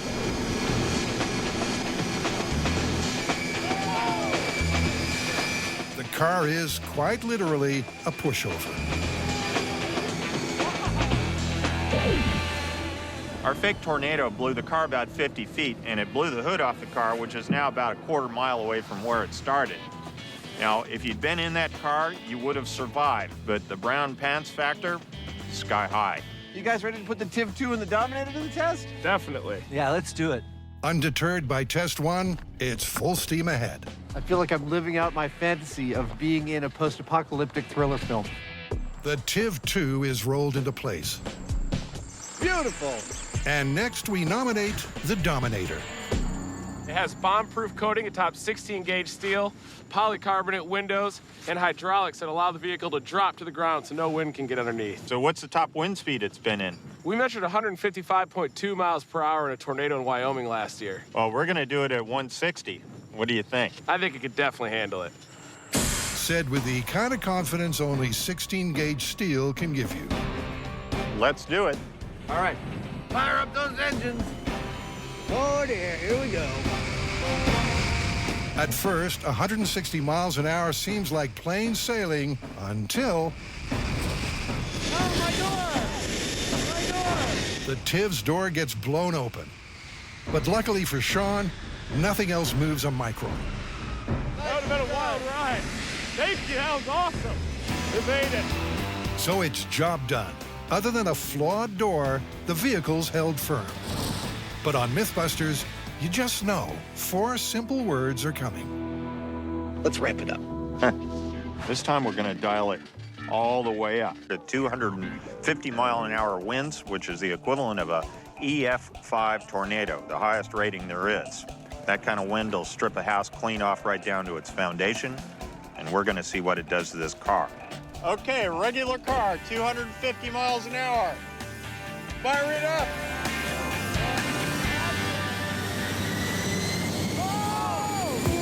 From 0 to hero, the jet soon reaches full throttle, whereupon the car tumbles like a toy. It's a case of now you see it, now you don't. Since just 2 seconds after takeoff, the car is 250 feet away. Oh, it picked that car right up and took it quite a ways. It did. You think your cars will fare a little better? Definitely. But as their cars get into position, there's a sense that unshakable confidence is finally beginning to crack. This has never happened to this vehicle before. And of course, something you spent your life working on, that being damaged in front of you, in front of everybody, it's horrifying. He's right. This could be horrific. Pass me the popcorn. Let's fire it up. Once again, the source of the force is fired up. And a moment later, a 250-mile-per-hour wind storms through. The TIV, with its anchor points, barely moves. But then suddenly, the Dominator starts to lose its footing. It slides in the Force 5. Oh, my God! But thanks to its lower chassis, the wind can't get underneath it to lift it up or topple it over. They both survive. Nice. Thank you for not destroying my vehicle. Well, that's great. Even though it went sideways, it stayed firmly on the ground. It never got under it. Yeah, I think there was always some downward force there, which is good. That was a great test. The high speed shows the strain both vehicles were under. And although one did move, this 250-mile-per-hour test was clearly survivable. The Dominator only suffered a bent license plate. But it's the TIV that really testifies to the test's power. Oh my gosh, look at that. Yeah, they're bowing. The hydraulic piston, that anchor that goes in the ground, it's bent. Force of that wind actually bent something that was rated to 9,500 pounds. Wow. In the fury of the Force 5, the TIV's anchor points bent under pressure. But even so, the occupants would have survived. And that means it's mission accomplished for the MythBusters. The Storm Chaser chariots are proven tornado-proof. Next, Carrie, Tori, and Grant are winging it. So I'm sure you've seen birds flying in a V. Yeah. Okay, well, supposedly they do that because it's more energy efficient, which leads into our myth. If it works for birds, can it work for planes? So do you actually save fuel by flying in a V formation? Exactly. As a bird's wing moves through the air, it creates a wingtip vortex. These low-pressure spinning cones of air create upwash, giving the bird behind a boost and making it easier to stay aloft. But will planes in formation get that same boost? Before using a real plane, Carrie's built a scale model one and is going to test it at a NASA water tunnel to figure out the aerodynamics. Okay, model's in place. Okay, well, let's go ahead and turn the dye flow on. I can start to see it, like, create kind of a tube. There's an upward motion from this spiral that's putting the following airplane in upwash. So being in the upwash of the vortex is creating lift and making it easier for the plane to fly, therefore becoming more fuel efficient. Exactly. The resulting upwash makes it easier for the follow plane to stay aloft. So look at these planes in formation. This myth is looking really good to me. It's time to play Top Gun pilot, with a golden opportunity for Tori to say something really cool. Let's conserve some fuel. All right, we're gonna start with the control test. We have 9 planes that are gonna fly in a random pattern at different altitudes. We're gonna establish a set speed of 110 knots. Now, we're gonna fly for 10 minutes, and every 30 seconds, I'm gonna write down a data point for their flow rate, and we're gonna establish a baseline, and then we can compare all our other results to it. I feel the need for data. And we are off the ground. All right, let's start the 10-minute clock now. Every 30 seconds, I'm gonna take down a data point. What they're looking for is to measure how much fuel is used when the planes are flying at 110 knots in random positions. Flow rate holding around 7 to 7.9 gallons per hour. This is a great control test. There's a lot of sexy data we got going here. After 10 minutes, the test is over. We made it! Back on solid ground, the results of the control are in. So for the control test in my plane, cruising along at 110 knots at an altitude of approximately 4,000 feet, as you can see in the graphics, we get an average fuel consumption of 6.6 gallons per hour. And the data for the other planes is similar. Fuel rate varies, but what's key is that the formation results for each plane will be compared against this baseline. Now it's time to try out a few formations and see if that makes a difference. This myth is all about the fuel efficiency of the V, but that's not the only formation that could save fuel. For a complete set of results, they'll also test the side-by-side and the conga line. But the first formation for our squad of 9 planes is the mythical V. All right, let's start the 10-minute clock now. Flow rate is now 6.8. Remember, we are flying in the vortices of the airplane in front of us. And although it creates lift, it's also very unstable. We went a little bit too far in, and we started getting sucked in towards the lead plane. And if you're too far out, yeah, you get no gain at all. After 10 minutes, the test comes to an end. And looking at the numbers, it's already apparent that flying in the V formation saves you more fuel than flying without it. So, for Tori's plane at least, it's myth confirmed. But before they properly crunch the numbers, they're trying 2 other options. First, the side-by-side formation. And that's basically wingtip to wingtip. There's some turbulence caused by the planes being so close together. Now in formation, the data collection begins again. About 2 minutes in, and we're using 6.18 gallons per hour. It's unnerving being at such close proximity, and the team are relieved when the 10 minutes are up. Right now, we are moving into position to set up for the conga line. For the final test, the planes move into single file. We just went from a nice, easy, smooth flight to a roller coaster ride. because we are now flying through the other plane's rotor wash, and it's very turbulent. Oh, whoa, ho. It's a rotor wash roller coaster in the name of fuel efficiency. 2 minutes in, we have 6.35 gallons. But the turbulence of this test is making the others look tame. Oh my ear. I hate the conga line.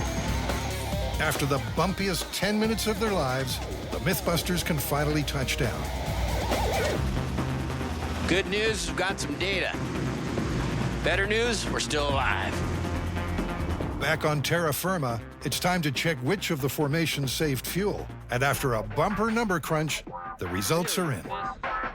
All the control baselines are roughly similar, but what's really interesting is the formation fly. In the conga line, the fuel usage went way up by as much as 18%. In the side-by-side, the fuel usage was pretty much the same as the control, maybe a fraction lower, but not significantly so. But then there's the V. Now, both mine and Tori's planes saved fuel. We were 5% and 3% more efficient than the baseline. But interestingly, even Carrie's plane, which was the lead plane, saved fuel, which is what studies on birds have also reflected. Good data that can only lead to one conclusion. This myth is confirmed. We saw it work in theory in the water tunnel. We saw it work in practice in the air. In a large scale, that actually translates to a lot of money. This might be the way to fly in the future. It's confirmed. They've survived a flight of fancy. But for our first escape-themed myth, the MythBusters will have to survive a living nightmare. It's a chilling movie scene. The heroine gets nailed into a coffin and buried alive 6 feet under. Escape seems impossible, unless, of course, you're a trained martial arts assassin. Undeterred by being interred, she uses a series of 3-inch power punches, cracks open the casket, worms through the soil, and lives to take her revenge. But is such a death-defying deed really doable? To test the first part of this myth, the team are going to sock it to a sensor, hooked up to Grant's computer and strapped to a boxing bag. You ready for the fury? Time to measure what power punch the guys can pack. Our very own Italian stallion shapes up first with a full-arm jab. Go. Nice. Ooh, look at that. Okay, stand by. Okay, so it looks like your peak there was 1,430 pounds. Ooh. But remember, the heroine only has 3 inches of punch space in the coffin. Did it register? It did register. 781 pounds peak. What? Are you serious? And the punchline? Boom Boom Balachi, 785 pounds. Knuckles Byron, 362 pounds. And Iron Man Imahara, 612. The trio are unable to punch their way out of a paper bag, so they head off to test a real punching pro. Martial arts maestro, John Fitch. Ready, set, go! With a round arm right, John Fitch fetches a healthy result.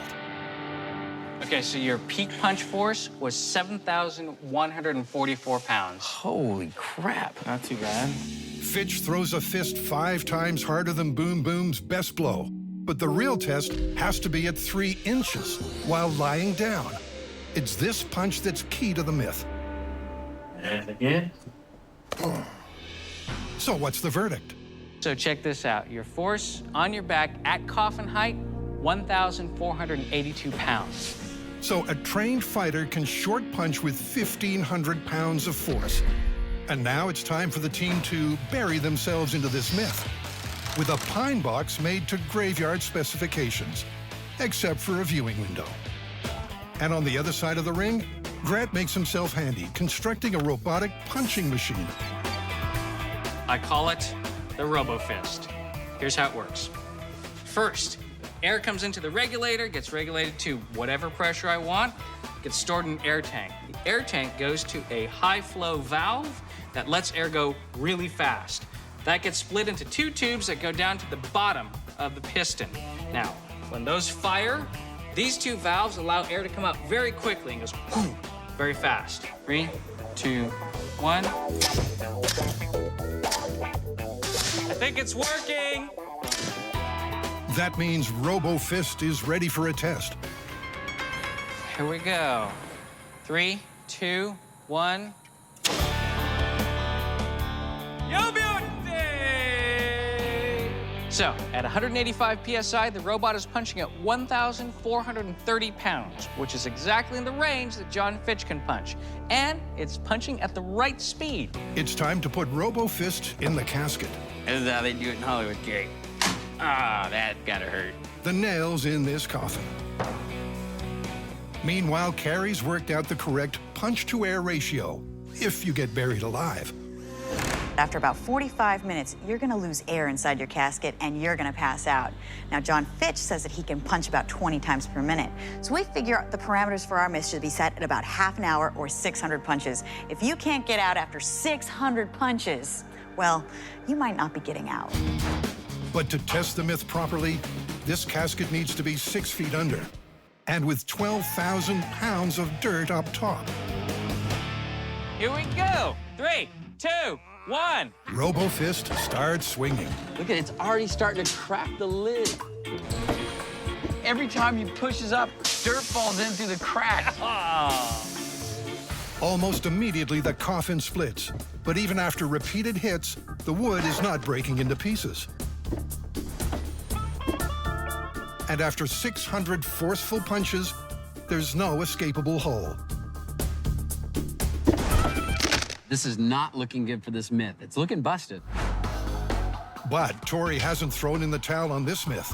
He wants to see if he can crawl through the dirt, in the unlikely case of a lucky break. All right, so this is the trap door. Let's go to open like that, and then we'll start digging our way out. In this test, he'll be just 2 feet under. But let's hope he's not digging his own grave. Tori puts on a special crush suit for his best chance of not dying. Try to stop the dirt from compressing my lungs. And most important, a fire brigade breathing apparatus. Go. Is this how Houdini died? Careful in there. Tori slides into the casket and prepares to be buried alive. You ready? I'm ready. All right, I'm gonna open the door slowly. All of a sudden, this seems like a horrible idea. Carrie releases the trap door, exactly as if he'd been able to punch a hole in that coffin lid.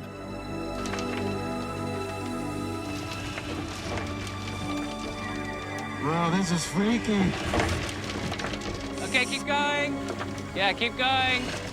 As the trickle of dirt becomes an avalanche, it's panic stations below. Whoa, stop! I'm all right, I'm all right. I'm okay. I'm all right. The 2 feet of dirt has caved in on Tori, but there's a bonus. It's opened up a rabbit hole above. Daylight! Woo!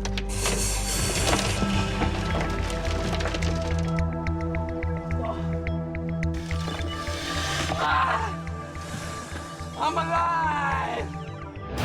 At 2 feet under, escape is just conceivable. But what about 6 feet?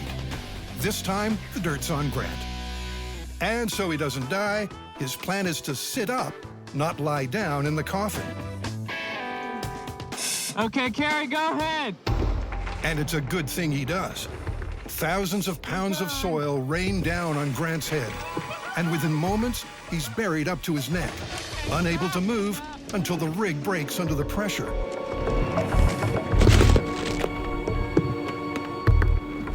But it's not the only thing broken, because this coffin escape myth is well and truly busted. Next, a classic myth turned upside down. According to Operation STAR, that's Submerged Transport Accident Research, cars sinking in water deeper than 14 feet nearly always turn turtle. It's time to sink an upside-down car with me in it. Adam and Jamie have tested many underwater escapes before, but the car has always been right side up. So they're gonna flip this one on its head. And for the myth to be confirmed, he won't make it out without help. That's perfect. We can lower it down. It's as risky a stunt as they've ever attempted. So Jamie is understandably fussing the details. Given that this is a one-shot deal, we're going to weld guide rails onto this barge so we know for sure that the car enters the water the way it's supposed to. Remember, Adam's inside this thing, and so if it goes off the barge cockeyed or anything goes wrong, it might not be pretty. Equally ugly is the prospect of sinking all the way to the bottom. They've welded and strapped tight 2 clusters of 3 empty barrels to halt the descent at 15 feet under.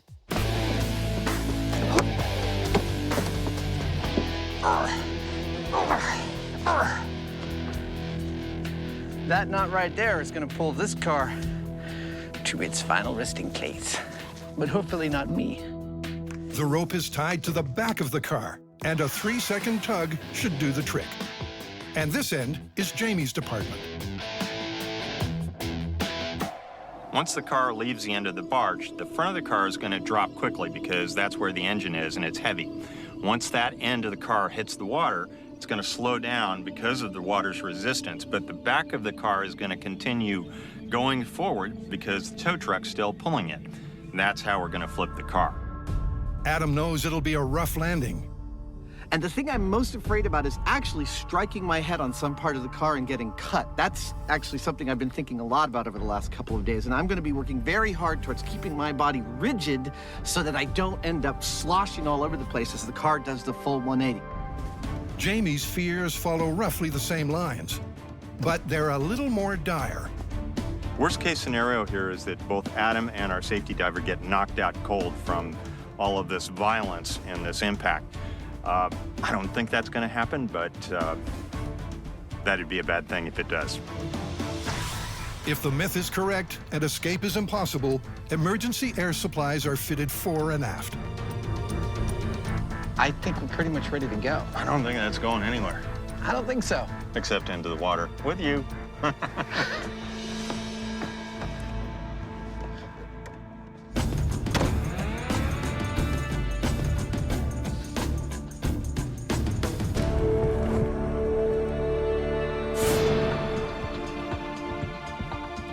My goal here is to go underwater, turn turtle, and get back to the surface without either breaking the window or resorting to breathable air. Staying calm, maintaining my cool, rescuing myself. Mike, go ahead and start your engine. In 3, 2, 1, go!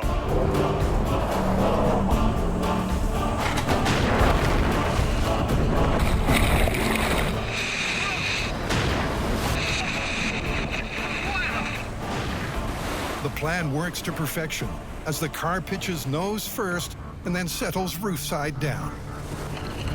Adam's initial fears are unfounded. Both he and the rescue diver are so far uninjured. All right, the car's filling up. Whoa, it's definitely totally upside down. All our safety procedures are working great. It's slowly filling up. I'm definitely not going to try for the driver's side door. I'm going to try for the passenger door. I can't open the passenger door. Of course I can't, because we're still sinking. Until the pressure between the outside and inside of the car equalizes, Adam won't be able to open any doors. We're still about 30 seconds from having turned over. Well, I can hear Adam making all sorts of noise inside there. I don't know what he's saying, but he appears to still be awake and intact.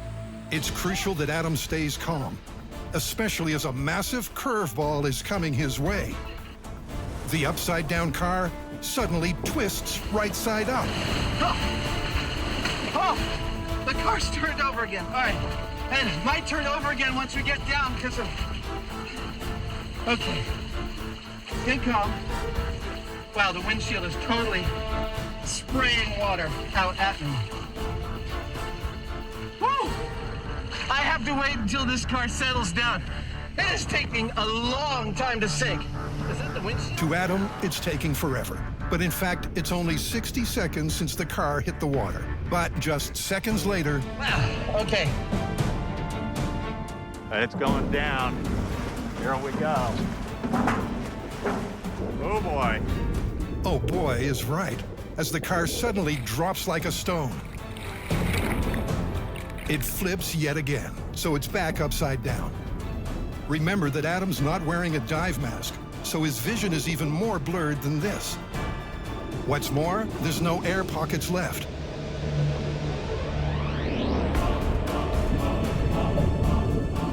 After a worrying period of silence, Adam finally breaks free. He figures out which way is up and swims to safety. But did he really survive? Or did he resort to a blast of emergency air? Oh. You all right? Oh, I'm okay. It's pretty definitive that I died right there. That means you had to partake of the onboard air supply. I absolutely had to partake of the onboard air supply. Oh, the car's turned over again. All right. My air pocket was changing constantly. And when it finally started to lurch and go under at the end, it went really, really, really fast. I had about 10, 15 seconds of warning. Trying to take a really deep breath, and then I tried opening the door, and at that point, I was completely out of air. It was just too stressful. You're in this super confined space. You cannot see anything. You lose all your bearings. I mean, I couldn't find the handles on the doors. The disorientation was complete. Adam only got out with the help of canned air. So the myth that it's next to impossible to escape when the car turns turtle is confirmed. Oh, I was never so grateful to break the surface.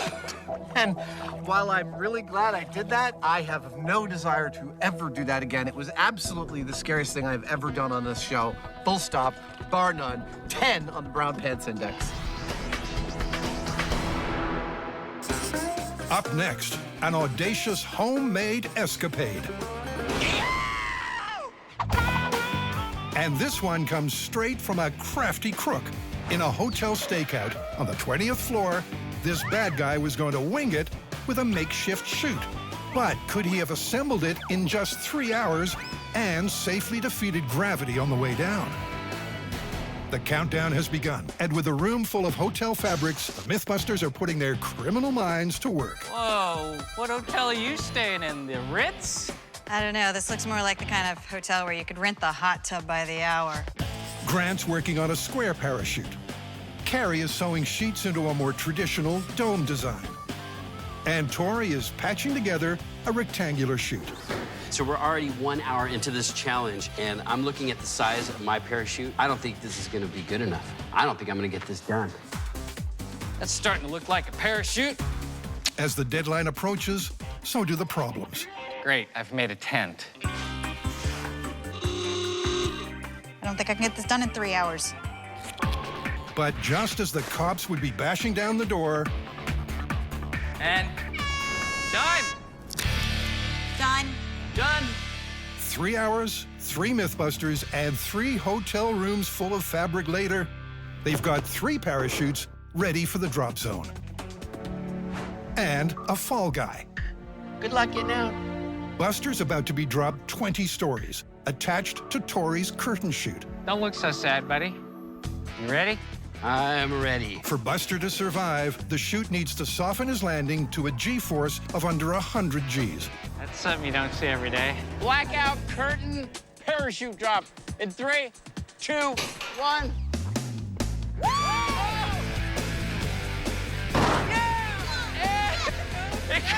Amazingly, Tori's chute deployed and slowed Buster down, but unfortunately, not enough to head off the impact. So what does the accelerometer say? The bad news, when he hit the ground, he hit it with 160 Gs. That's well over 100 Gs, therefore Buster is dead. It's a shame Grant's square parachute doesn't appreciate a stiff breeze. Had to be a windy day, didn't it? This is not looking good. Grant's got his panic face on. Man. Things are breaking, bending, the whole frame's collapsing. We haven't even gotten in the air yet. Just let go. I don't like it when he makes that face. It means things aren't going well. But maybe it can still bring Buster down safely. Look at that! Here we go. This is canopy parachute. In 3, 2, 1. What? Hey! Hey! As it turns out, that landing was at 144 Gs, a softer blow, but still lethal. It's time to put Carrie's 6 sheets to the wind. This is curtain parachute in 3, 2, 1. There you go.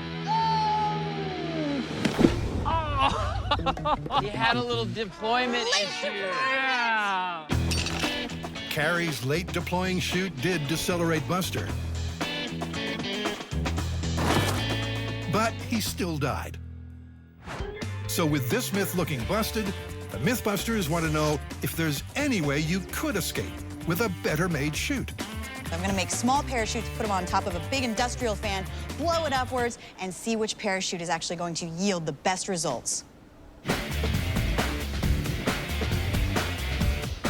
We're at 1.86. After testing all the fabric materials that might be available in a hotel, they settled on shower curtain fabric because of its lightweight and wind resistance. Grants crunched the numbers. Their chute needs to be gigantic. You'd have to steal shower curtains from 24 hotel rooms to pull this one off. If this duct tape doesn't hold, Buster's due. After using a hotel floor's worth of shower shields, this canopy caper is all stitched up. My work. Shower curtains and duct tape. Who would have thought? Next stop, 30 stories high. Cool. Yep, Buster's dropping another 10 floors. But first, take it up with the best chute from test version 1. Oh, boy. In 3, 2, 1. Ah, look at that. Hey! Oh! Look, I'm not a doctor, but that does not look right. Even from 30 stories, the one-room parachute is a flop. But can a 24-room shower curtain canopy do any better? Tori packs in the accelerometer. We've taken everything we've learned from our small scale. We're gonna use our shower curtain. We've made a dome-shaped parachute. We put a hole in the top, and we have a drag chute. This time, we're gonna be dropping from 30 stories to see if Buster will actually survive. Now, I know what you're thinking. Why do you guys have a drag chute? That's no fair. Well, actually, it's my laundry bag, and I travel with it all the time. It's crazy, but a parachute made out of shower curtains and duct tape, I think it's gonna work. Our science is sound, the calculations all work out. It works on paper. I think Buster might actually land safely. Buster will have to find that out the hard way. All right, here we go. Shower curtain parachute in 3, 2, 1. Come on. Open, open. Do you think that might have worked? I think it just did you see how light he landed? Let's go check the data. Yes. Buster was on a crash course to the ground. But meters from certain death, the shower curtains opened and gently slowed his drop. My God, am I seeing what I'm seeing? Yeah, that's the peak right there. 4 Gs? Our parachute worked, and the best part is Buster received 4.2 Gs, which means not only did he survived without injury. However, the problem here is he had way more shower curtains than the criminal would have had, way more time to build it, and the criminal didn't have the engineering that we used to make this. So, even though Buster isn't busted, this myth is.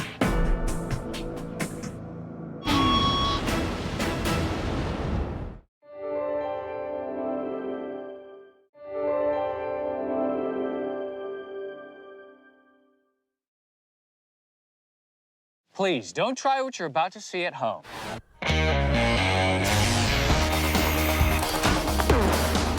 Well, there's your problem. In this special series of MythBusters, Almost too exciting. the Dream Team tackles their dream themes. It's scientific! Testing myths about everything from electricity to pressure and gravity. This one hurt a bit. Shaking down the science of shockwaves, velocity, and impact. With crazy chemistry, Oh my goodness. far-out physics, Fun for the whole family. and insane explosions. Is everybody okay? Life's burning questions answered.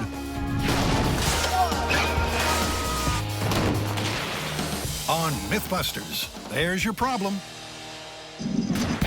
This episode, the MythBusters take the plunge into 3 water-based myths, including if a ninja could really fire a blow dart while underwater. That's without cheating. Then they head to the surface to take on some truly extreme weather events, like could hail sink a boat? It's coming down in buckets. And could you build a portable tornado shield? Okay, everyone be quiet. It's Jamie's nap time now. Our first story is a frothy one. Well, there's a myth going around that it is impossible to swim in bubbly water. Sounds like we're going for a swim. I think so. According to the myth, the bubbles make water less dense, meaning if it's extra fizzy, you sink like a stone.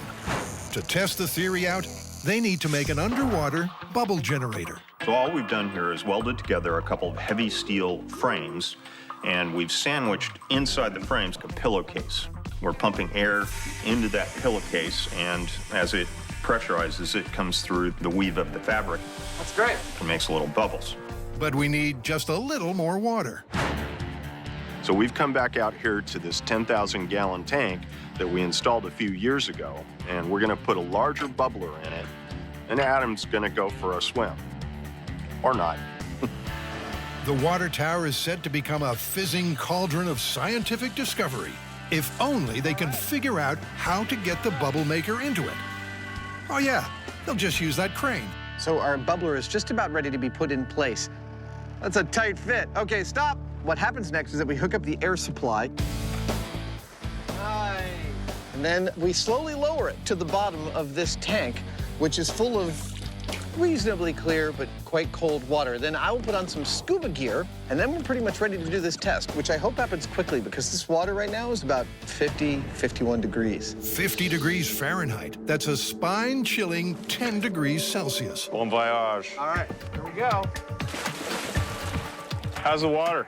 The water is so cold, I got an instant headache. But you know what's really cool in here? What? Looking out the portholes. As the rig roars into life, a perfect hubbub of bubbles bursts forth. It's a gorgeous stream of bubbles. With Adam weighted so he's neutrally buoyant, once the bubbles are turned on, he should start to sink. Oh, here they come! Whoa! Whoa! Adam does go under, but not quite as planned. He first gets pushed to the side, and only then does he sink.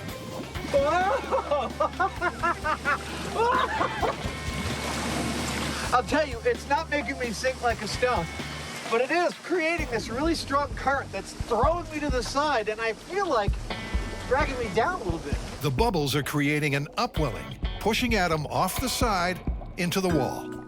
And without bursting the boy's bubble, It's like riding a Bronco. methinks it's time for a rethink. Well, I don't feel like we can call it on the basis of this tank. I think it's actually too small. This current being everything, it sort of overwhelms the original story, which is about bubbles. So I feel like we need to create more bubbles in a much bigger space. It's go big or go bust. To attempt to negate the effect of the pool edge, they're going to upgrade to a full-sized swimming pool with a supersized bubbler. Jamie welds the massive steel frame, while Adam sews the giant canvas bubbler bag. You know what it looks like? It looks like the world's largest whoopee cushion. We've built a bubbler that will give us a swath of bubbles 4 feet wide and 16 feet long. We've got I-beams on it to hold it down against the flotation. We've got a massive steel frame, the big bladder, and not one, but 2 air pumps to supply all the air we need. We drop it in the pool, and you got yourself a big-ass bubbler. It is big, but will it be big enough to eliminate those supposed edge effects? To find out, Adam, designated to do the wet work, goes under to guide it into position and make sure it's level. But there's a problem. Cut the air. Luckily, Adam was clear of the rig when it made an unexpected and dangerous break for the surface. Not enough weight. The whole thing started to float. Well, that's why we brought the barbells. I'll start to break them out. With an additional 100 pounds in each corner, totaling 2,000 pounds. Stop. Cut the air. Again, the bubbler rears from the bottom like a leviathan hell-bent on destruction. Time to quit? Not quite. This is just a minor setback. All we need are heavier I-beams or bars of steel of some sort to put on this thing. We'll be able to weight it down. We'll fix it. They add 4,200 pounds of weight holding down the bubbler. That's perfect. Nothing's budging. It looks gorgeous. Excellent. They've tamed the bubbling beast. Now it's time for the real test. First, Adam will do a no bubbles lap. Our first test is the control. Without turning the bubbler on, I'm going to swim from here across the pool and back. And I'll take a reading on the stopwatch. Once we've got that timing, we're going to turn the bubbler on. I'm going to do the same thing again and see if there's any difference. Have I mentioned this pool is not heated? Okay, swimming without bubbles. In 3, 2, 1, go. Adam sets off. It's safe to say he's not going to break any Olympic records, but the time he sets on this lap will be compared to the time he does when the bubbles are on. And by the way, yes, it is a little weird that he kept his glasses on. But let's not go there. I got 29.84 seconds. Let's call it an even 30 seconds. Which means it's time to fire up the generator, blow some bubbles, and see if Adam's swim will be affected by those millions of pockets of air. Okay, swimming with bubbles. In 3, 2, 1, go. Glasses firmly in place again. On the first lap, Adam powers through the bubbles. But on the way back, it's not so easy. Just like the previous test, the upwelling current pushes him to the side. Okay. 32.5 seconds. That's a lot. That's like 8%. It does seem to be more difficult to swim in bubbly water, and the timings we've been taking from my testing seem to bear that out. So given that there might be a grain of truth to this story, that it might be more difficult, but not impossible to swim in bubbly water, we're gonna ramp it up as far as we can go. That's more like it. And that means we're gonna go full power with those compressors. We'll see what happens. Wow, that's a lot of bubbles. Full-scale bubble test. In 3, 2, 1, go. With the dial turned to 11, the forces Adam has to deal with are obvious. Despite looking quite serene below, there's nothing cruisy about this jacuzzi. And the current's too strong to swim across. Ah! Swim harder. You're just not trying hard enough. Stop screwing around. We started out with a myth about it being impossible to swim in bubbly water, the conventional wisdom being that bubbles make the water less dense and thus you would sink, when in fact it turns out that the bubbles create this churning upwelling of current as they rise to the surface, and it is the current and not the bubbles that makes it, in fact, impossible to swim in bubbly water. I love being surprised by results like that. Well, that's pretty neat. We had a build that was more difficult than we thought, a surprise ending, and a myth that is, I gotta say, plausible, but not for the reasons we originally thought. In our second story, Carrie, Tori, and Grant are diving into a very different water-based myth. This is a classic ninja myth that's all about assassination. But this is specifically an underwater ambush. So imagine you have a target. The only time he's unprotected is when he takes his morning walk by the lake. Okay. So you grab some poison darts and a blowgun, you hang out underneath the water, and when your target walks by, you attack. According to ninja lore, a shadow warrior could slip into a pond, stay hidden for hours, breathing through a blow tube. When the target finally turns up, the ninja fires a poison dart with deadly accuracy. Okay, this is gonna be tough. Well, if it was easy being a ninja, anybody could do it. First step, we need to find out if Tori can withstand one of water's especially dangerous characteristics. Stop right there, that's good. Its ability to chill the human body. Today, we're going to test exposure to cold water. And to do that, Tori has kindly volunteered to jump into our tank of 66-degree temperature water. That's 19 degrees Celsius. If that was an air temperature, it wouldn't feel cold. Here you go, buddy. Ew, it smells too. But because water is a better conductor than air, it draws heat away from the body more efficiently. Well, apparently, ninjas used to rub animal fat all over their bodies and then put a leather suit on before they got into cold water to act as like a wetsuit. Great, not only am I uncomfortable, I look like a complete idiot. This is the ninja hood. This Do I part really goes. have to wear this? Well, this Yeah, is. I mean, really. Yes, you do, Tori. You lose up to 50% of your body heat through your head. All right, you're gonna write on this board how you feel. 1 is you're okay, you're good to go, all the way up to 10, which is I think I've got hypothermia, get me out of here now. All right, 3, 2, 1. So well does water extract heat from our bodies, just 2 hours in water this cold could prove fatal. And just 10 minutes in, Tori's already struggling. Let's ask him what number he's at. 5. He's colder. In water this cold, Tori's losing body heat 32 times faster than he would normally. Paramedics are on standby. His breathing's really getting ragged. And the shaking's getting worse. Oh, he's coming up. He's coming up. Okay. Okay. After an hour, this ninja's had enough. Oh, that's it. All right. Now, given that Tori's just a regular guy of average health, that is a very good performance. It was harder than I thought it was going to be. The longer I was in there, the harder it was to breathe. So it seems a ninja could tolerate cold water long enough to become an underwater assassin. But how feasible is their supposed weapon of choice? I think as far as making blow darts goes, I'm totally going to kick ass. The team has vowed to use only authentic natural materials, so it's not easy. Bamboo grows in sections with joints, so you have to remove the bumps and notches to make sure the dart won't catch in the barrel or lose air around the sides. Tori and Grant are done. But Carrie's decided to bend the rules a little.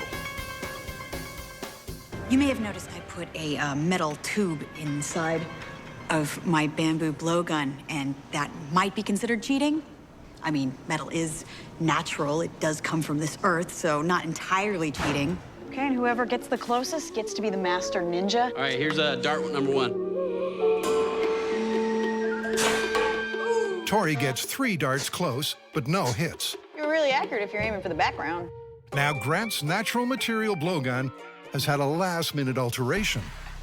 Well, if you want accuracy, you should try All right. the laser sight. Grant's got a laser sight on his. Wait a minute. I know! Did ninjas have lasers? Hey, no, modern ninjas do. Laser sights have some advantages and some drawbacks. Oh, don't look out in the barrel! Don't look down the barrel! Oh! It's a self-sabotaging blow dart gun. With Grant down and out, all hopes rest on Carrie. Oh! In the face! Oh! That is in the exact center. She's like a ninja. Oh! The boys are mystified until I totally cheated. I've got a tube in there. What? What? Oh, you cheated! Coming from the man with the laser sight! See that? That's without cheating. with the blowguns finished, next they'll head out to the pool, where they'll have to battle more of water's troublesome effects. This is where it gets really hard, because underwater, refraction's gonna distort your aim. And even if you could overcome the refraction, you still have to load the dart in the blowgun while breathing. All right, get in the water. The problem for our assassin will be that the Emperor she's aiming at isn't where he appears to be. That's because light travels at different speeds through water and air, getting bent as it passes from one to the other, a process called refraction. Although she's still a dead-eye shot above water, That's right where I was going for! under the water, Carrie is guessing where to fire. Oh, jeez. Sorry. She's missed by a mile. It's really blurry. Whoa! You hit the pole. It was high. Yeah, lower your aim a little Oh, bit. wow. I thought I was way lower than that. All right, refraction aim test, take 3. So will it be third time lucky? Oh, that's a great shot. A really good shot, and that was only your third try. Ah, the sweet smell of success. The refraction test went so much better than I expected. I thought that maybe I could hit the target, but I didn't think I could sit underwater, see the target, and really aim for it. In 3, 2, 1. Well, now we've tested all the elements. Now the final test is to see if we can load our dart underneath the water and then fire and hit our target. Trouble is, once you take your mouth away, pressure makes the water rush in. And your blowgun becomes a water pistol. I shot mine first, so I got to see what happened with both of yours. All the darts went really low, and yours didn't even make it out of the pool. It's a blow to the myth. But Carrie could have the solution. I was thinking of this. You've only got poison at the tip, right? So what if you have the end in your mouth, and you kind of hold on to it like this with your teeth, and then you breathe through your teeth, and then you load it. That way there's never a water transition. Sure, whatever works. You want to try that? We need to assassinate this guy. Okay. So let's pucker up and see if breathing through clenched teeth is the ninja way to liquidate. Oh, yeah! He did it! Yeah! Ninja! Yeah! And it's not long before everyone starts hitting their groove. Woo! He's assassinated! Oh, I hit him in the face! We got him! Yeah! This is totally plausible. We covered all the elements. You can survive the exposure to the cold. And you can overcome refraction. And you can breathe underwater while firing a blowgun. The blow dart experiment was phenomenal. This is actually a plausible ninja myth. I'm completely surprised. While water may be a ninja's best friend, it can be a bridge worker's worst enemy. For our third story, the MythBusters are at an old Navy shipyard with a giant crane. Wow. Snug as a bug in a rug up here. To test the myth that if a bridge worker falls from a huge height into water, they might be able to survive by dropping a hammer in to break their fall. I guess this is based on the idea that if you fall from a really large height, hitting water is pretty much like hitting concrete. I mean, it doesn't move out of the way like we expect it to. It actually resists impact at that speed. Yeah, and so by throwing a weight in front of you, you're going to break the surface tension or possibly simply aerate the water to where it slows your deceleration down. You don't stop so quickly because that stop is what kills you. So we'll take the dummy to the top of this crane and drop him into the water a bunch of times? That's it. Dummy's going to go swimming. Adam is about to fit the crash test dummy buster with a device that measures the energy generated by sudden stops. We've got to put this in his head or in his torso, wherever it will fit. This is an accelerometer. This will measure the G-force when he hits the water. Do you want to get hit in the head? You're going to anyway. Poor Buster. The torture for him begins with Adam carving out extra room inside him to fit the accelerometer. I like this. I'm quite pleased with this. I just tested all the systems of the accelerometer, and they're all a go. So it's now recording events. It's probably recorded more than a few jostles on the way out here. Although not as dense as the ground, water is still dense enough to create a fatal impact. They're going to drop Buster from 180 feet. He looks good. Take him all the way up. First, they're going to drop him without the hammer. A guide wire will keep Buster on target. And if Buster's having second thoughts, it's officially too late. Okay, I'm ready. 3, 2, 1, go. Oh, no. Poor guy. Oh, no, no, no. The force of the impact blows Buster's leg off. And if you've ever questioned Adam's dedication, I ask you, what other TV host would strip down to his underwear and jump into murky cold water to search for a crash test dummy's limb? Oh, God. I had absolutely no success finding the leg. I'm really disappointed about that. I really wanted to come up holding the leg. That would have been beautiful. I did a good effort, but it's gone. And Buster's bad day is about to get worse. 3, 2, 1, go.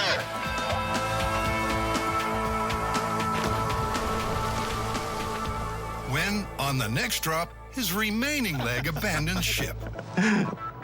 Whoa! He's completely trashed.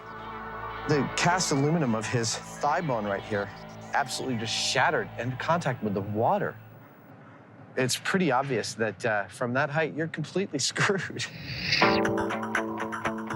But for a consistent experiment, they need a consistent weight. So they decide to start the whole thing over, this time with a legless Buster. We'll do a control without legs and without a hammer, and then we'll do another one with the hammer. All cameras are rolling. It's a go. 3, 2, 1, go.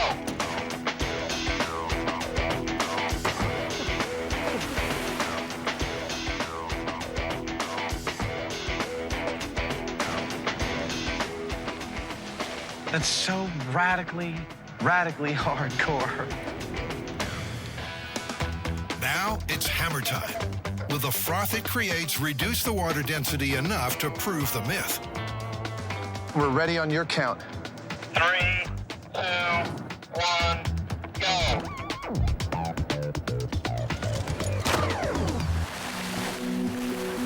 Even with the hammer falling first, Buster still registered 239 Gs. The average car crash is just 70 Gs. 3, 2, 1, go. The Gs increase on the next drop.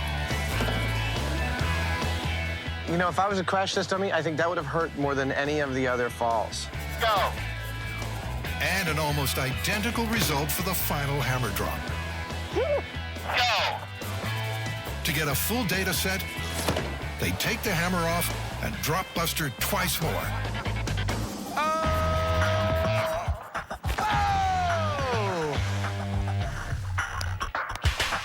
It's not looking good for Buster or the myth. We got a good control of 3 drops without the hammer and 3 drops with the hammer. That's a reasonable data set to make an assessment.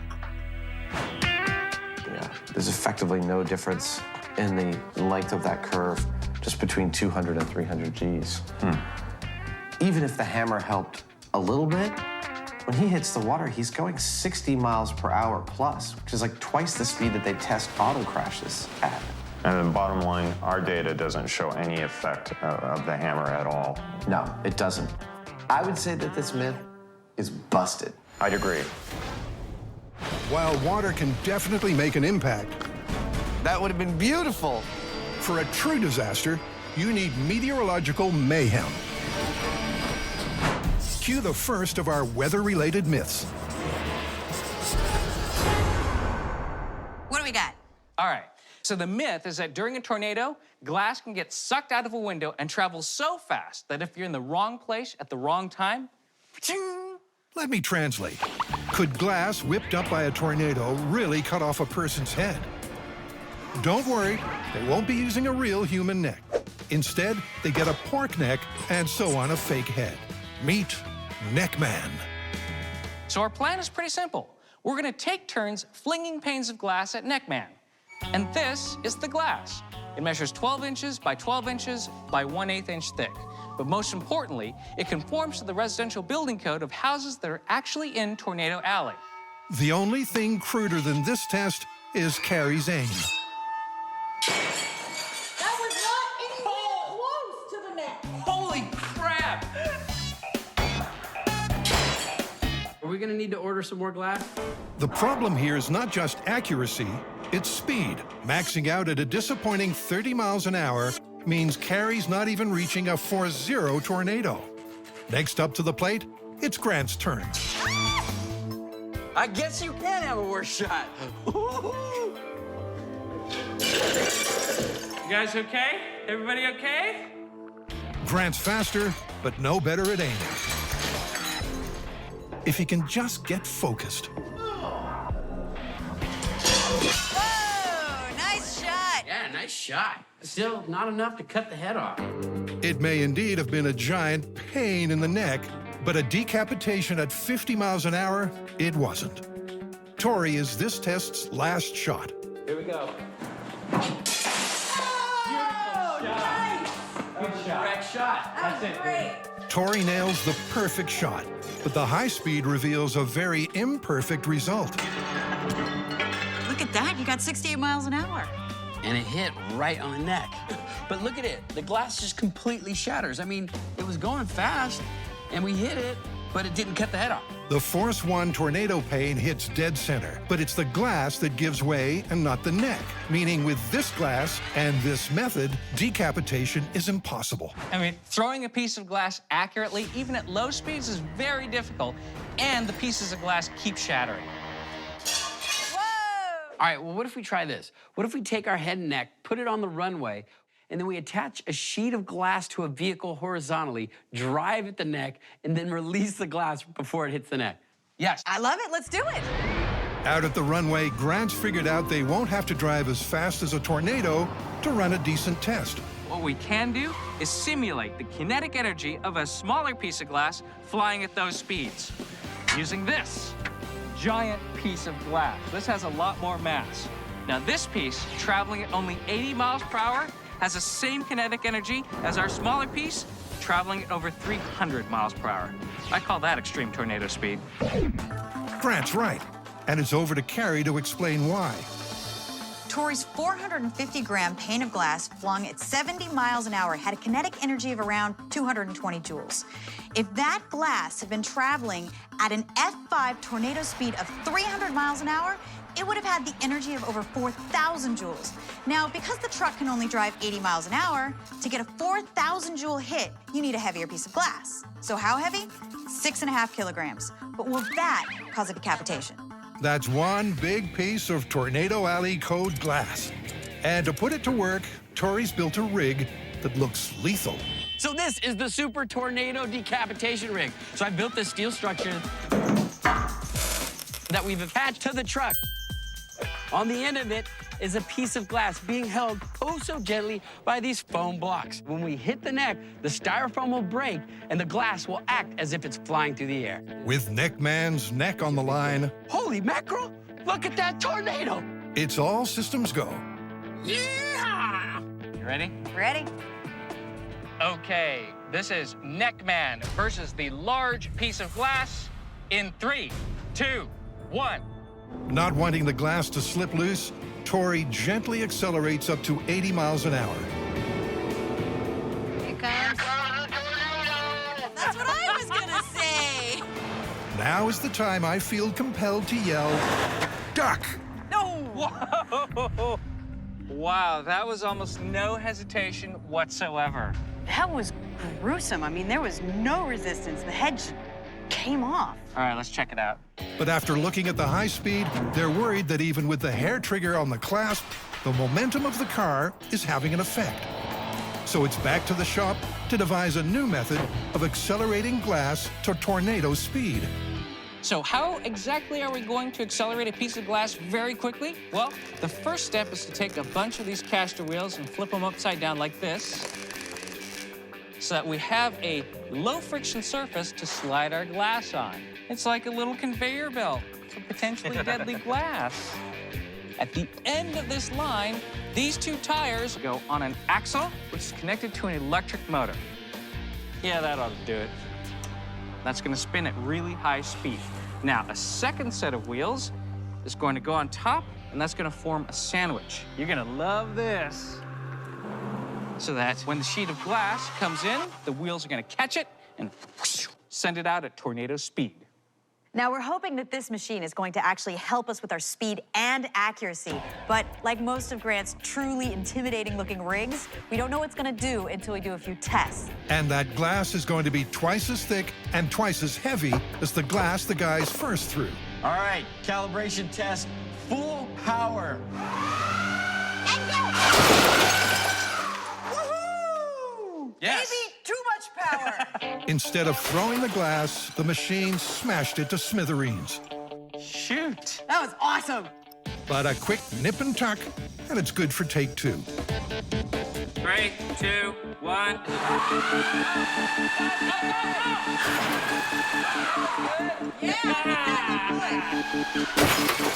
The machine worked like a charm, flinging the window wannabe at 70 miles an hour. And that means it's Neckman's curtain call. Chin up, buddy. It's very important. Keep your chin up for this one. You ready to get your head cut off? All right, fire it up. Okay, here we go. 3, 2, 1. I think we've got decapitation.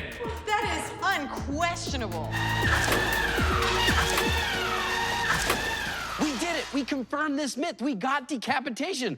It's incredible to think that a small piece of glass with hardly any mass at all, going only 70 miles an hour, which is a mild tornado, is enough to cut your head off. Now, we know one of the ways strong winds can kill you. But next, Adam and Jamie are going to investigate how to survive a tornado. So our question is, how are you going to keep yourself from getting blown away in a strong wind? Storm chasers usually opt for an armored vehicle. But if you're outside with nowhere to run or hide, then surely you're toast.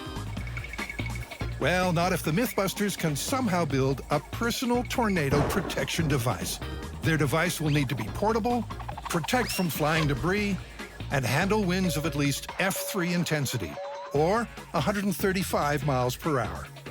If they don't get this right, it'll be quite a blow to the MythBusters' egos. The plan is this. I'm going to be making what amounts to a low-slung, it's my baby, streamlined and very heavily armored tent. Oh, yeah. Now it's starting to look serious. It's got armored panels, it's got aluminum tent poles. Okay, everyone be quiet. It's Jamie's nap time now. It's got a heavy-duty fabric. You crawl inside, and you're safe. That is awesome. And with the addition of a spike base that will secure it into the ground, that is what says I'm not going anywhere in a few hundred miles an hour wind. That works. it's ready for some testing. Well, not quite now. Before we test our tornado shield, we need something to compare it to. That's called a control, and that control is called Adam Savage. I'm going to stand here directly in the wind stream until I can't stand no more, and that will be the point at which we test the tornado shield. But with no tornado in the forecast, Adam has an intimidating alternative. It's not every day you stand behind a freaking jet! However, I can step out of the wind stream of the jet's engine at any time, and they can cut it in a moment's notice or a second's notice, so I guess there's nothing to do but proceed. Okay, fire that puppy up. For safety, the pilot starts the thrust at just 20%, which allows Adam to heave himself to his start point. Once there, the pilot ramps up the thrust. 30% is 100 miles per hour for our fearless MythBuster.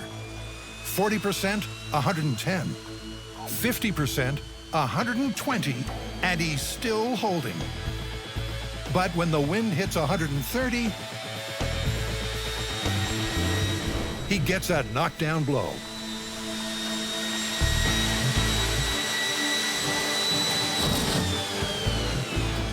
Like a feather in front of a fan, Adam stood no chance.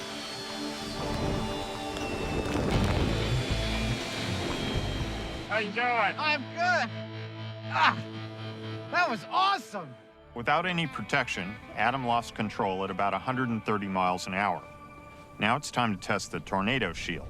And just like that, Jamie unpacks his tent and gets ready for the wildest camping trip imaginable. All right, here's the first test of the human tornado shield. Go ahead and start the engines. I can hear the engines going up. We're all good. Like last time, the pilot ups the thrust in increments. There comes the wind. Yeah, now he feels it. One design flaw of the shield is that Jamie can't see out of it. We can only imagine how terrifying it must be as the pilot ups the ante. The tail end of this thing is whipping around a little bit, but feels okay. The shield holds up well as the wind creeps beyond 130. But suddenly, things take a turn for the worse. The suit tears away, and Jamie is left vulnerably exposed.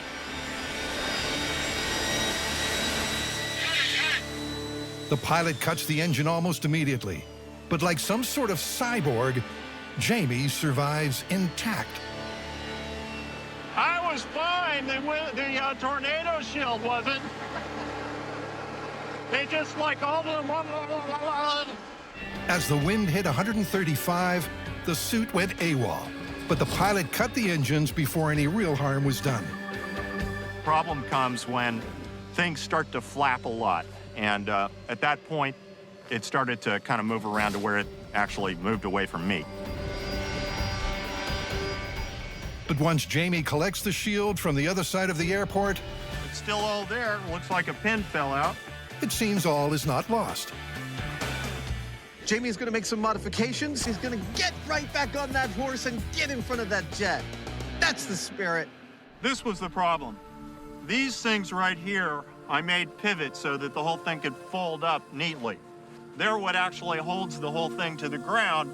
Because they pivoted, they were allowed to move and they let go of the actual shield. So we're gonna actually bolt them in place and bolt them to the shield. They won't let go this time, and I think I'll stay in place. So Jamie's going to repitch his tent, and he's more optimistic than ever that his design will use the wind pressure itself to keep him from flying away. Okay. All right, ladies and gentlemen, back by popular demand, it's Jamie Heineman in Tornado Shield 2, the Back to the Drawing Board Tour. Jamie, take it away. All right, start those engines. Jamie sounds really impatient in there. He's like, I'm still standing by, as if we've, like, forgotten about him.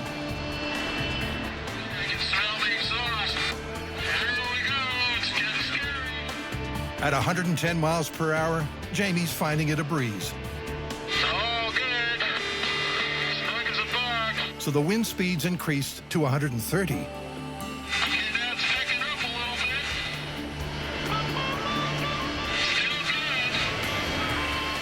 He's now experiencing 130. I'm still fine. It's getting like hell in here, though. With the suit holding up, the pilot puts the pedal to the metal, increasing the speed to 180.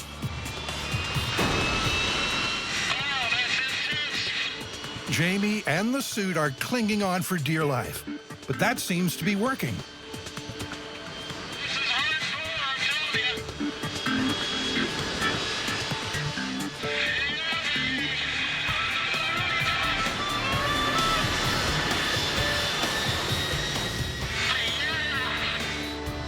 That's 180 miles per hour.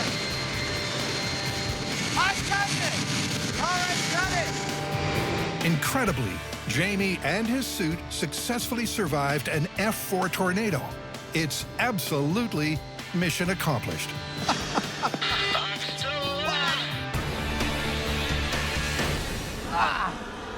That was 180 miles an hour. Yeah, baby! 180!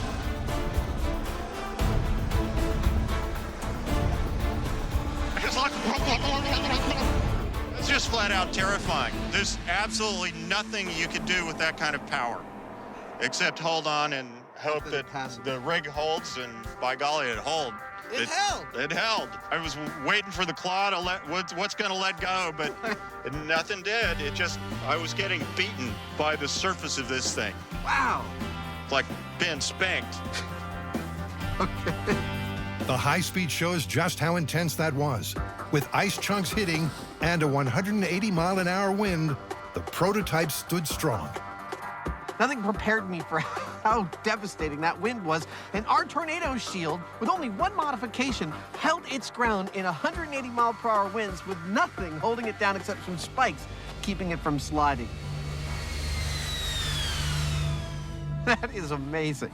I don't know that everybody in the tornado belt is going to want to carry one of these things around, but we saw what happened to an unprotected person.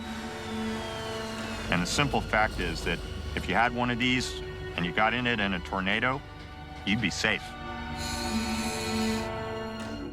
Next, Carrie, Tori, and Grant have hail on the horizon. All right, so this is an old fisherman's myth. Now, the story goes that a hailstorm can be so intense that it can actually sink a boat. Does the hail penetrate the boat and make it sink because there's holes in it? Or does it fill up with hail and it sinks because it loses buoyancy? Don't know, but that's what we're gonna find out. First, they're going to find out if hail has enough mass to punch a hole in a boat's hull. Carrie's at San Francisco Ice Company on a chilly mission, where science is best served cold. Hail balls. And while Carrie's been prepping the ammo, Tori's tracked down the target. Avast, you scallywags! To give this myth a fighting chance, we've opted for a single-hulled boat. And by using all the most common materials, we've covered all our bases. Those common boat hull materials are wood, fiberglass, and aluminum. Will icy projectiles be able to pierce any of them? And that's where the cannon comes in. Oh my God, that is ridiculous. How long is this? 40 feet. But at hailstone terminal velocity of 80 miles an hour, That looks solid. It's like snow glitter. hurricane strength 150 miles an hour, Looked like it did some damage, but did not punch a hole through it. and even at tornado strength 300 miles an hour, What? Good hit, but no hole. they can't get penetration on any of the hulls. Not a hole. Yeah, that is definitely not a hole. And you're looking at a hail ball that's traveling 300 miles an hour. So that method of boat sinking is busted. But could the sheer weight of multiple hailstones sink a boat? Rough seas ahead! They've got a plan for one hell of a hailstorm. We're gonna throw a boat in the water, we're gonna make a huge storm, and we're gonna see what happens. And they'll wrestle up that record-breaking storm courtesy of a freezer truck and a conveyor belt.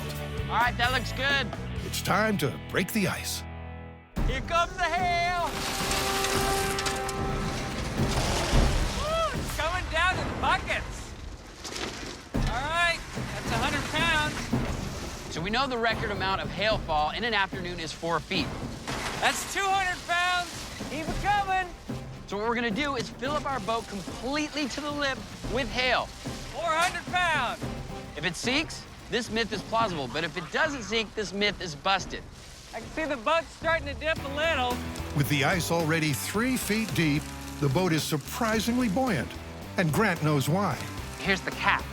See, the ice that we have, it's not just one big block. It's a bunch of little pieces. 500 pounds of hail, and it's still floating. Which means that air can get in the middle.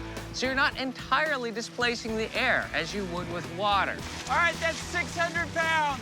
But you can stack the ice higher than the edge of the boat. So at this point, it's not entirely obvious what's gonna happen. So because ice can't fill every crack and displace all the air, if the guys stand any chance of sinking that boat, 1,500 pounds, still floating. they'll need to pile that hail high. That extra mass may overcome the boat's buoyancy. All right, that is a whole entire pallet of ice. That's a ton of ice. Yeah, and it doesn't even look close to sinking. So while the boat's in thick ice, the myth is on thin ice. So they ramp it up to match levels of the most extreme hailstorm in history. How's it going, Grant? Are we almost there? Yeah, we're at 2,500 pounds. It's just a few more inches above water. But by topping it up with more ice, All right, we're at 2 tons. It gets more towards the back. Yeah, right there. the boat finally starts to list. And then, It's sinking! That's crazy! We're sinking the boat with 2 tons of ice! at last, she's going down. And while the scale of the hail may be unfeasibly large, it is, finally, mission accomplished. We sunk a boat with hail! That's cool! Or is it? Whoa! I think we got a problem. It's coming back up! Why is the boat not sinking all the way down to the bottom? Like a phoenix from the ashes, the boat rises from its watery grave. Maybe there's an air pocket. So the guys hit the boat with everything they've got. That's the last of the ice. That's 6,000 pounds down there. It's still floating. That is incredible. But why did the boat bounce back? And why is it still not sunk after 3 tons of frozen freight? So we piled our ice onto the boat, piled it on, It's going lower and lower in the water until finally the edge dipped under the surface of the water and it started filling up and it started to sink. And then it popped back up. What the heck is going on? Well, ice floats. So once it hit the water, the ice actually started to support its own weight and was no longer pushing down. When water flooded into the boat, the ice started to float, which meant it was no longer pushing down the boat. And so it rose from the water, meaning that sinking by hail is a fail. All right, yeah, we did technically sink the boat, but look at how much hail it took. That's a totally unrealistic amount. And even with this salvage, falling apart boat, it didn't entirely sink. This one's busted. Busted.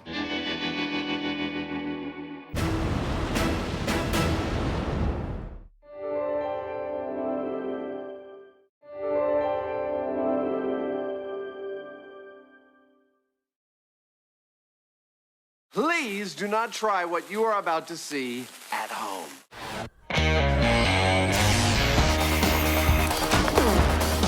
Well, there's your problem. In this special series of MythBusters, Almost too exciting. the Dream Team tackles their dream themes. It's scientific! Testing myths about everything from electricity to pressure and gravity. This one hurt a bit. Shaking down the science of shockwaves, velocity, and impact. With crazy chemistry, Oh my goodness. far-out physics, Fun for the whole family. and insane explosions. Is everybody okay? Life's burning questions answered.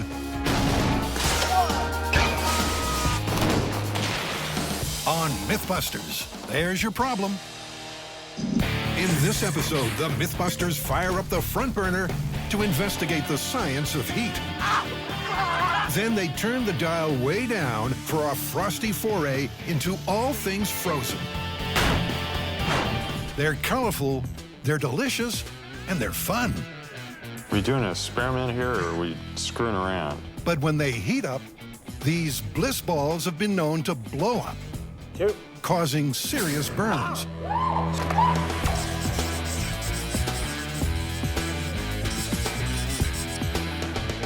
The exploding jawbreaker. We know this happened. We just don't know why. Yeah, we have the police reports and everything. What could turn a jawbreaker into a potential bomb? This complex candy starts life as a small, solid center. Then sugar syrup is applied layer by layer in a process that takes 5 days.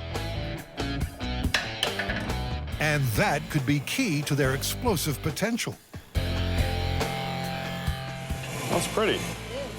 The first thing that I noticed when I cut this open is that there's a potential for a temperature differential. A temperature differential means a layer inside the jawbreaker could heat more rapidly than the outer shell. The layer would then expand, creating internal pressure and instability. If somebody nibbled on a jawbreaker in this state, it could burst open, releasing its scalding hot interior. With the slightest, messing with it, it would go off like a bomb.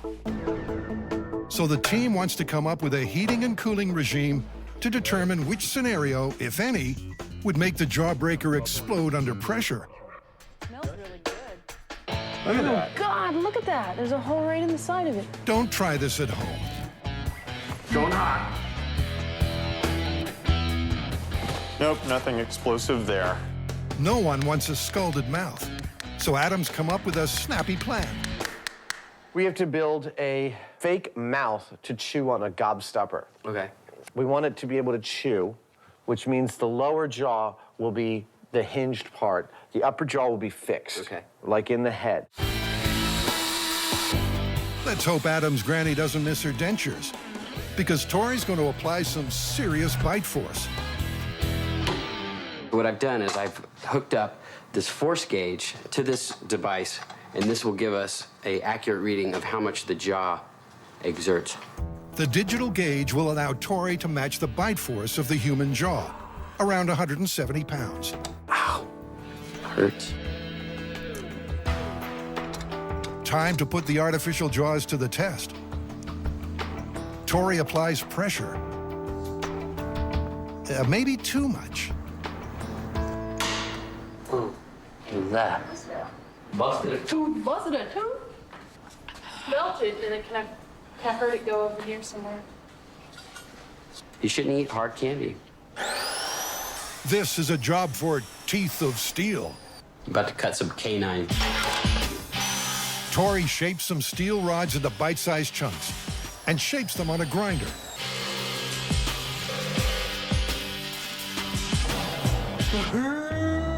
They might not get you a Hollywood contract, but these iron choppers will be able to replicate the bite force of a human mouth. I finished the teeth. I hope they work. Meanwhile, the microwave is getting a workout. Look at this. The one light green layer in the middle there started to bubble, and nothing else did. I'm gonna put this piece back in there without the core in the middle of it and see whether it just kind of pools and nothing else happens. Okay. Christine uses an infrared thermometer to measure the temperature of the candy's molten inner core. 225 degrees. Yeah, I went up to 225. Well, you know, this is actually pretty interesting because it's clear that it is reacting in that layer a lot more than the surrounding areas. And that's where we get some kind of an explosion. Ow, really retains the heat. You could get seriously burned with this. In fact, I think I did. Want to get me a jawbreaker to test? The jawbreaker is packing heat. Now to apply pressure. All right, that's a full bite. Nothing's going on.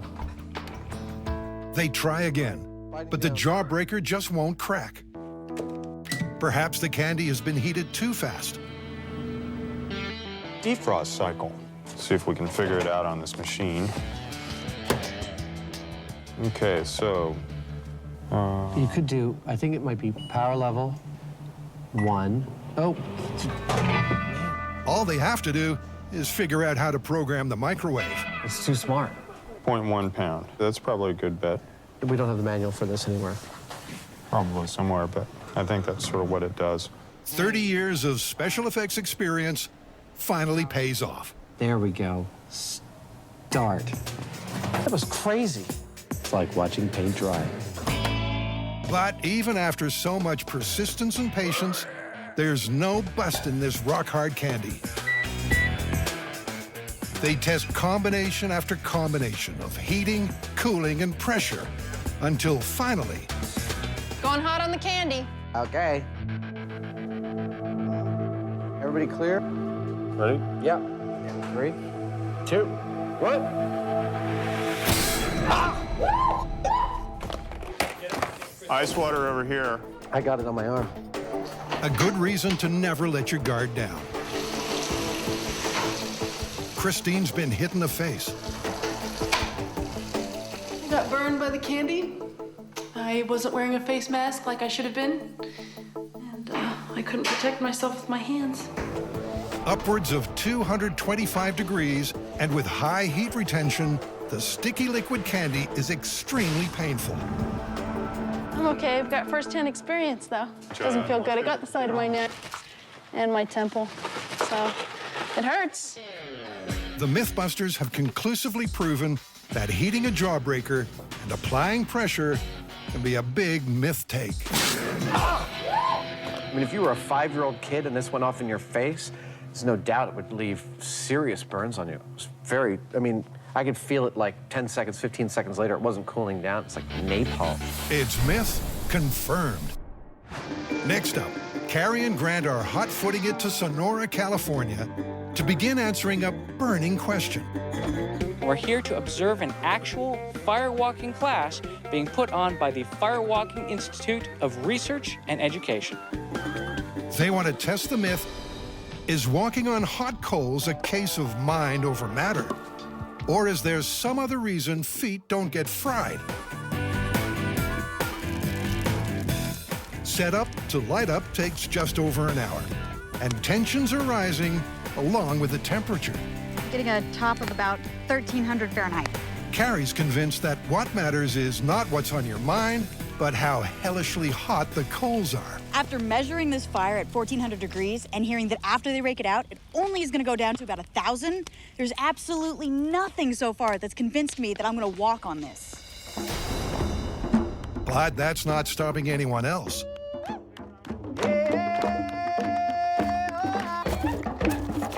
The students glide across in a zen-like zone without a single injury.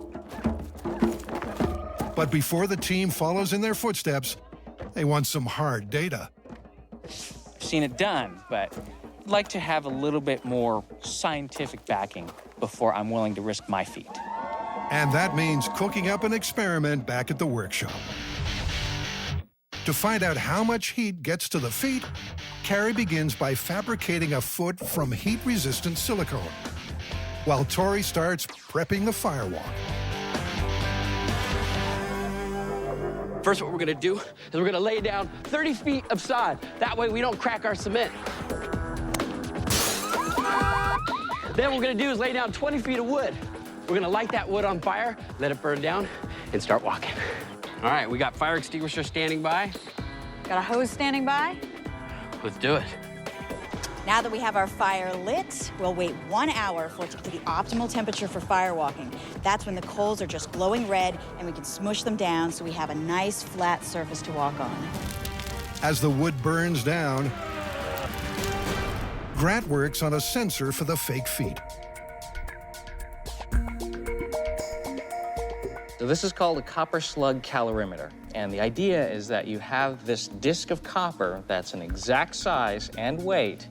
And based on those characteristics and its thermal transfer, you can connect a thermocouple to it, which measures temperature. You'll be able to predict whether or not you're going to get first, second, or possibly even third-degree burn. And with the fake feet screwed to the bottom of Carrie's shoes, there's no more excuses. Oh, I feel just like Cinderella. All right, you guys, it's over 1,000 degrees, which is what we saw at the firewalk. You ready to go? Yeah. Oh, yeah, I see the coals glowing. Okay, go ahead. While Carrie crunches the coals, Grant crunches the numbers. Yeah. See, that wasn't so bad. No. All right, Grant, what'd you get? I got some really interesting results. The first set of results up for analysis is the high-speed camera shots, showing exactly how much toe-touching time there is. So it turns out that my foot was only in contact with the hot coals from heel to toe for 9/10 of a second. And my full weight was only on it for 5/10 of a second. So right there, it shows you that might be one of the reasons that you don't get burned when you walk across hot coals, is you're not touching the coals for very long. And what about the temperature? The interesting thing is that we don't predict any injury, first, second, or third-degree burns, during a normal walk. So as long as she keeps moving, theoretically, you won't get burned. Charcoal and ash are better insulators than wood, so the top side of the coal should be relatively cool. So in theory, you should be able to pick up one of these coals, which on one side is 900 degrees, and on the charcoal and ashy side, it's 300 degrees. So I should be able to put this in the palm of my hand without injury, and potentially light a fire. Here we go.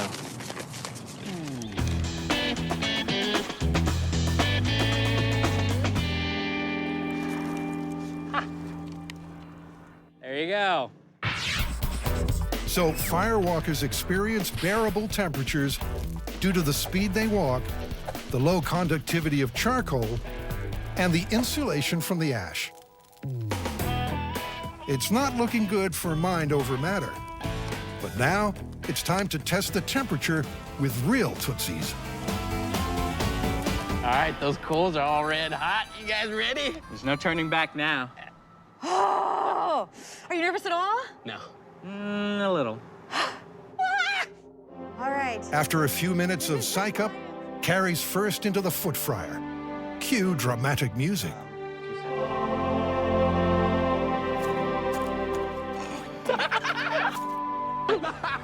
It's not totally not hot.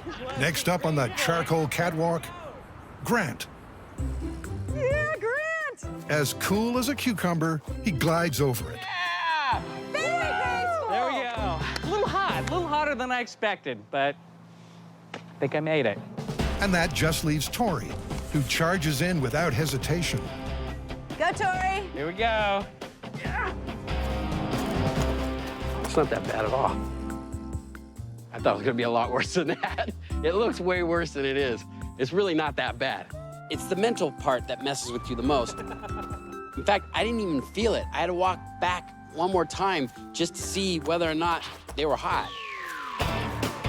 It seems that physics stop your feet from being flame grilled, not mind over matter.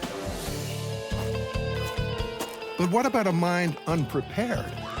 To find out, let's segue to the next day. What are you cooking? We're gonna be cooking, well, at the bottom of your feet. We're looking at the science of firewalking. Firewalking! Awesome! Adam is hot to trot until the moment of truth. It's one thing to think intellectually that I've always wanted to walk on fire. It's quite another to feel the heat of 2,000 some odd degrees at my back. But now, it's time for Adam's trial by fire. You can do it! All right, so is the ambulance ready? You gotta tell your feet. My heart rate just went up a bit. Okay. He knows nothing about the data or the technique. Will he get across unscathed? Yeah, all right, here we go.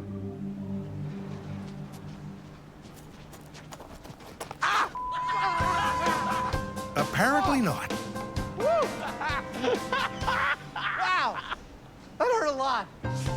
Ow was going through my head. As I did it, walk, walk, walk, this isn't so bad. Holy crap, this is pretty bad. Ah! Like that. That's about the thought process. So it seems that it does matter what's in your mind, but only insofar as knowledge about technique and preparation go. With no prep at all, I think I made a classic mistake of speeding up and digging my feet into the coals more. High-speed analysis shows Adam's hard marching method meant some of the coals stuck to his feet, giving them more of a chance to conduct the heat. So science still wins. This myth is busted.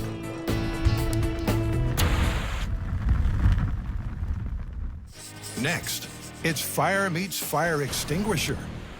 According to our fans, the myth goes something like this. If you fling a fire extinguisher into a fire, the heat builds up pressure in the tank until it ruptures. Then all the retardant spills out and douses the fire. Or does it? Sounds dangerous. But Tori's got fireside safety covered. So what's gonna happen is, I'm gonna stick my fire extinguisher up here like this. So I hit the quick release, and the fire extinguisher goes in the fire. For my next trick, I will vanish in thin air. I wave the magic wand. The crew have been transported to the Alameda bomb range, and they're going to put the torch to 3 different types of fire extinguisher. The myth that a fire extinguisher can fall into a fire and extinguish the entire fire is sort of general. It doesn't tell what kind of fire extinguisher. So we went and got every single kind we could. We have water, we have carbon dioxide, and we have chemical foam. One of these might work. They prep the fire for the most common type of fire extinguisher, CO2. Fire needs 3 things to burn: oxygen, fuel, and heat. Remove one, and the chain reaction fizzles out, which is exactly how CO2 works. Because it's heavier than oxygen, it blankets the flames, replacing oxygen, and the fire triangle collapses. But if you chuck a full CO2 canister into a fire, could it actually explode and put the fire out? Now this one is under the most pressure, 800 PSI, but it's probably the least likely to explode because it has a pressure release valve, and this prevents it from exploding. And Carrie's sure it will be a fizzer. There is no way a fire extinguisher is going to fail so catastrophically that it explodes and then extinguishes the fire. But for safety's sake, Carrie and Grant hunker in the bunker while Tori performs the crash and dash. That's it. Ready? You ready? Run, Tori, run! Get inside the bunker! Tori just has time to get his breath back before the hot canister busts a leak. It sounds like something's hissing. Yeah, the safety valve released. And 15 minutes later, it's empty. The safety valve has done its job. It's a good testament to the safety feature that's built in there. It's designed in an overpressure situation, such as raising temperature, to vent all the CO2 safely. As far as this myth goes, it's busted for the CO2. This experiment may have been a fizzer, but how about a water extinguisher? Unlike the CO2 tank at 800 psi, the water extinguisher has much less pressure at only 100 psi. But it has no safety valve. Even so, Carrie's got major doubts. Even if there's a rupture, I don't see the fire going out. This is a big fire, and I just don't think that there's going to be enough explosion to put it out completely. All right, so the fire is ready. So this is water extinguisher. All right, let's do it. In 3, 2, 1. At over 1,000 degrees, the burning coals rapidly convert the water inside the tank to steam under ever-increasing pressure. And 5 minutes in... Oh, look, it's ruptured. It's actually spraying out water right now. But at that rate, the water won't be putting out this big fire. No explosion, no fire going out. No. In fact, right now, that's not any more effective on the fire than, like a tea kettle. Yeah. But don't underestimate steam power. Cool! Yeah. We almost took out the thermal camera. It actually came at us. Obviously, the tank didn't vent the steam fast enough. And when the pressure got too much, something had to give. Now, it didn't explode or put out the fire, but it did turn into a little rocket. And the whole can, flipped over, and then it went straight at us. But as far as the myth goes... So far, this myth is looking busted. That's 2 in the busted bin. But next in the firing line is the foam extinguisher. This is for Class B fires, which is flammable liquids like solvents or oils or that sort of thing. Tanks rated for 300 psi, but just like water, they only fill it to 100 psi. We're gonna throw this in the fire, see if it explodes and extinguishes it. And just like the water-filled tank, it has no safety valve. Okay. We're ready. I think the fill valve will be the first thing to go. It'll hiss out, and potentially we could have another mini missile. But as far as explosion goes, I don't think so. Here we go. Foam extinguisher in 3, 2, 1. We got 9 minutes before the last one blew. You guys bring cards? Let's do charades. Okay, you first. Okay. 2 words. I get you. Sounds like...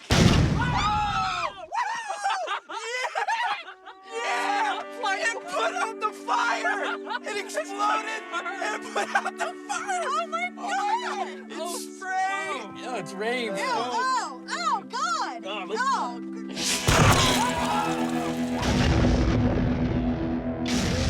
Yep, the foam-filled canister blew the fire into the next county.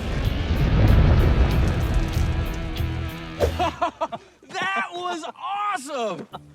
Where's the canister? I don't know, but it definitely exploded and it put out the fire. Wouldn't you agree? Something happened all right, but not exactly what the myth described. It wasn't the chemicals that put out the fire, Put out the fire! but the explosion that scattered the fuel to far-flung corners of the field.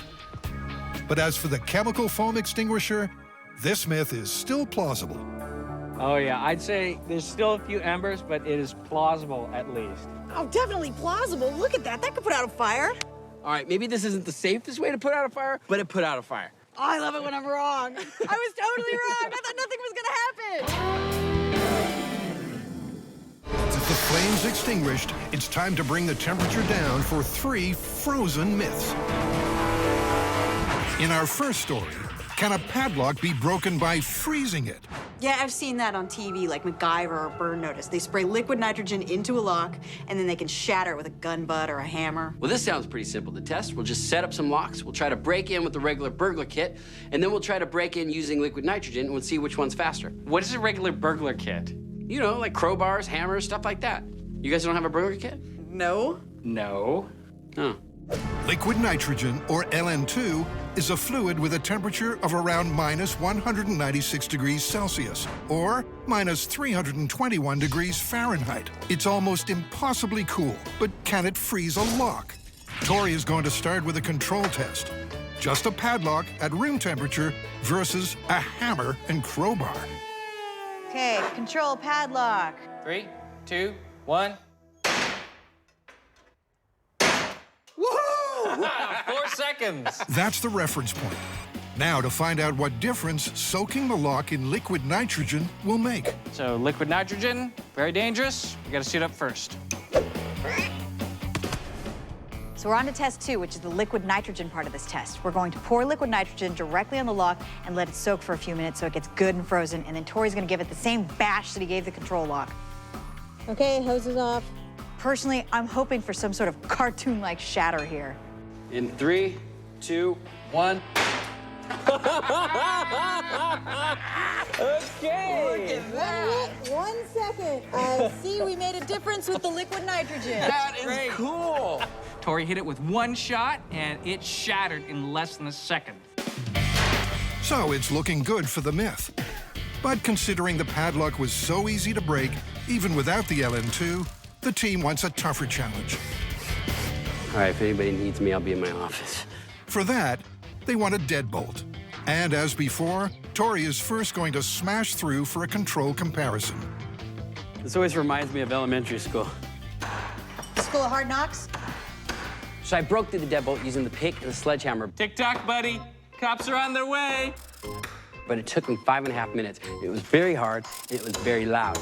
There you go. Pretty sure somebody would have called the cops. Go, go, go! Okay. 5 minutes and 37 seconds for the control. Now let's soak it in liquid nitrogen and see if you can blast through that lock faster. With a full 4 minutes exposure to liquid nitrogen's mind-boggling minus 321 degrees Fahrenheit, the lock is ready for our not-so-subtle burglar. In 3, 2, 1. Oh my gosh! Look at that! That's incredible! 1 shot and the lock already broke. Keep going, keep going. Oh my God, that's hilarious. Why is liquid nitrogen making it easier to break these locks? Well, all metal has a ductility to it, which means if I smash this lock with a hammer, it's going to deform the metal.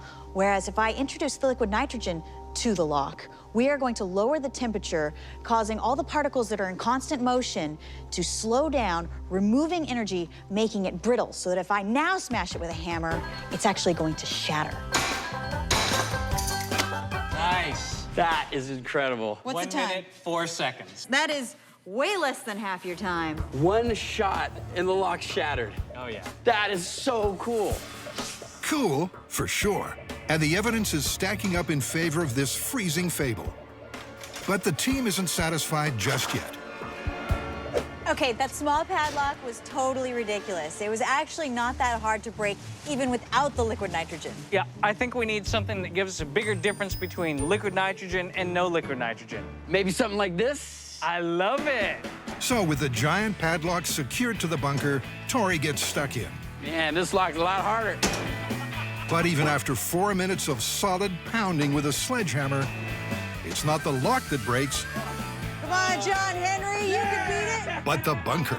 I broke the handle of the bunker. The lock is still locked. Now, we asked for a beefier lock, and let's face it, we got it. Yeah. That still works. But we're not gonna stop there. Now we're gonna try liquid nitrogen on the same exact kind of lock and see if that gives us the edge that we need. Okay. This time, the guys apply their LN2 for a full 5 minutes before Tori unleashes hell. And incredibly, after just 5 meaty blows, they're in. We're gonna be 14 seconds. It's a massive result. On one hand, 4 minutes of failure. On the other, 14 seconds to success. You guys, I can't believe it. Adding liquid nitrogen to a lock actually makes it easy to break. This myth is totally confirmed. I know, and I just can't believe how big of a difference it made using the liquid nitrogen. Wait, did we just give our audience a guide to making breaking and entering easier? Yeah, pretty cool, huh? Yeah, okay, that did occur to me, but this is a difficult technique to use. 1, you need to carry around a thermally isolated vat of liquid nitrogen. 2, you need a large amount of safety equipment. 3, you need to apply it to the lock for at least 5 minutes. And 4, you need 3 people to pull it off. Yes, it's successful, but you know what? It's not the most subtle technique out there. Yeah, I agree. It's probably not gonna catch on. You know what, though? This myth is still confirmed. Confirmed. For our next myth, Adam and Jamie are mixing fire and ice. All right, dude, this one's about thermite, and I think you'll like it. What is it? All right, these two guys, they take a bucket of thermite, they put it on a bunch of blocks of ice, and they light it with a fuse, and it doesn't just burn like we've seen thermite burn. The whole friggin' thing explodes. Thermite is metal powder and metal oxide. It burns at ferociously high temperatures, which you'd think would just make ice melt. Instead, according to the myth, the ice will explode. Let's head out to the bomb range and try it out. Before they test the myth, Jamie wants to warm up with a demonstration of just how hot thermite burns. What we're building first is a kind of pagoda from bricks and steel plates.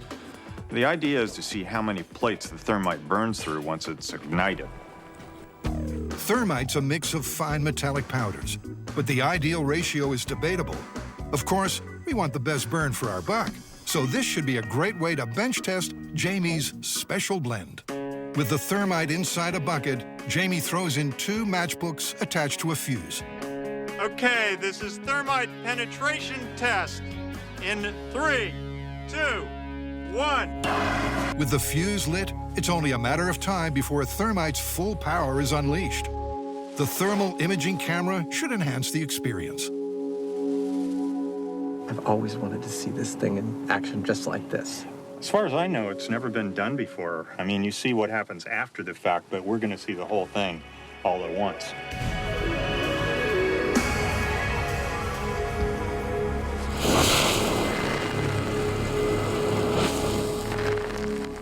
Let's see, there we go. 1, 2, 3. Nice! Oh. 4 plates. Right, the top 1 and 3 down. That was pretty cool. It was. It's the opposite of cool. At 4,000 degrees Fahrenheit, the burn is too bright to view at close quarters. It's a major meltdown. We can hang these up in a gallery and we'll make it like $1 million. If it melts metal, it's definitely going to have an effect on ice. But will it really result in an explosive hail of ice cubes? Someone order 10 one-pound ice blocks? Ah, that'll be the MythBusters. 10 blocks of ice. We'll go get the thermite. They stack the ice on a bed of bricks. This is thermite and ice in 3, 2, 1. We're good. Needless to say, never try this yourself. We've got all the safety gear, the expertise, and the blast screen. This is killing me. Don't tell me. What the heck? Don't you hate it when you're huddled behind a blast screen with a nervous bunch of grown men and nothing happens? I think it's a dud. Finally, Jamie can take it no more. Fully fireproofed, he fashions a new fuse and takes a furtive walk, knowing the old fuse could blow at any time. So Jamie's put on the full fire suit to protect himself to replace another fuse and matches because, well, we don't know. He could touch that bucket and it could all go off. So it's a little bit touch and go right now. Jamie wastes no time setting the new spark. He's lit it. Let's hope it stays lit. This experiment should confirm or bust the myth of exploding ice. That looks like the match is going off. There it goes.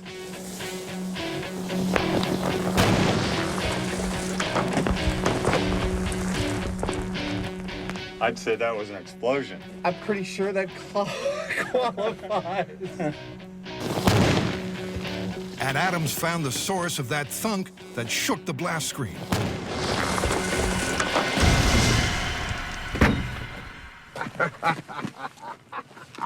In the popular parlance, we call this piece of ice a hunter-killer because it went all the way from ground zero to our blast chamber. Luckily, it is ice-proof. Some chunks of ice flew as far as 150 feet.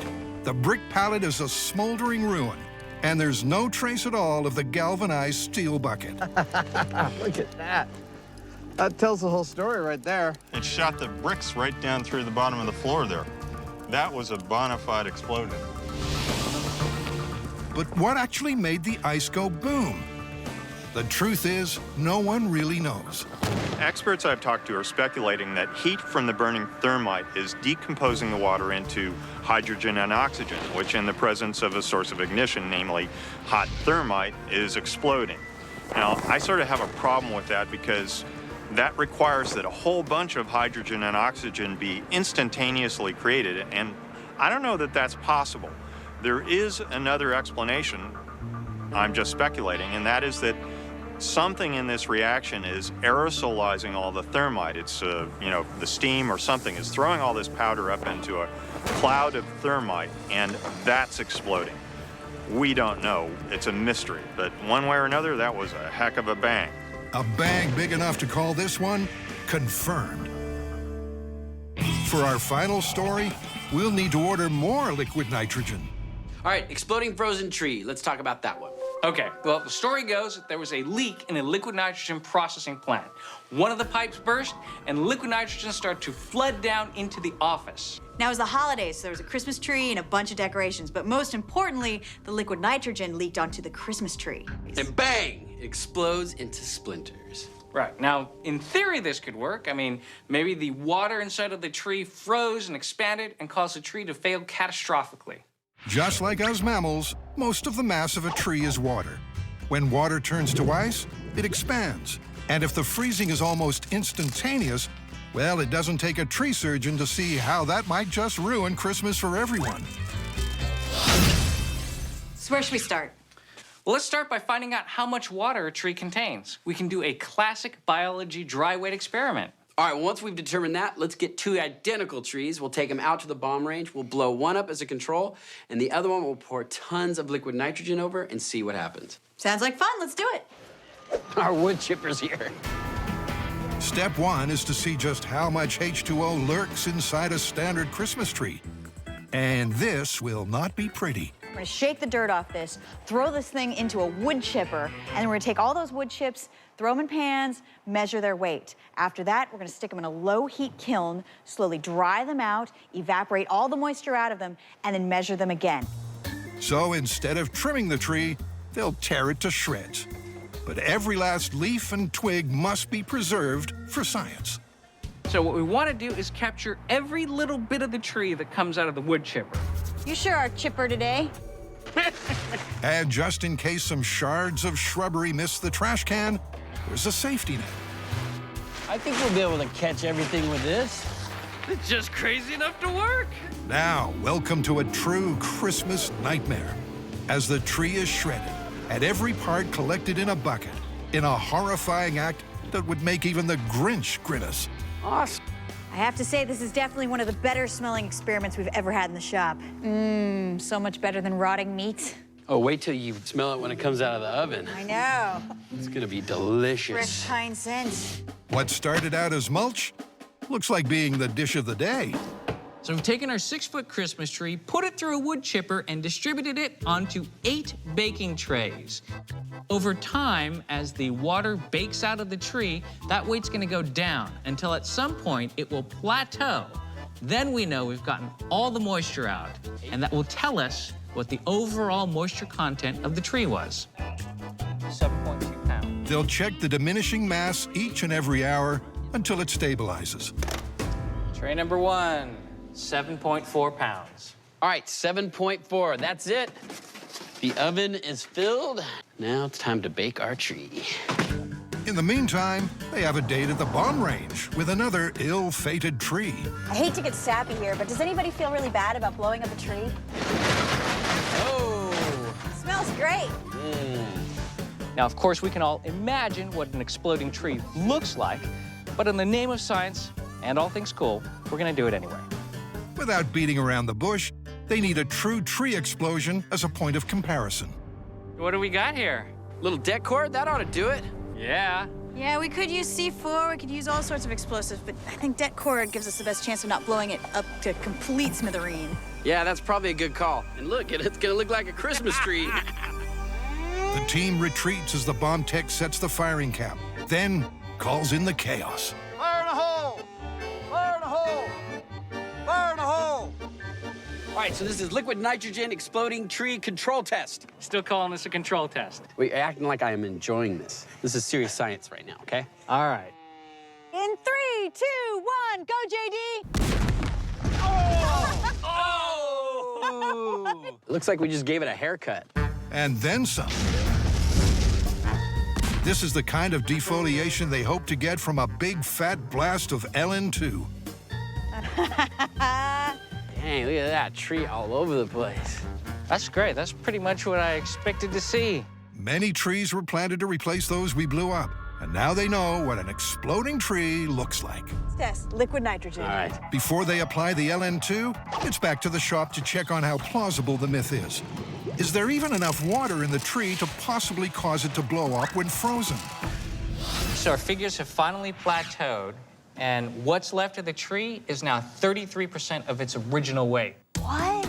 Wow, that is a lot of water. Tree's 2/3 water. So there might actually be something to this myth. All right, well, let's get some fresh trees, go out to the Alameda bomb range, pour some liquid nitrogen over them, see what happens. All right. Awesome. If you say so. Meet tree number 3 and a truckload of the same stuff they used to break the padlock. Anybody who's taken a high school chemistry class knows just how effective liquid nitrogen can be to freeze something. So we thought in MythBusters fashion, we'd take a small quantity, like 2,800 gallons of liquid nitrogen, and we're gonna pump it through this hose. And out through these phase separators, where it'll separate the liquid nitrogen from the gases. So we'll be able to dump hundreds of gallons of liquid nitrogen over the entire tree. And just to check our progress, we've got this temperature probe, which should be good down to minus 300 degrees Fahrenheit. We'll jam it in the trunk and watch it remotely. Winter is coming, and it's going to be harsher than any you've ever seen. Do I think we're gonna get an explosion? I have my doubts. I do think we might see some cracking, some splitting of the tree. But you know what? There's always that little chance that that tree could explode. I mean, we have been wrong before on MythBusters. I have my doubts that this tree is going to give us any sort of grand explosion. If anything, maybe some of the ornaments might explode, which, you know, when I told the story later, I might say the tree exploded. But I'm definitely standing behind the blast shields, just in case I'm wrong, because I am often wrong. Like an extremely isolated new ice age, the liquid nitrogen engulfs the tree. As the liquid turns to gas, oxygen gets sucked out of the mix, and the team brace for a truly bubble-blowing blast. 43.5 degrees. That's dropping fast. That's like 20 degrees in 2 minutes. It's dropping faster now. What are we at? 16.2, heading towards 0. This thing could explode at any moment. It sure could. And let's note that the freezing point of water is 32 degrees Fahrenheit. Dropping really fast now. Minus 90, minus 95. What? Minus 100. Antarctica cold. Yeah. This tree is definitely frozen. It's at minus 140 now. It's minus 150. How much time has elapsed? We are now at 7 minutes. The LN2 dissipates slightly in the breeze, but the temperature of the tree continues to plummet. We're dumping gallons and gallons of liquid nitrogen over the top of the tree. It looks like fog rolling down off the top of it. You can actually see the trunk slowly turn white and freeze. No tree in history ever got this chilly this fast. The coldest temperature recorded on Earth is minus 146 degrees Fahrenheit. And this freeze shows no sign of slowing. We're reaching minus 200. I can't even comprehend that. Over the next few minutes, the tree gets much colder, pushing onto the limits of absolute zero. But still, no explosion. We got the core temperature of the tree to minus 330 degrees Fahrenheit. If that tree were going to explode as a result of the water inside freezing, it would have. But unfortunately for the myth, it's still intact. Look, it's been almost half an hour, over 200 gallons of liquid nitrogen. I think we should call this and check it out. All right, let's call it. All right, go ahead and kill the liquid nitrogen. They couldn't get it any colder, and the tree hasn't so much as shed a leaf. You know what? I was really hoping this thing was gonna explode. Check for cracks. Wow. Not any cracks, though? No I don't cracks. see any cracks at all. But the whole trunk is like covered in frost. It means it's completely been covered in liquid nitrogen. What should we do now? Well, I wonder what would happen if there was some sort of impact. Could you actually shatter this tree the way you do with those science experiments? Yeah, how about if we hit it with the shotgun? That sounds like a plan to me. A hammer blow worked for shattering the locks earlier, so maybe a load of buckshot will do the job here. If anybody loves Christmas, turn your heads now. This just seems wrong, shooting a Christmas tree. Safety's off. Here we go in 3, 2, 1. The tree takes the hits, but it's still not smashing to smithereens. All right, it's about as good as we get. What more can you do? Well, here's what you could have done much earlier. Asked an expert. As an arborist, what are we doing wrong? Why is the tree not exploding? Trees in colder climates are naturally built to not explode. What happens is the water inside of the tree cells moves to air spaces outside of the tree cells, and those air spaces provide enough room for the water to expand without exploding the tree. So the water does freeze and it does expand, but because of the air spaces, the trunk doesn't go boom, boom. Correct. So no matter how much we freeze this tree, it's never gonna explode? I doubt it. Stupid adapting nature. Time to admit they were barking up the wrong tree. Look at that. It's obvious that this tree is frozen completely to the core, and even with a high-velocity impact, it did not shatter it or do anything that looked like an explosion. Yeah, we froze it with liquid nitrogen, didn't explode, and we hit it with a shotgun shell, still didn't explode. All right, I guess we're calling this one busted. Busted. Busted. You know, I could always go into the tree trimming business.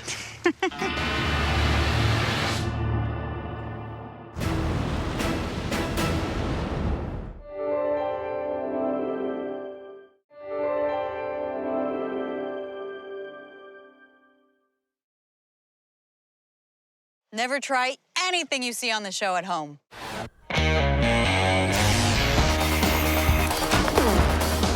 Well, there's your problem. In this special series of MythBusters, Almost too exciting. the Dream Team tackles their dream themes. It's scientific! Testing myths about everything from electricity to pressure and gravity. This one hurt a bit.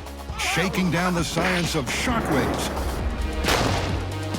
velocity, and impact. With crazy chemistry, Oh my goodness. far-out physics, Fun for the whole family.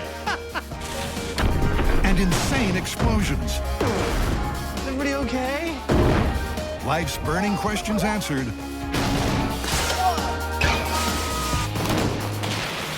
On MythBusters, there's your problem. In this episode, animal behavior myths are put to the test with crocs, cats, and goats under the microscope. And the MythBusters under pressure. Then it's time for a whirlwind tour of extreme natural events. To test their power to shake, This is terrifying! spin, and blow. I love this job. Get set for nature at its gnarliest. Oh. All right, you guys, get ready for this one. Crocodile myth. Is it the crocodiles have tears? Oh, no. This one is, if you're getting chased by a crocodile, you can easily escape it by running in a zigzag pattern, because they cannot turn corners. Crocodiles attack with a lightning-fast lunge, but are they biologically challenged when it comes to turning corners? How do you think we should test it? Let's use Buster first. We'll build a rig that pulls him in a straight line, and then one that pulls him in a zigzag. Well, let's try to make this a little interesting instead of just sticking a stake to Buster's butt. Maybe we can make a pair of meat legs. How do you make meat legs? Don't ask me. Juicy meat leg bait, you say? Carrie has a perfectly absurd MythBuster solution. What are these? They're fishnet stockings.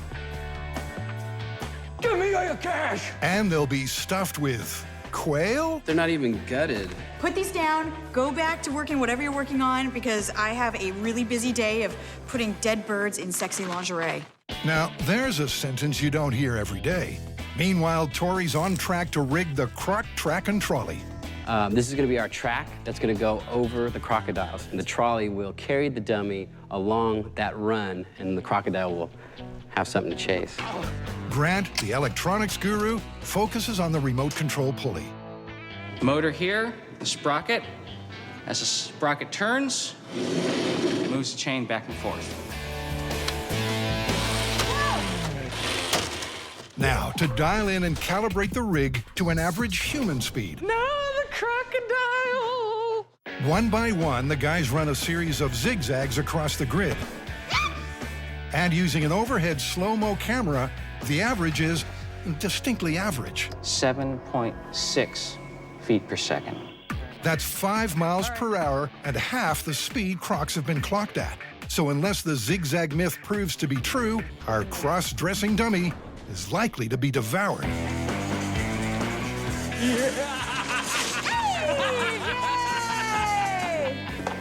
That's great! I'm happy with it. It's time to crock and roll. Come on. But where? The only place we're going to be able to get crocodiles to chase us is going to be in Florida. Field trip!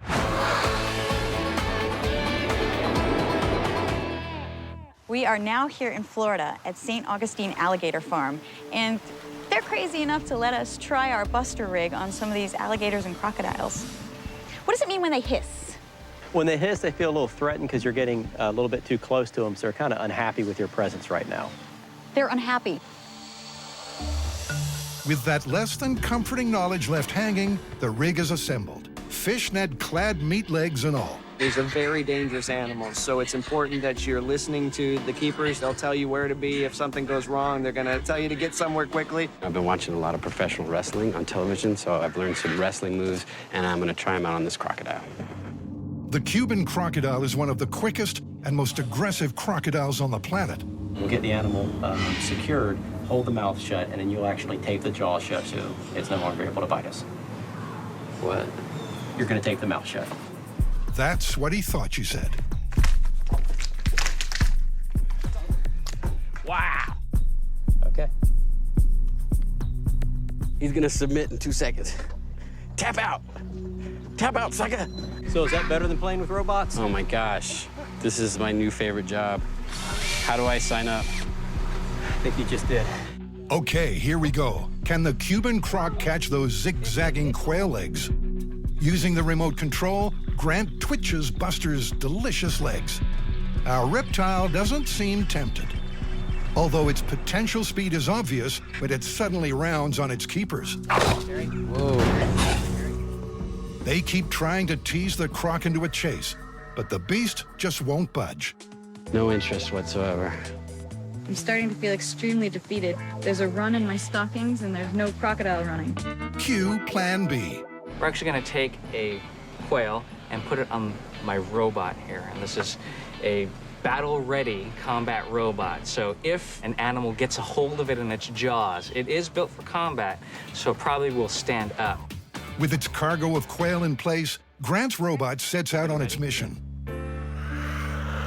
Looking like the Mars rover, it parks near the edge of the pool, well within striking distance. Grant's poised to hit the accelerator at the first crocodilian quiver. But apparently, this croc doesn't feel like Meals on Wheels.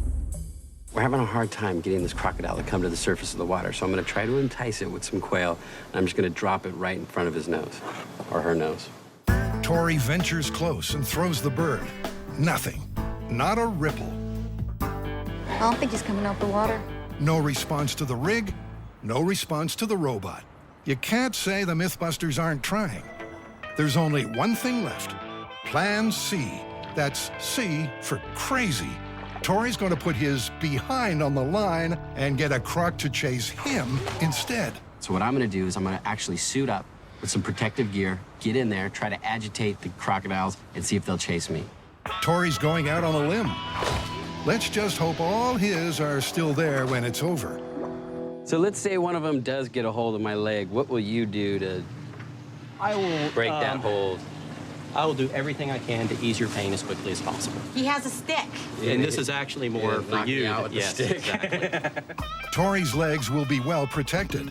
Unfortunately, the heavy padding will also slow him down. Protective gears hindering me from running away from the crocodile. Nevertheless, he's ready for a face-to-face croc confrontation. The Johnston's crocodile is found in Australian waters. It's smaller than the Cuban croc, but fast and fiercely territorial. What do you think's gonna happen? I think you can catch him. If he can provoke a chase, Tori needs to remember to zigzag.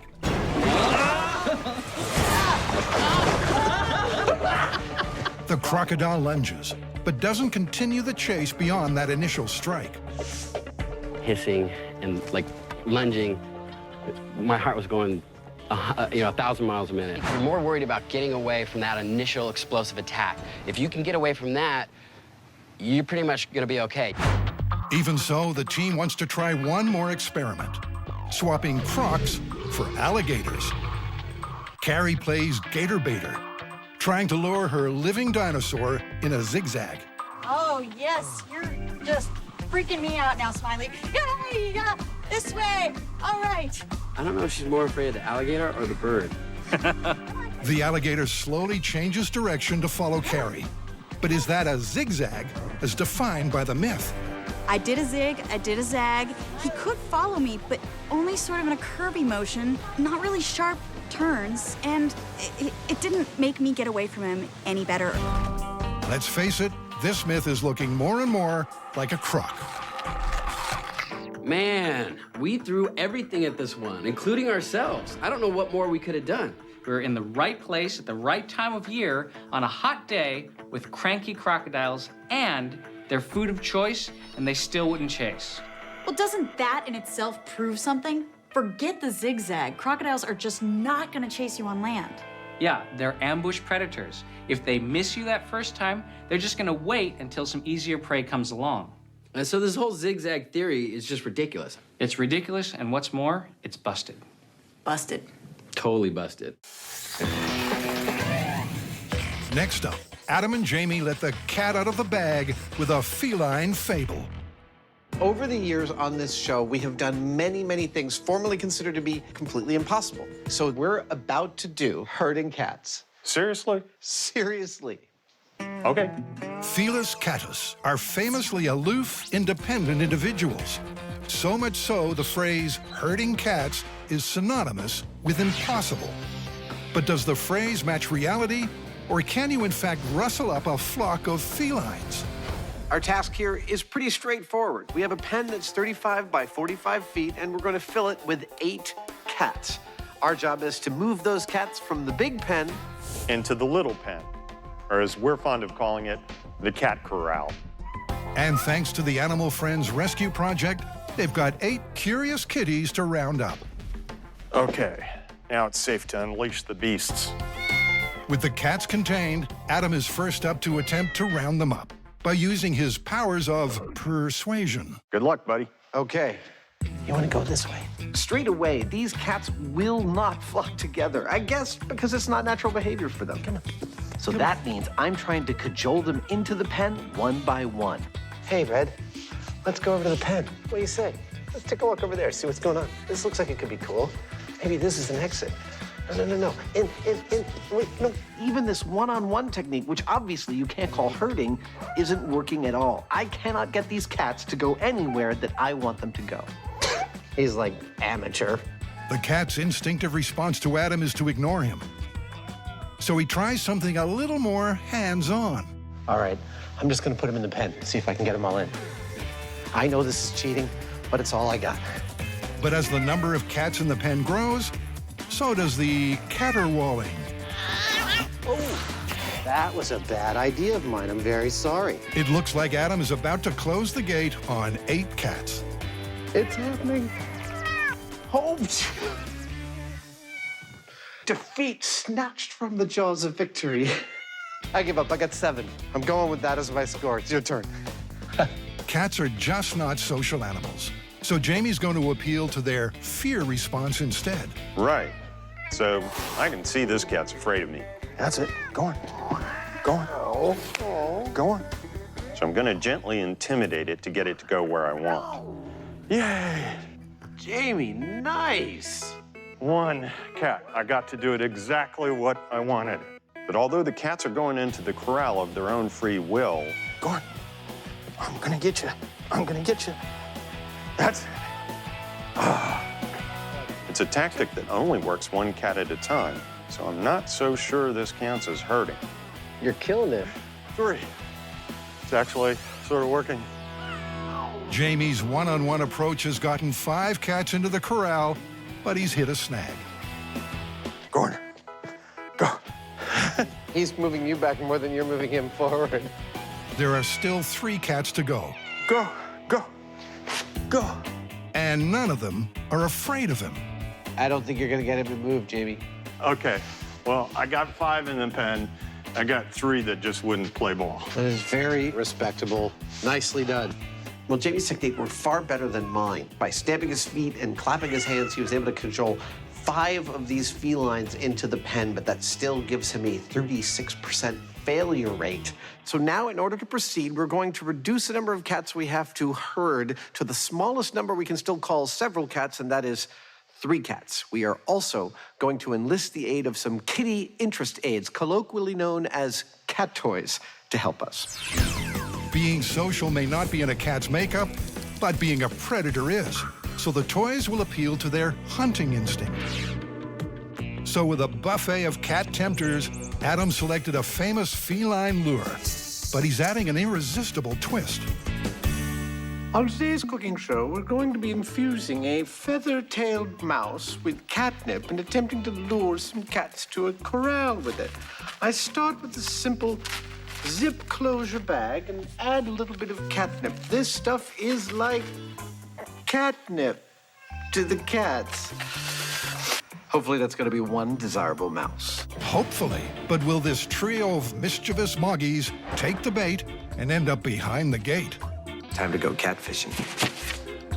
Adam casts his line and waits for a bite. I've got some interest. Defying expectations, Adam's catfishing looks promising. Yes. Well, you got 2 cats at once moving their way towards the trap. Totes. But they quickly lose interest. And, adding insult to injury... Oh. He broke my fishing line. And he never even stood up. Cue the cat kryptonite. Lasers. Oh, yes, okay. No cat can resist chasing a laser, right? No. Nope. Cats never miss an opportunity to be contrary. None of them are guided by the light. They can clearly see the lasers. They notice them. They just don't seem to care. All of the tricks that I have employed have not worked at all. I am not hurting cats. Adam's defeated, so Jamie's contenders enter the ring. Adam tried to attract the cats. That didn't work. So I'm gonna try to repel them. Jamie's plan B utilizes the cat's startle reflex. That's it. That's it. You've got them into one corner. That's pretty good. The Heineman ups the ante with umbrellas and a maraca maringa. And for a moment, he's tantalizingly close to maneuvering the moggies.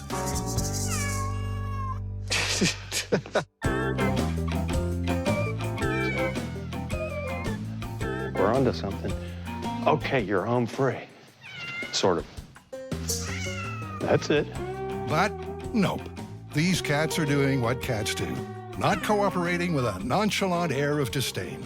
It seems to me that it's virtually impossible to get these cats to behave in any kind of grouping at all.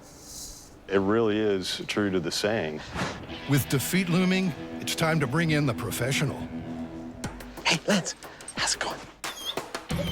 How would you feel about herding some cats? I was wondering what technique you were planning on using. Perfect idea. Let's go. Yep, this myth is going to the dogs. And if it can't herd 8 cats into the corral, nothing can. All right, here we go. 3, 2, 1, and go. Immediately, it's clear these cats are standing their ground.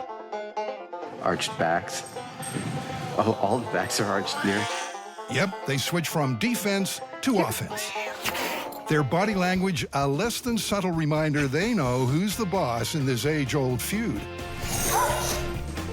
Despite following its handler's commands, the dog steers well clear of the hissing balls of fury. He's like, I'm really not sure about this, boss. This is one of the most bizarre things I've ever seen. After 6 minutes of feline resistance, it's clear not even a sheepdog can herd cats.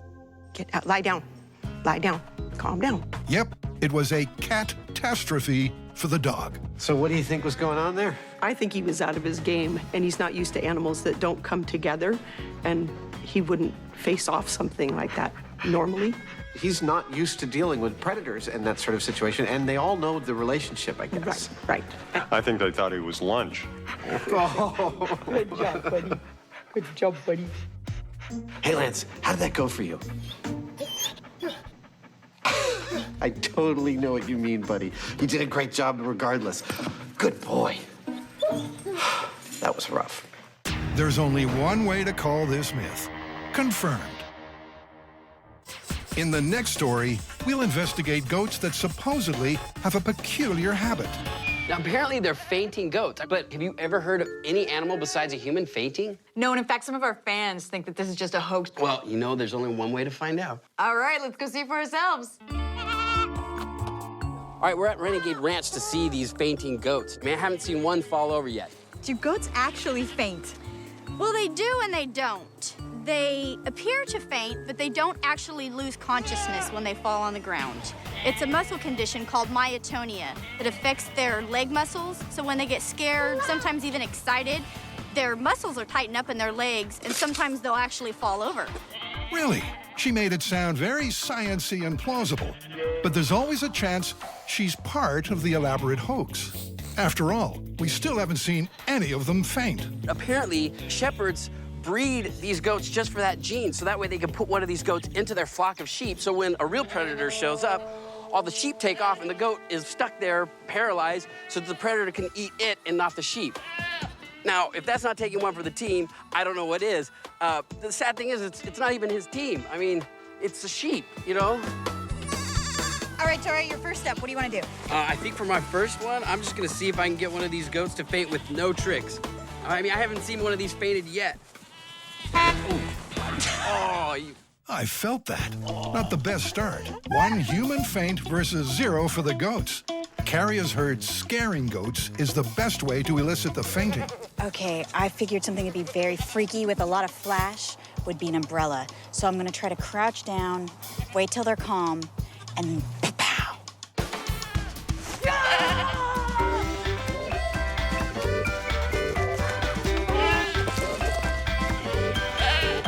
But it's not working. They're laughing at us, Carrie. They mock us. I don't think this is as easy as I thought it was gonna be. Every failure to faint casts more doubt on the myth. But Tori needs to prove that he's smarter than the average goat. Thinking maybe I'm gonna lay down in that trough right there, cover me in hay, let them come up to the hay, eat for a little bit, and then I'll spring out. All right, Tori, go now. Not one? Not one. You kidding me? Dude, that would scare the heck out of me. I can't tell you how frustrating this is. I mean, they're called fainting goats. We can't make a fainting goat faint. Seriously. Then, out of the blue, goats really do start fainting. But not because of Carrie or Tori. You wanna know what's frustrating me the most? Everybody seems to be able to get these goats to fall except Carrie and me. Camera guy walks by a goat, it falls over. The runner, he's making goats fall over. The farmer walks by and they're falling over. The myth seems to be heading in the confirmed direction. But Tori is sticking to the basic principle of experimental procedure and doing due diligence. They won't call it until they record a fainting goat on their watch. Cue Operation Shock and Awe. I think maybe we need to blend. Should we use our secret weapon? Camouflage? Camouflage. Yeah.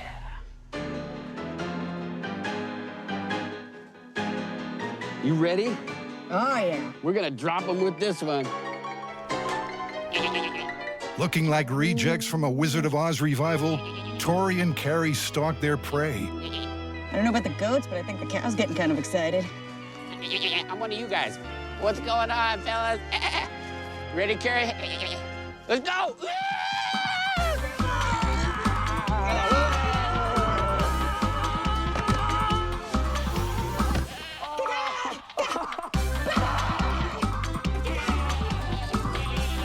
Got him. Totally worked.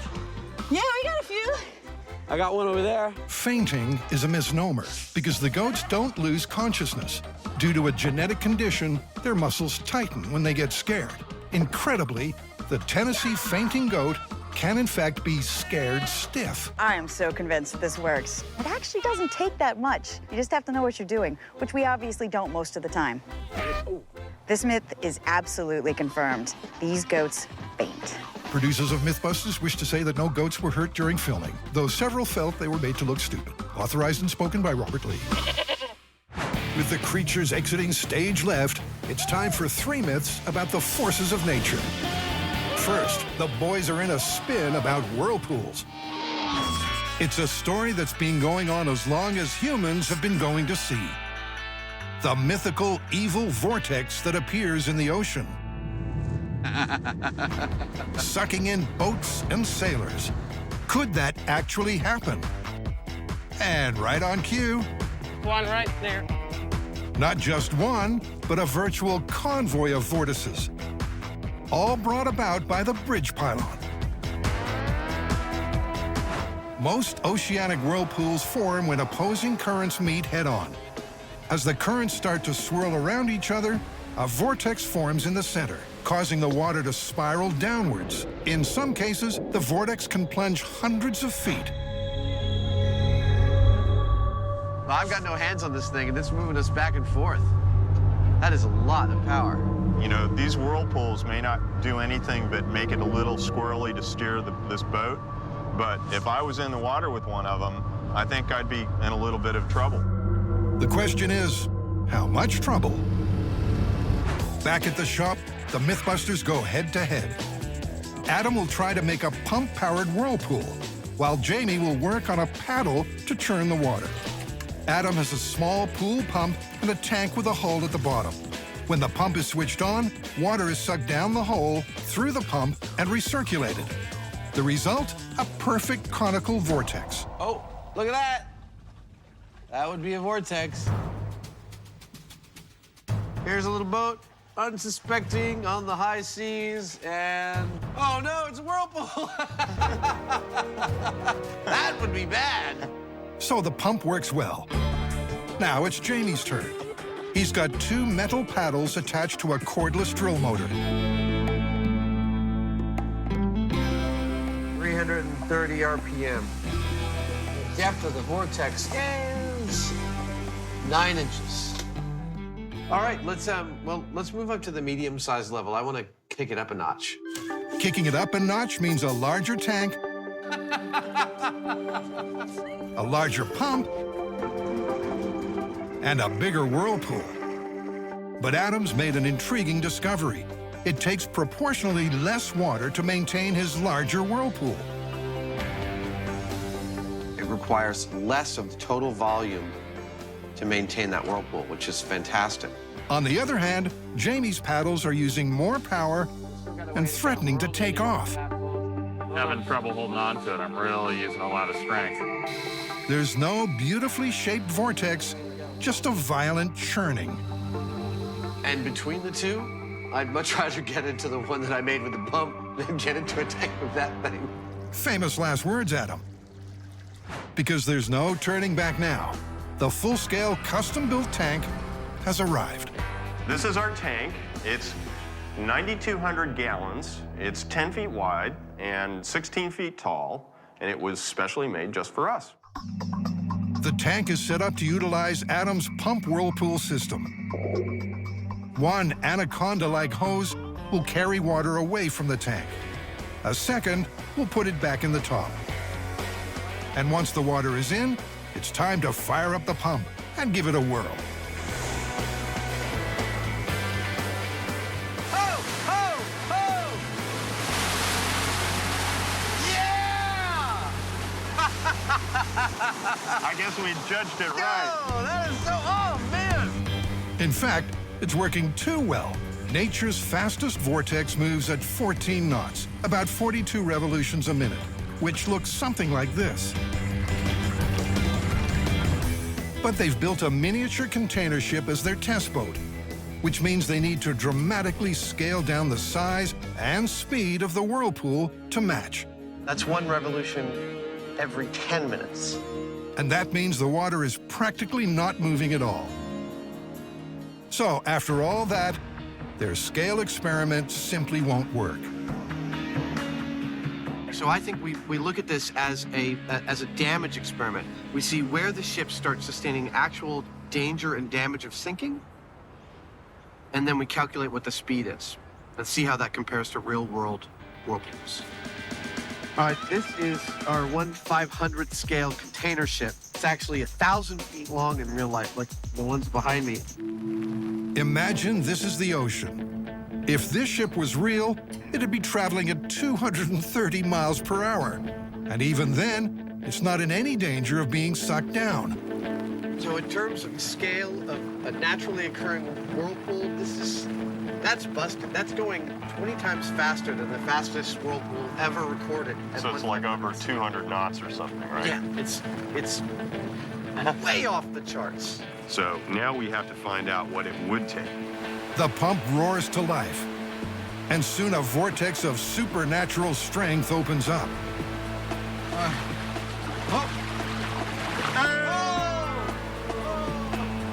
Oh, it's down to Davy Jones' locker, isn't it? All right. That's about like, Mach 3 or something, is it? What do you say? That whirlpool was like a ½ mile in diameter. The whirlpool boat myth has sunk without a trace. And it's time for a full-scale human test. Is everybody ready for diving? As excited as he is, Adam won't just dive into the tank. He'll hang onto a trapeze, which Jamie can raise or lower. Even so, it's risky. If he loses his grip and gets swallowed, the air supply will give him just a handful of breaths. All right, I'm going in. All right, be careful.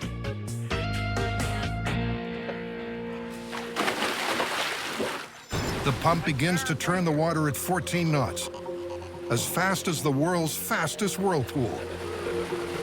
Starting to form, Adam. The vortex gathers strength. Adam starts to feel suction pulling him down. Oh, wow, I can totally feel it in my feet. That is cool. Whoa! The pump is cut before Adam loses his grip. Adam's body slowly stops spinning, not his head. Are you okay? Have you ever really looked at the sky? For my money, that was about as good as it gets in terms of a whirlpool. Well, I would agree, actually. And I would say that if I hadn't been tethered, I would definitely have been sucked down by that. But, so I would say that we could conclude a naturally occurring whirlpool could be lethal to a swimmer, but not a boat. Next, a myth that's shaken, not stirred.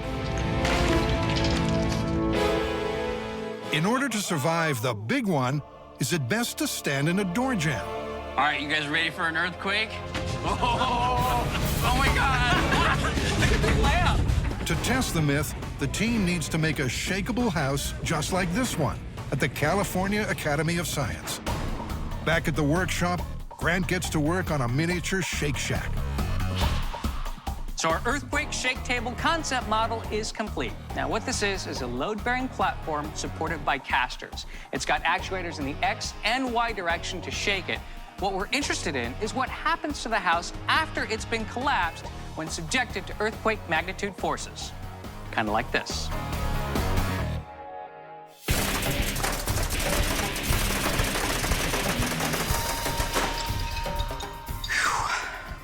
call that about a 10. There's no doubt their shrimp shaker is the business, but now it's time to build the beast. And that means a ton of heavy lifting ahead. Looking good, looking good. The frame for the platform is made of square steel tubes with half-inch thick walls. I think we're good. This stuff is strong. It has to be strong because once we start building buildings on top of it and shaking them down, this thing has to withstand thousands of pounds of force.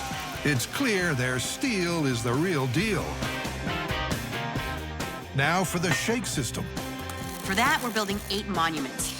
These are pneumatic springs or air springs. Usually they're used in semi-truck trailer beds so that it can balance loads or provide some extra spring. For us, they're going to be on the edges of our shake table, and they're going to provide 10,000 pounds of force each. With 8 of them, that's 80,000 pounds. That ought to shake things up.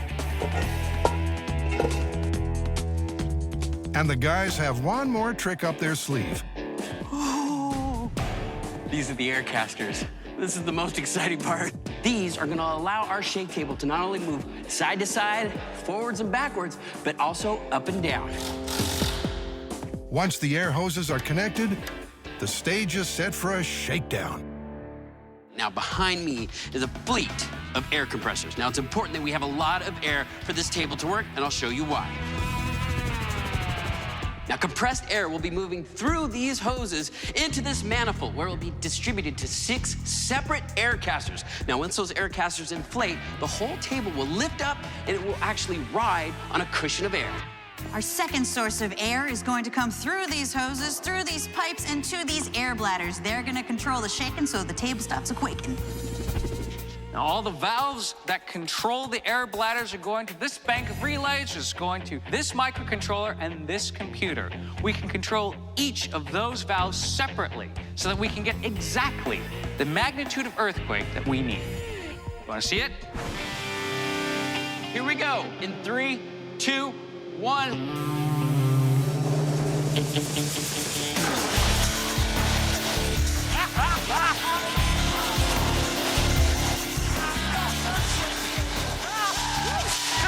The awesome scale!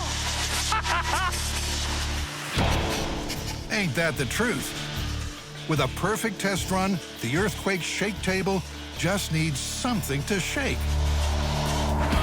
First, they're building an unreinforced cinder block house, a style that was common when the myth originated. Between the lines. These older style homes aren't built to modern codes. To test the myth properly, this building needs furnishings and some tenants. I'm placing 3 mannequins around the room, 1 underneath the table, 1 just standing in the room, and 1 standing in the doorway. Now, for this myth to be confirmed, the one in the doorway is going to fare the best in the quake. Grant's money is also on the doorway guy, and for good reason. Now, these corners are one of the strongest parts of the building. There's rebar going all the way up to the ceiling with poured concrete. Same thing for the door, all the way around the arch. That's all solid. So by the end of this, my personal opinion is that the only thing left standing is going to be this wall with the front door. Now it's time to shake, baby, shake. 5, 4, 3, 2, 1. Oh, wow. The chandelier is going crazy. Wow. That is a lot of power. It's equivalent to the most energetic quake in U.S. history. The building moves up, down, left, and right, but not for long. Above the window! Above the window! Coming out! Oh, crap! Oh, look at that! That is terrifying. It's quake carnage everywhere.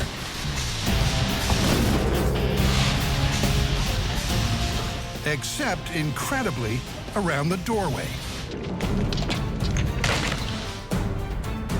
Well, I think think it's pretty clear. I mean, the only wall still standing is the one with the door, and the only mannequin that didn't sustain any injury is the one standing in the doorway. Yeah, he looks all right. I think we can call this one plausible for this kind of construction. Yeah, it's totally plausible.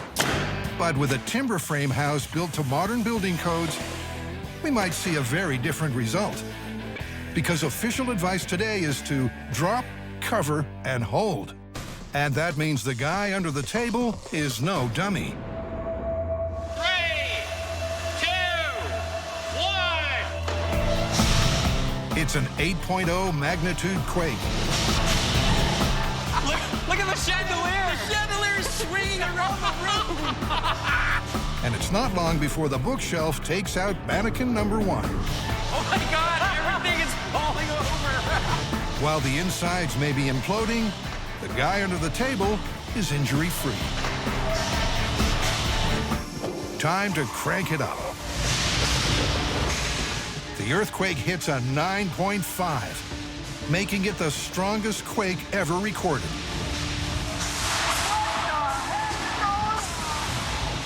But the house still stands, which is more than can be said for the doorman. He's hit the deck and is out for the count. The guy under the table is the clear winner. That means for modern buildings built to withstand an extreme earthquake, this myth is busted. Finally, a windy myth about high-speed straw. In the workshop, Jamie and Adam are whipping up a storm to test the myth that straw can slice clean through a palm tree in hurricane-force winds. But what do you do if you don't have a hurricane handy? The plan is to get an air compressor, attach it to a metal tank with a release valve, attach that to a very long pipe that will act as the barrel. And at the end of the barrel, place a tall swaying palm. It's an air cannon of mythical proportions. Hey, that's enough. One more. No, come on. We got 60 feet here. We're gonna go for the max sooner or later. Might as well do it now. Okay. With an 80-foot barrel, they're hoping to fire out straw at more than 300 miles per hour. I'm a little nervous to say this right now, but I think we might exceed Mach 1 on this. Stop. That looks just about right. That is pretty darn good. With all the kinks ironed out, all that's left to do is pick up the target. Adam takes the truck to Neon Palm Nursery. Hi. Hi, Dale. Yes, sir. Adam Savage, nice to meet you. Pleased to meet you. There's a myth going around that in a strong enough wind, a piece of straw can be driven right through the trunk of a palm tree. Have you ever heard this? I believe it's true. Really? Oh, yes. It's a different kind of trunk than most trees. They have what's called vascular bundles of fibers, and they're sort of, if you can imagine, like a braided cable. So you're saying it's actually a property of the palm trunk that perhaps makes it more permeable than we think of a normal tree trunk. This is correct. Okay, ready for takeoff. But it's going to have to be some serious straw to pierce this monster. The palm is a Robusta, 3,000 pounds. Look at that. Jamie's reaction. Oh, God, I hope I get this right, because then you can cut him right back to back. He's going to go. What did you do? It may have seemed like a good idea at the store, but back home, the rush of Adam's major purchase is fading. The palm has to go at the end of the barrel of the straw shooter, all the way at the back of the workshop. And it's so bottom heavy, it's hard to balance. Now, what do you want to... You're not hurt, are you? No, I'm not hurt. Okay. Getting the palm in place is a painful experience, but eventually, touchdown. There you go. My guess is that's going to be perfect. Then Adam preps their projectiles. We've got straw and hay and rigid plant material. We're going to bundle these up, fire a bunch at the same time. That'll help them each provide each other with some stability in the tube. It will also give us multiple chances to hit our target. A high-speed camera is set up to capture the action and a chronometer to record the speed. And all is ready to go. We are set to fire. Or maybe not. Jamie has some bad news. What is up? Well, we have a bit of a sticky wicket here. All right. We're being told to pull these palms, and we don't want to use them. According to the higher-ups, the palm Adam chose isn't a species that grows in tropical storm territory. So they don't want to use it, because it wouldn't be a true test of the myth. So it's goodbye, big boy, and hello, California queen palm, the closest available analogy to a tropical coconut palm. Ready to go. Pressurizing. 80, go ahead. Firing straw in 3, 2, 1. I love this job. The straw shoots down the barrel and slams into the trunk. But did it break on through to the other side? That one looks really serious. Dude. That's a good 1/4 inch. That's actually, I'd say that's 3/8. Adam, you're splitting straws.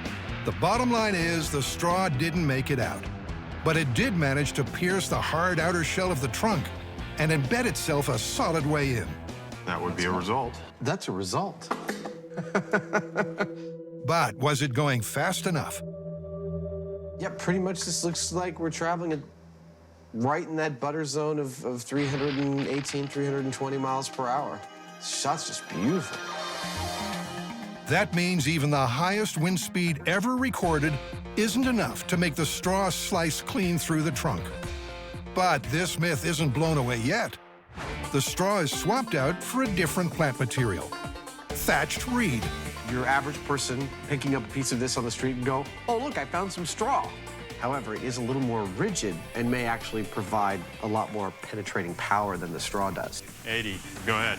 All right, firing thatched reed in 3, 2, 1. Ouch! The reed pierces the trunk like tiny spears. That right there is pretty serious. The more rigid reed dug in 2 inches deeper than the straw, but still didn't make it through. So I'm thinking one of the reasons we got this thin-trunked tree is to put a ratchet strap on it and pull it like a big old bow. To replicate the stress a palm would be under in a tropical storm, they brace and strap their tree and bend it back as much as they can without snapping the trunk. We're gonna give the straw the best possible chance that we can to do something to this tree. So if it doesn't go through under these absolute maxed out conditions, the myth is totally busted. The straw is loaded. Okay, you're ready. Firing a bent palm in 3, 2, 1. So what's waiting at the other end? We only got about a 1/4 inch. Yeah, there's about a 1/4 inch. Even in optimal storm conditions, it was nowhere close to coming out the other side.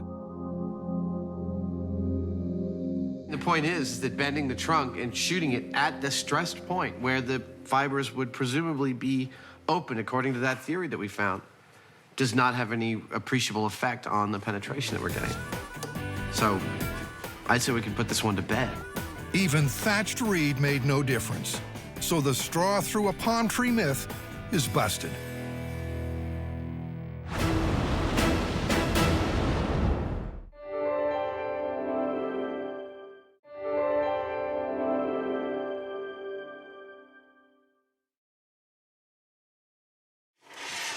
Please, don't try anything you're about to see at home.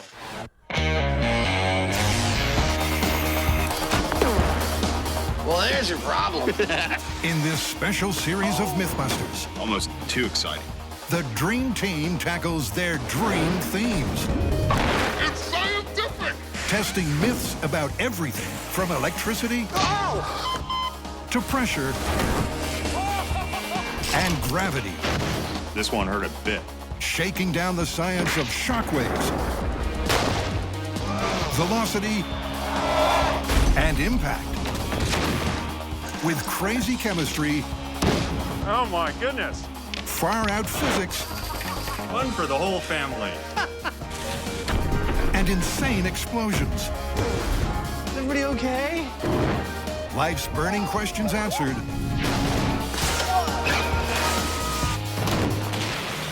on MythBusters. There's your problem.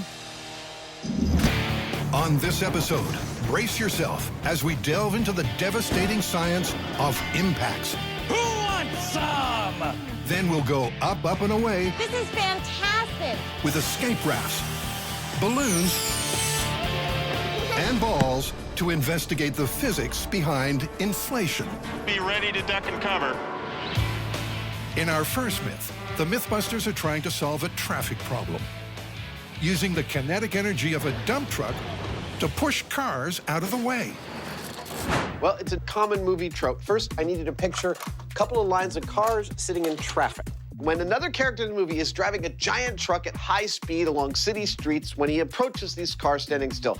There's not enough space for him to get through, but no matter, he revs his engine and barrels right up the middle, sending cars flying willy-nilly and continuing on his way. I don't know whether that happened or not, but it sounds like it's going to be fun to test it. If our dump truck is going to survive pushing through 2 lines of cars, it's going to need a super powerful bumper. Okay.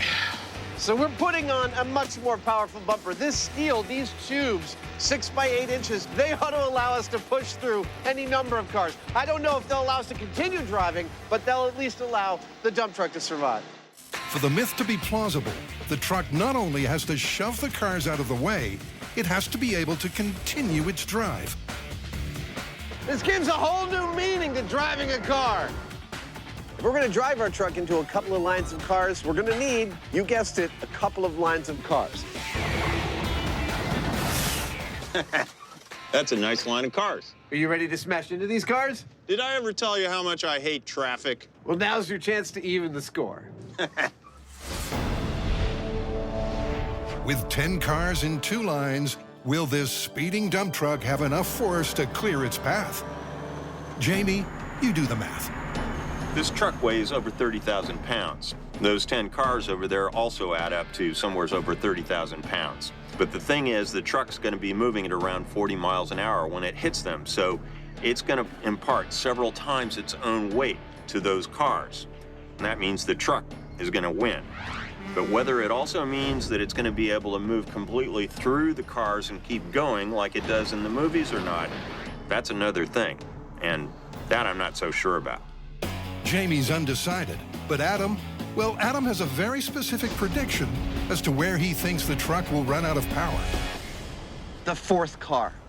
I don't think we're going to make it all the way through this line of cars. I think this is where we might end up.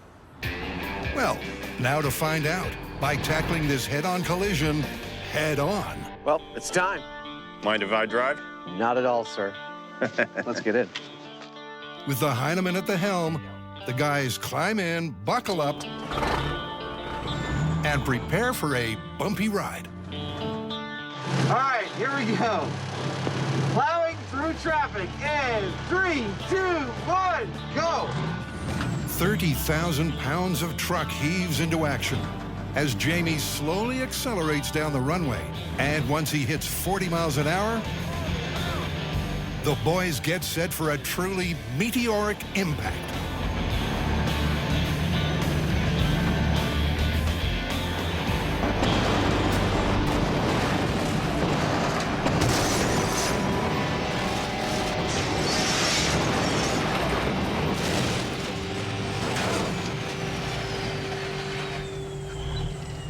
Wow! Holy crap! That lifted up our truck! Yeah. Are you okay? We didn't make it through it, though. We didn't make it through at all. Wow! That was awesome! Awesome, no doubt. The big rig's weight and velocity was a mighty force. But eventually, the inertia of the stationary cars was too much, and the dump truck got stuck. So, Hollywood's version of events that a big truck can just plow willy-nilly through sitting traffic? Well, if that truck with that bumper on it couldn't do it, they're not doing it. No, it's totally busted. However, uh-oh, it does start the wheels to turning, though, don't it? Uh-oh, indeed. Because when those particular wheels of Jamie's start turning, the results can be both brilliant and terrifying. So now we are planning to present our truck with an even bigger challenge. 2 lines of cars closely packed, and we want our truck to make it through all of those cars effortlessly. To do that, they need something that will impart the kinetic energy of the truck more efficiently. This is going to be a finger buster. Like this giant steel beak. We mean business. What you've got here is 6 triangular plates attached to a very strong central frame that's bolted to the bumper of the truck.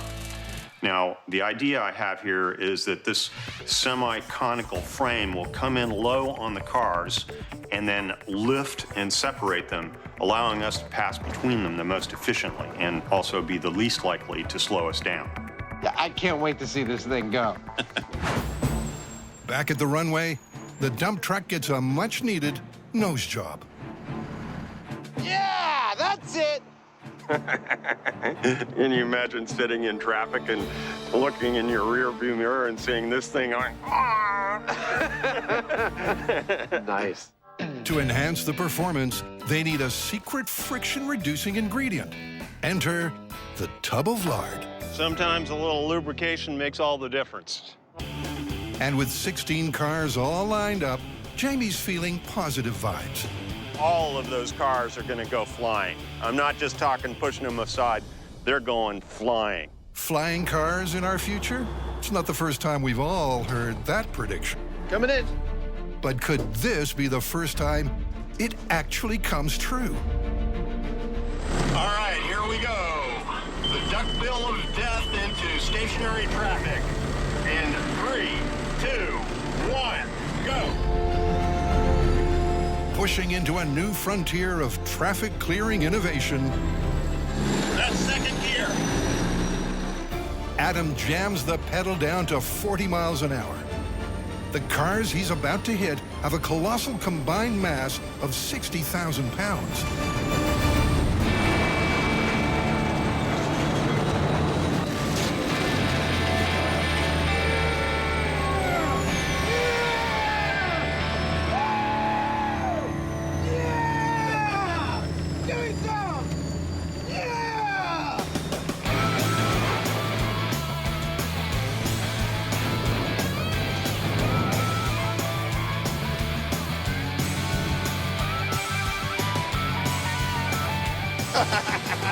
That was amazing! Holy crap! That was insane! Insane is the right word.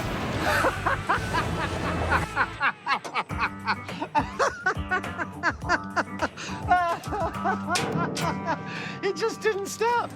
It didn't stop. I kept giving it gas and it didn't stop. If anything, it was self-centering. That was the most incredible thing we've ever done. I've never experienced anything like that. It was just, they're just kind of like flying. We could have kept going through 100 cars. I really feel like we could have. We weren't going that much slower. We didn't take nearly the impact on that run as we did on the first run. I think we just solved my traffic problem. I'm going to put one of these on my car. Oh, my God. It was a thing of beauty as the duckbill of death cleaved cars like water in an uplifting ode to the incontrovertible laws of physics. Well, the myth was busted. Where do we stand on our method for plowing through traffic? That thing worked so well, I'm just waiting for somebody to steal it and put it in a movie. Totally.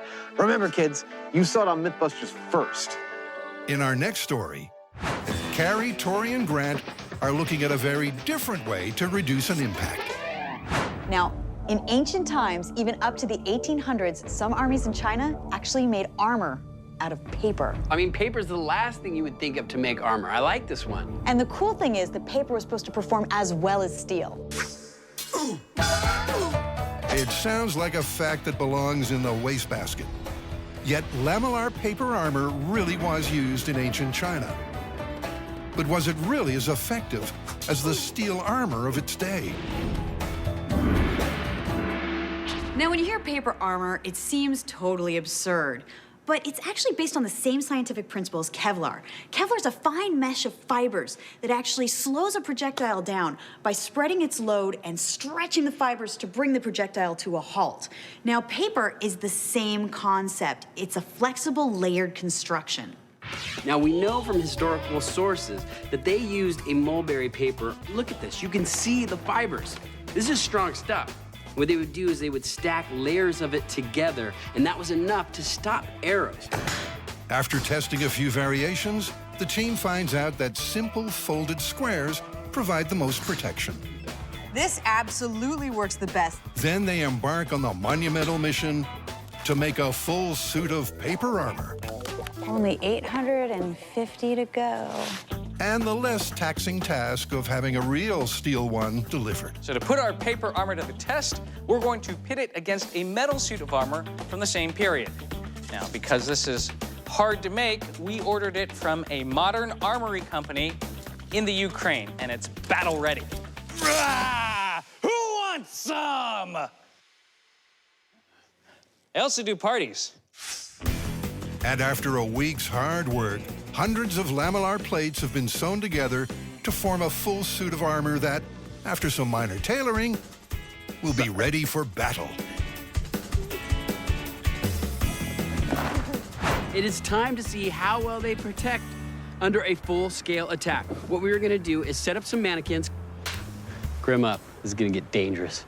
Cover those mannequins with both armors and then attack them on a full scale with swords, arrows, and even an ancient gun. Then we'll be able to find out once and for all, is paper armor as good as steel armor? But perhaps paper's biggest test will come not from our trio of weapon-wielding barbarians, but from persistent precipitation. Would have been nice to do this experiment on a nicer day. Then again, war doesn't wait for good weather. The rain may indeed weaken the paper and favor the steel, but it's a real-world problem. If paper is to prove itself as protective armor, it'll have to cope with a light shower. We're all set. First test, arrows from 20 feet. Carrie, Tori, and Grant let loose on both sets of armor. And despite being soaked, softened, and sodden, the paper protects our male model mannequins as well as the steel does. Totally worked. That is phenomenal. It totally worked. The paper armor is stopping the arrows. We have not got one arrow to penetrate through. I mean, it doesn't look as good as the steel armor, but the important thing is, it's working. But how well will it fare against a cold steel blade? All right, Carrie, just swing wildly. Using both an edged slicing stroke and a stabbing action, Ooh, I felt that one. Carrie works all the angles. It looks like it's separating through, but it's stopping before it even gets halfway through the tile. That's great. Wow. Yes, the paper armor is working. On any individual stab, slice, or arrow shot, a previously undamaged scale clearly matches the metal. But for the ultimate test, let's try a bullet from a period-accurate pistol. Here we go. In 3, 2, 1. Now, to assess the results. Ouch, did it go through? It didn't go through. Hey. The paper armor stopped the bullet. And it looks like the steel stopped the bullet as well. Both these armors are effective against this weapon. Incredibly, the fibers in paper are able to spread and absorb the energy from an impact just as well as the steel. And in some ways, it seems to work better. I've really been wanting to do this story for a long time because it seems so outlandish, but it's super impressive. Paper armor is actually a viable option in warfare. Viable, but there is one notable drawback. As you can see, it doesn't have the same durability as the steel, but it still works. So this one is plausible. In the next story, Adam's going to attempt to protect himself from an impact using a different everyday item. You are absolutely correct. What we've got is a viral video where a guy wraps himself up in a bunch of this bubble packaging, hurls himself off a 3-story building, and at the end of his fall appears to be totally unharmed. Well, it is designed to cushion things. Yes, it is. We all trust bubble wrap for our packaging needs. But what about when the package is human? Could you really use it to survive the impact of a 35-foot fall? Not surprisingly, they're testing first with a non-human. You guessed it, Buster. Buster dropping 15 feet into 16 inches of bubble packaging. 3, 2, 1, go. But even at half the height of the myth, the news isn't good for Buster. So Buster's fall into the bubble packaging from 15 feet was perfect, but he pulled 39 Gs upon impact. We're looking for a butter zone of 10 Gs. 10 Gs, or 10 times the gravity of Earth, is considered a survivable impact. 39 is totally out. So next up, we're gonna double the thickness and drop them again. So they double the bubbles to 32 inches thick. When they test for real, Adam will be wrapped in the bubble plastic like a burrito. But lying the wrap on the shop floor is a simpler way to test it for now. And from a physics point of view, it makes no difference. Here we go, Buster dropping 15 feet into 32 inches of bubble material. 3, 2, 1.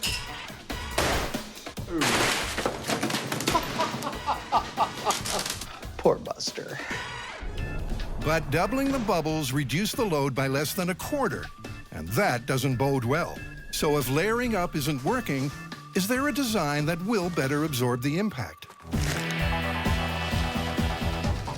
What if we didn't wrap it in tight tubes, but we wrap it in tubes with a bigger hole in the middle?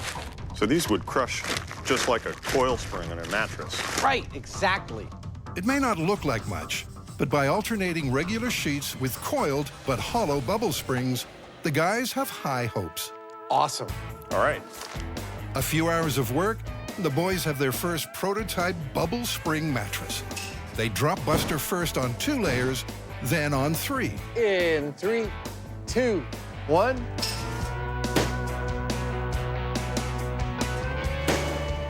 So our 15-foot Buster drops here in the shop are yielding some exciting data fruit, and I just coined that term. Check out the first drop here. We are dropping Buster into 2 layers of tubes constructed of thick wall, heavy back, half-inch bubble packaging. And he pulled an average of 30 Gs on that drop. That's an improvement over some of the other stuff we've seen, but it's still not in our ballpark. However, for the second drop, which you can see here, we added a layer of thin wall, non-heavy duty half-inch bubble packaging to slow down his deceleration, and it seems to have done exactly that. On that second drop, he pulled an average of 15 Gs. We cut our G load in half. And to bring the 10 G target into range, Jamie's tweaking the tubes into a more shock-absorbing shape.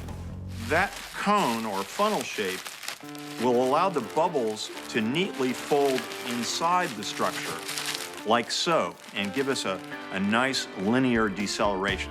And these bubble cones serve a double purpose. We can make a curved instead of a flat sheet, and we can actually roll Adam up inside it. Yeah, you heard that right. And we can actually roll Adam up inside it. So confident are they in their new mattress model that for the next drop, it's out with Buster and in with someone altogether more important. We're counting on the fact that the bubble packaging here is going to save my life, but we've also posited some other worst-case scenarios and implemented safety procedures to protect me in their case. First of all, a neck brace, a helmet, and a spine protector. I'll have a radio earpiece in so I can communicate to the outside. This ought to keep me safe. It's the way he said ought to that gives me the shivers. Here we go. See you on the other side. That's right, because from this point, Adam's under wraps. Oh, that's cozy. Starting with 5 layers of heavyweight bubble pack. Bye-bye, everybody.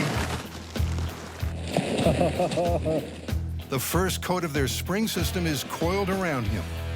Okay, up we go. Keep tension. It's a good thing I don't get claustrophobic. Followed by the second. Pull a little tension and up and in. You're doing good. But once that's taped on, Adam drops a bombshell. Hey, Jamie. Yeah. I'll tell you, I can feel the pressure. It's quite a lot of weight. It's the weight on me is actually quite intense. 100 pounds of bubble pack mattress has Adam under pressure, and there's still a layer to go. Is it a problem? No, it's not more than I can take, but I can tell you that when we put that third layer on, that's about as much as a human could take. It's a worrying revelation. Here comes the third layer. And at the full 150 pounds, the weight of the wrapping will be almost unbearable. It's going to be heavy. Okay, now I gotta get the big tape. Are you guys okay? Wow. Are you all right? Yeah, I'm all right. Am I fully wrapped now? You are. Oh, great. I truly am a bubble boy. With Adam trussed up like a turkey, the team carefully cradles him to the drop zone before Jamie gets ready to raise the bar. So we're going up. Are you ready? Almost. Are my feet off the end of this thing? No, they're not. Then I think I'm ready, Jamie. Okay, up we go. Only now is the team fully realizing the weight of what they're about to do and how easily it could go wrong. I'm on the trip line. Adam, we're in place. You're at the correct height. Are you good to go? Jamie, I am good to go. I am completely passive to this entire enterprise. My life is in Jamie's hands. Okay. Is there anybody that's not good to go? So it's now or never. In 3, 2, 1.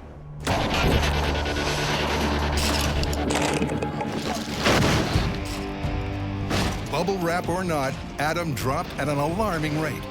And that silence rings alarm bells. The team rushes in, and Jamie is the first to the scene. Oh, I'm okay. I'm okay. After a free fall of 15 feet, Wow. it looks like Adam and Jamie's bubble engineering has taken the bulk of the impact. That was intense. But the touchdown didn't please the pilot. What happened was the moment you released me, my head came off the board, and then an instant later, it hit the board. Thank you, sir. It's done. Woo! While it came close to crushing him, their bubble barrel did soften the impact, peaking at just 9 Gs. But that was at just 15 feet, not the 35 feet stated in the myth. Yeah, but you know what? I don't think I'd trust something like this at 35 feet. I don't want to go at 35 feet. If I went to 35 feet, I would need more padding, and more padding, I couldn't take it. So how are we going to call it? I think it's pretty clear. We've tested it every way from Sunday. There is no reasonable amount of bubble packaging that will allow you to safely leap off a 3.5-story building. The myth is busted, and the whole idea is busted. Yep, I agree. It's busted. Let's get out of here.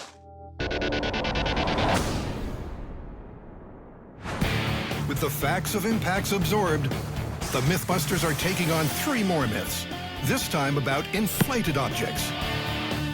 Will they fly into confirmed airspace or plummet into the busted zone? For our first story, please assume the brace position. This is yet another interesting Hollywood approach to physics, and it involves surviving a fall from an aircraft by using an escape slide or a life raft as a parachute. So, what is our plan? Where do we begin? Well, obviously we have to find an escape slide and a life raft, and we're going to attach Buster to them and haul him up in the air in a helicopter and compare the speed that he falls at with what he would fall if he wasn't attached to anything. And maybe it'll be a survivable speed. Well, one can only hope. Can an inflated raft provide enough wind resistance to save Buster's life? To determine the survivability of Buster's ride, Grant preps the rig for the key metrics. How fast the fall, how hard the landing. We've got the accelerometer in the head. We've got a velocity meter that's actually used by the special forces, frangible bones that we know will break according to human bones. We've got our shock meters that will tell us by visual indication if we've exceeded certain G-forces. Grant, with his radar gun, will also track Buster's ride manually. And speaking of ride,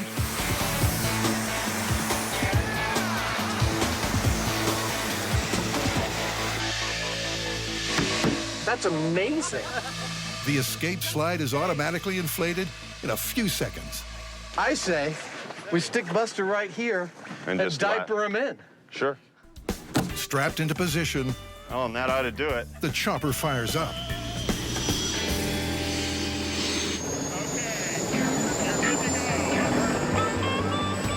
The lines attached to the chopper will be released once they hit 2,000 feet.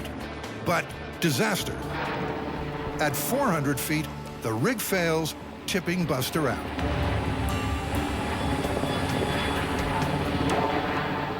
Did you see the explosion? It was like a splash of water. And Buster just found out how terminal velocity can be. Oh, that's part of his skull. That's the head accelerometer. Which is toast. Toast. How bad is it? Real bad. Without anything to slow him down, the rapid deceleration caused by Buster hitting the ground was catastrophic. This gives you an idea how severe that impact was. Even the silicone is ruined. Wow.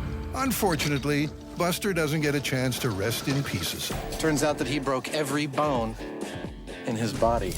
This is without a doubt the worst damage Buster has ever sustained. The surgery team goes to work to bring Buster back to life. Jamie goes to work on the rig. This time we have some big hauling straps.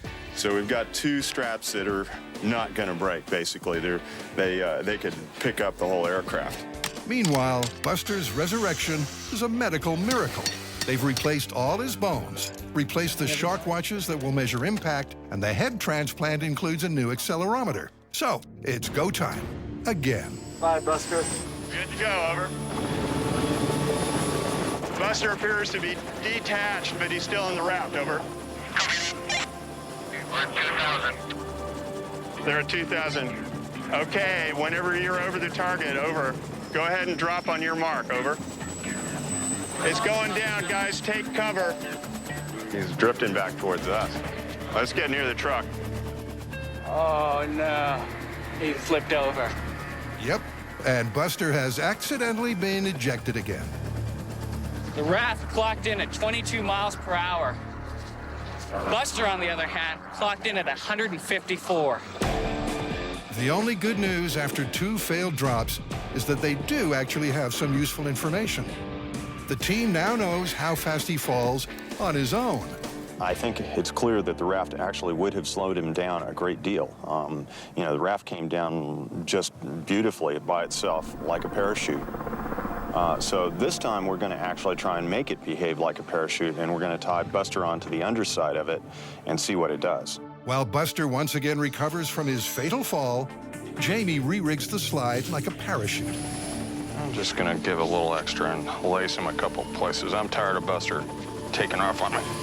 And Jamie is unusually optimistic. It's got to work this time. Famous last words. Looking good so far. Okay, I'd say go ahead and release at will. You look good. Over. Okay. It's going. Oh, it's beautiful! Buster's on the ground. Buster's on the ground. Well, that looked like a much nicer ride. I'll hazard a guess that Buster may well be intact this time entirely. Once up close, the prognosis isn't so clear. He's taken some damage, but was it survivable? All the 50G shock watches broke on all of his limbs, but in his chest, the 75 and the 100 did not get tripped. So that means that he got all busted up. He would not be a happy camper, but he might just be alive. The myth, like Buster, is just about hanging on. And the guys have one more test up their sleeve. Come on. They're using a bigger slide that will increase the wind resistance, but also the weight. That's the coolest thing ever! And with a new improved system to hold the passenger in place, Chopper ready to go? Buster is cleared for takeoff. Wind's increasing, so you guys be ready to duck and cover. 2,000 feet. Anytime you're ready. And the drop has happened. Oh, look, it's sailing. Wow. So far. I bet Wow. it flipped, so it's looking like it's wanting to. Oh, wow. That is incredible. Oh, damn. What? It just looks like it wants to flip so bad. Wow! The reading from the radar is encouraging. I got a peak of 42. It's rocking back and forth. Yeah. Mostly about in the 20 range. But is there life in the myth or just dead air? It's looking pretty good. Let me I don't see any damage at all. In fact, not a single bone is broken. Let's see his chest.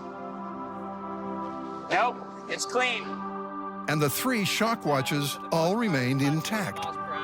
Well, it looks like Buster survived, so I'll be darned. But, you know, that looked really sweet. It looked like it would have been a lot of fun.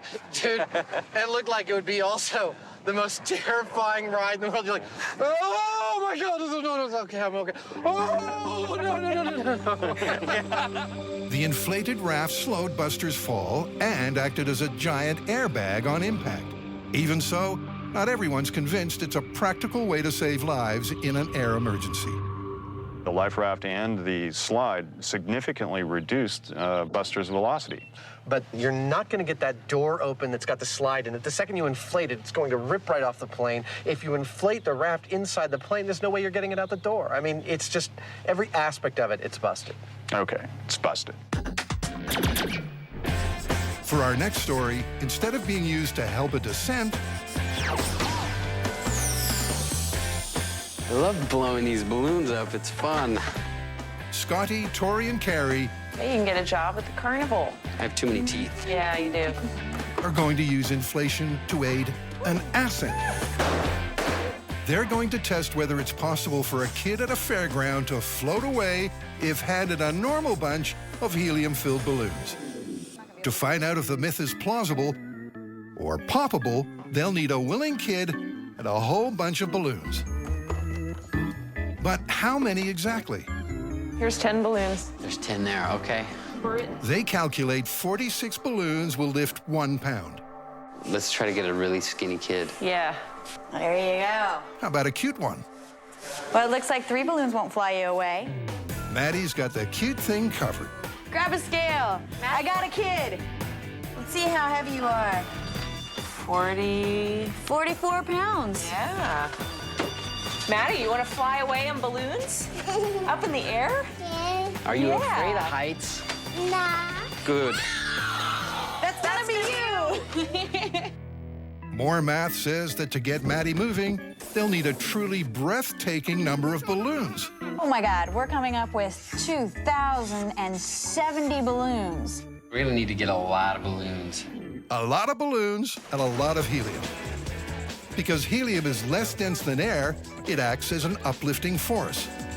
We're gonna build columns. We're gonna make columns of balloons, 250, and then we'll tie those together down to the kids. Oh, look, check that out. Over several hours, the pillars of balloons begin to take shape. So we're doing all right. We're golden. And it's time for the team to test if they're on track. Before trying it out on real Maddie, they'll use a decoy Maddie. Isn't she cute? She is the exact weight as Maddie. This is fantastic. This is pulling me up so hard. You know, we figured that it would hold up about 10 grams per balloon. I think we've got more lift than that. Carrie's buoyant, but as they attach the decoy Maddie, there's a sinking feeling. There's a little bit of lift, but Not enough. 1,900 balloons only cancel out about half the dummy's weight. Oh, you're kidding me. It seems they'll need to up their calculated number of 2,000 by a lot. Are we sure we counted right on the balloons? What they didn't account for is that helium is an escape artist. Better work faster. With every minute that passes, Oh my God, my fingers can't take it. the balloons that are inflated lose some of their helium and lifting power. Ow, I need that finger. Working faster than ever, the builders blow and tie and curse their way towards a balloon bunch of mythic proportions. Well, if our count is correct, we are now at 3,000 balloons, which is about 1,000 more than we originally expected. I guess we should do another test with the dummy, huh? But once more, Sandbag Maddie has deflating news. 7 more pounds. We only have to lift 7 more pounds. 500 more balloons coming up. It's becoming a bit of a stretch to believe any fairground would have a balloon bunch this big and hand it to a child. This will get us up to 3,500 balloons. Finally, Maddie's moment has arrived. Maddie, it's go time. Woohoo! All right, Safety line in hand. I got a safety line. you ready? Yes. Look at that! Oh my It worked! Okay, Maddie's flying, but it took almost 4,000 balloons. So the team don't believe it could ever have happened in real life. I would say we popped that myth. Totally busted. There's no way that a circus would have this many balloons in one bunch. Busted, busted, busted, busted, busted. For our final inflation myth, Adam and Jamie are also taking a punt on helium. The myth is that if you fill a football with helium and you kick it or throw it, that because it's lighter, it'll have more hang time and therefore it'll travel farther. Oh, the old helium football trick. Let's get going. Like the previous myth, this one hinges on helium's low density. Been a long time since you walked on the gridiron, huh? Fill a balloon with it, and it'll float. But will it make a football fly further? I know I'm out of shape when just walking to the end of this field makes me out of breath. It's game day at the Science Bowl. San Francisco City College. What kind of improvement do you think helium would land? I believe helium would add a good 5 to 10 yards to a good kick. Tim's confident, but is his opinion based on science or urban myth? Dude! That's amazing. That was a beautiful spiral. You made that look way too easy. A couple of handy hints, and the rookie's ready for his premier punt. And before you can say hang time, no spiral. The ball's back on the ground. Oh, I think we should get Tim to kick the balls for us because he's really good. Makes sense. Tim takes care of the kicking, while Adam and Jamie take care of the nerding. I brought a bunch of meters for the weather conditions, just to make sure, we've got comparisons on everything, and I think we should just keep on checking the wind speed. Okay, well, while you're doing that, I'll break out the brand new regulation balls. They're filled to exactly 13 PSI, which is what is required. Oh, excellent. But is that 13 PSI of helium or air? This ball feels a little light. Is it filled with helium? Well, we couldn't tell you that, could we? Or we'd skew the results. So we'll tell you afterwards. How's that? Here we go. Test number 1, punt number 1.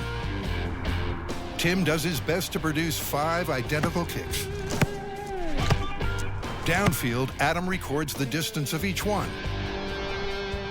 For test number 2, the balls are emptied, then refilled with the other gas. Once again, it's crucial to the experiment that its identity remains secret. See how far they go. Yeah. Tim puts up another 5 punts, this time with helium-filled balls. So what are the results? And did he spot the difference? Your first set of balls were actually regulation balls filled 13 PSI with just regular air. Wow. I would have thought that those were the helium balls. Well, the second set was the helium balls. That's surprising. What's more, even though Tim didn't pick them, the helium balls did travel further than the air-filled ones by an average of 3 yards. But is that data reliable? Unfortunately, kick to kick, we're looking at a difference of like up to 20 yards sometimes. And when I see a difference of that between 2 data points, I just don't look at my average as being a real number. I'm not ready to call this one busted, plausible, or confirmed yet. I don't think we have enough real data. So it's back to the shop for a rethink. This is too much variance between the kicks. We need to get a lot more scientific about this. Well, let's look at the very first part of this. Does helium actually make a football lighter? Let's carefully weigh some helium-filled footballs and some air-filled footballs and see what, if any, difference there actually is. 1. They weigh each ball's dead weight. Ha-ha! Then fill it with the regulation 13 PSI. Well, this is actually pretty cool. I'm getting almost exactly a difference of 3.2 grams, which means we're filling this with 3.2 grams of air. I never would have guessed that. I would have thought it was like 1/10 of a gram, maybe. Yeah, it's pretty amazing. Air weighs more than you think. Put a cylinder around the Eiffel Tower, and the air inside will weigh more than the tower itself. But the crucial question, how much does helium weigh? It's actually almost 7 grams different between the helium-filled football at regulation pressure and the air-filled football at regulation pressure. And what's more, it turns out that even an empty ball weighs more than a helium-filled one. Even though I know a helium balloon will float up in the air because helium's lighter than air, I didn't expect that helium, even a small amount like 3¼ psi of helium, would actually reduce the weight of the football by probably almost a full percentage point. With the weigh-in complete, it's time for an indoor test. And maybe we'll get one of those kicking machines to eliminate the human element in the kick, which is probably a really big thing. Oh, yeah. the guys head for an indoor space, away from the weather, and it's got to be big. NASA's Ames facility should do the trick. And this is the largest building I have ever been in. It's about 230 feet to the ceiling. It's nearly 1/4 mile long. And even though a building this large can develop its own micro weather systems, and I'm not kidding, there is no breeze, there's no wind, so it's the perfect place to test our football throwing machine. Cue the MythBusters mechanical boot, which will ensure a consistent kick every time. It's beautiful. And by jury-rigging a firing mechanism with a bungee cord, they maximize their chances of consistency. Oh, I love it. This is beautiful. These are all landing just where I want. Air 13 PSI. Doesn't get better than that. Hit the 200-foot mark. They fired 20 air-filled balls and measured the distance of each one. Now it's time to fill the balls with lighter-than-air helium. Oh! 13 pounds on the first try. They fire off the first set of 10. Bang!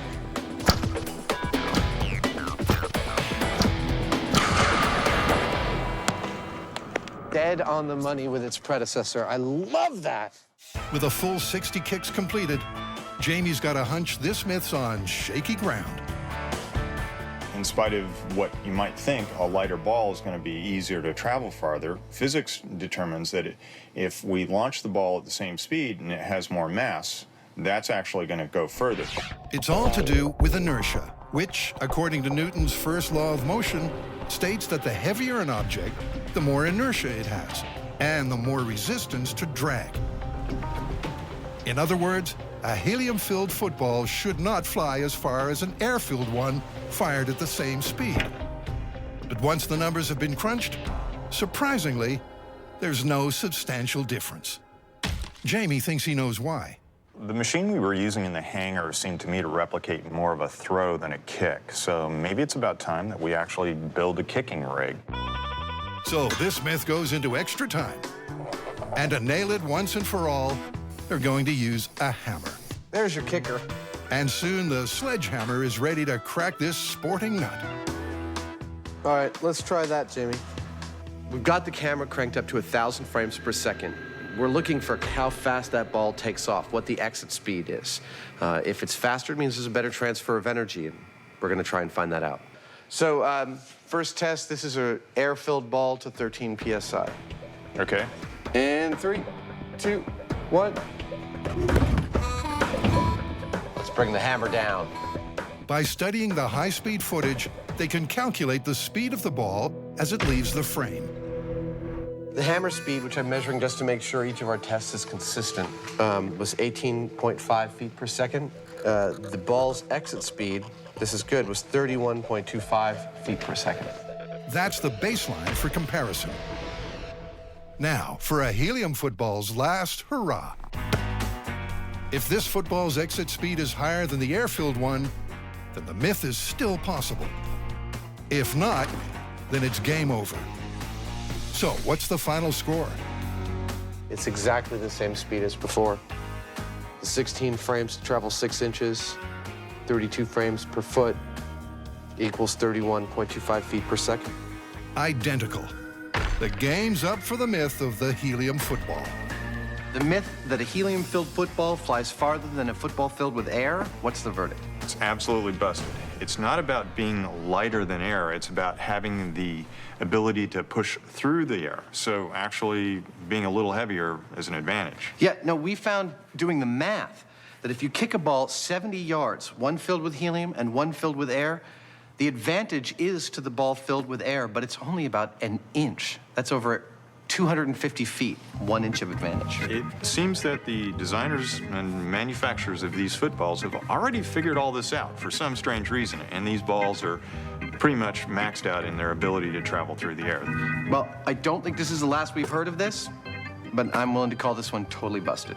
Busted.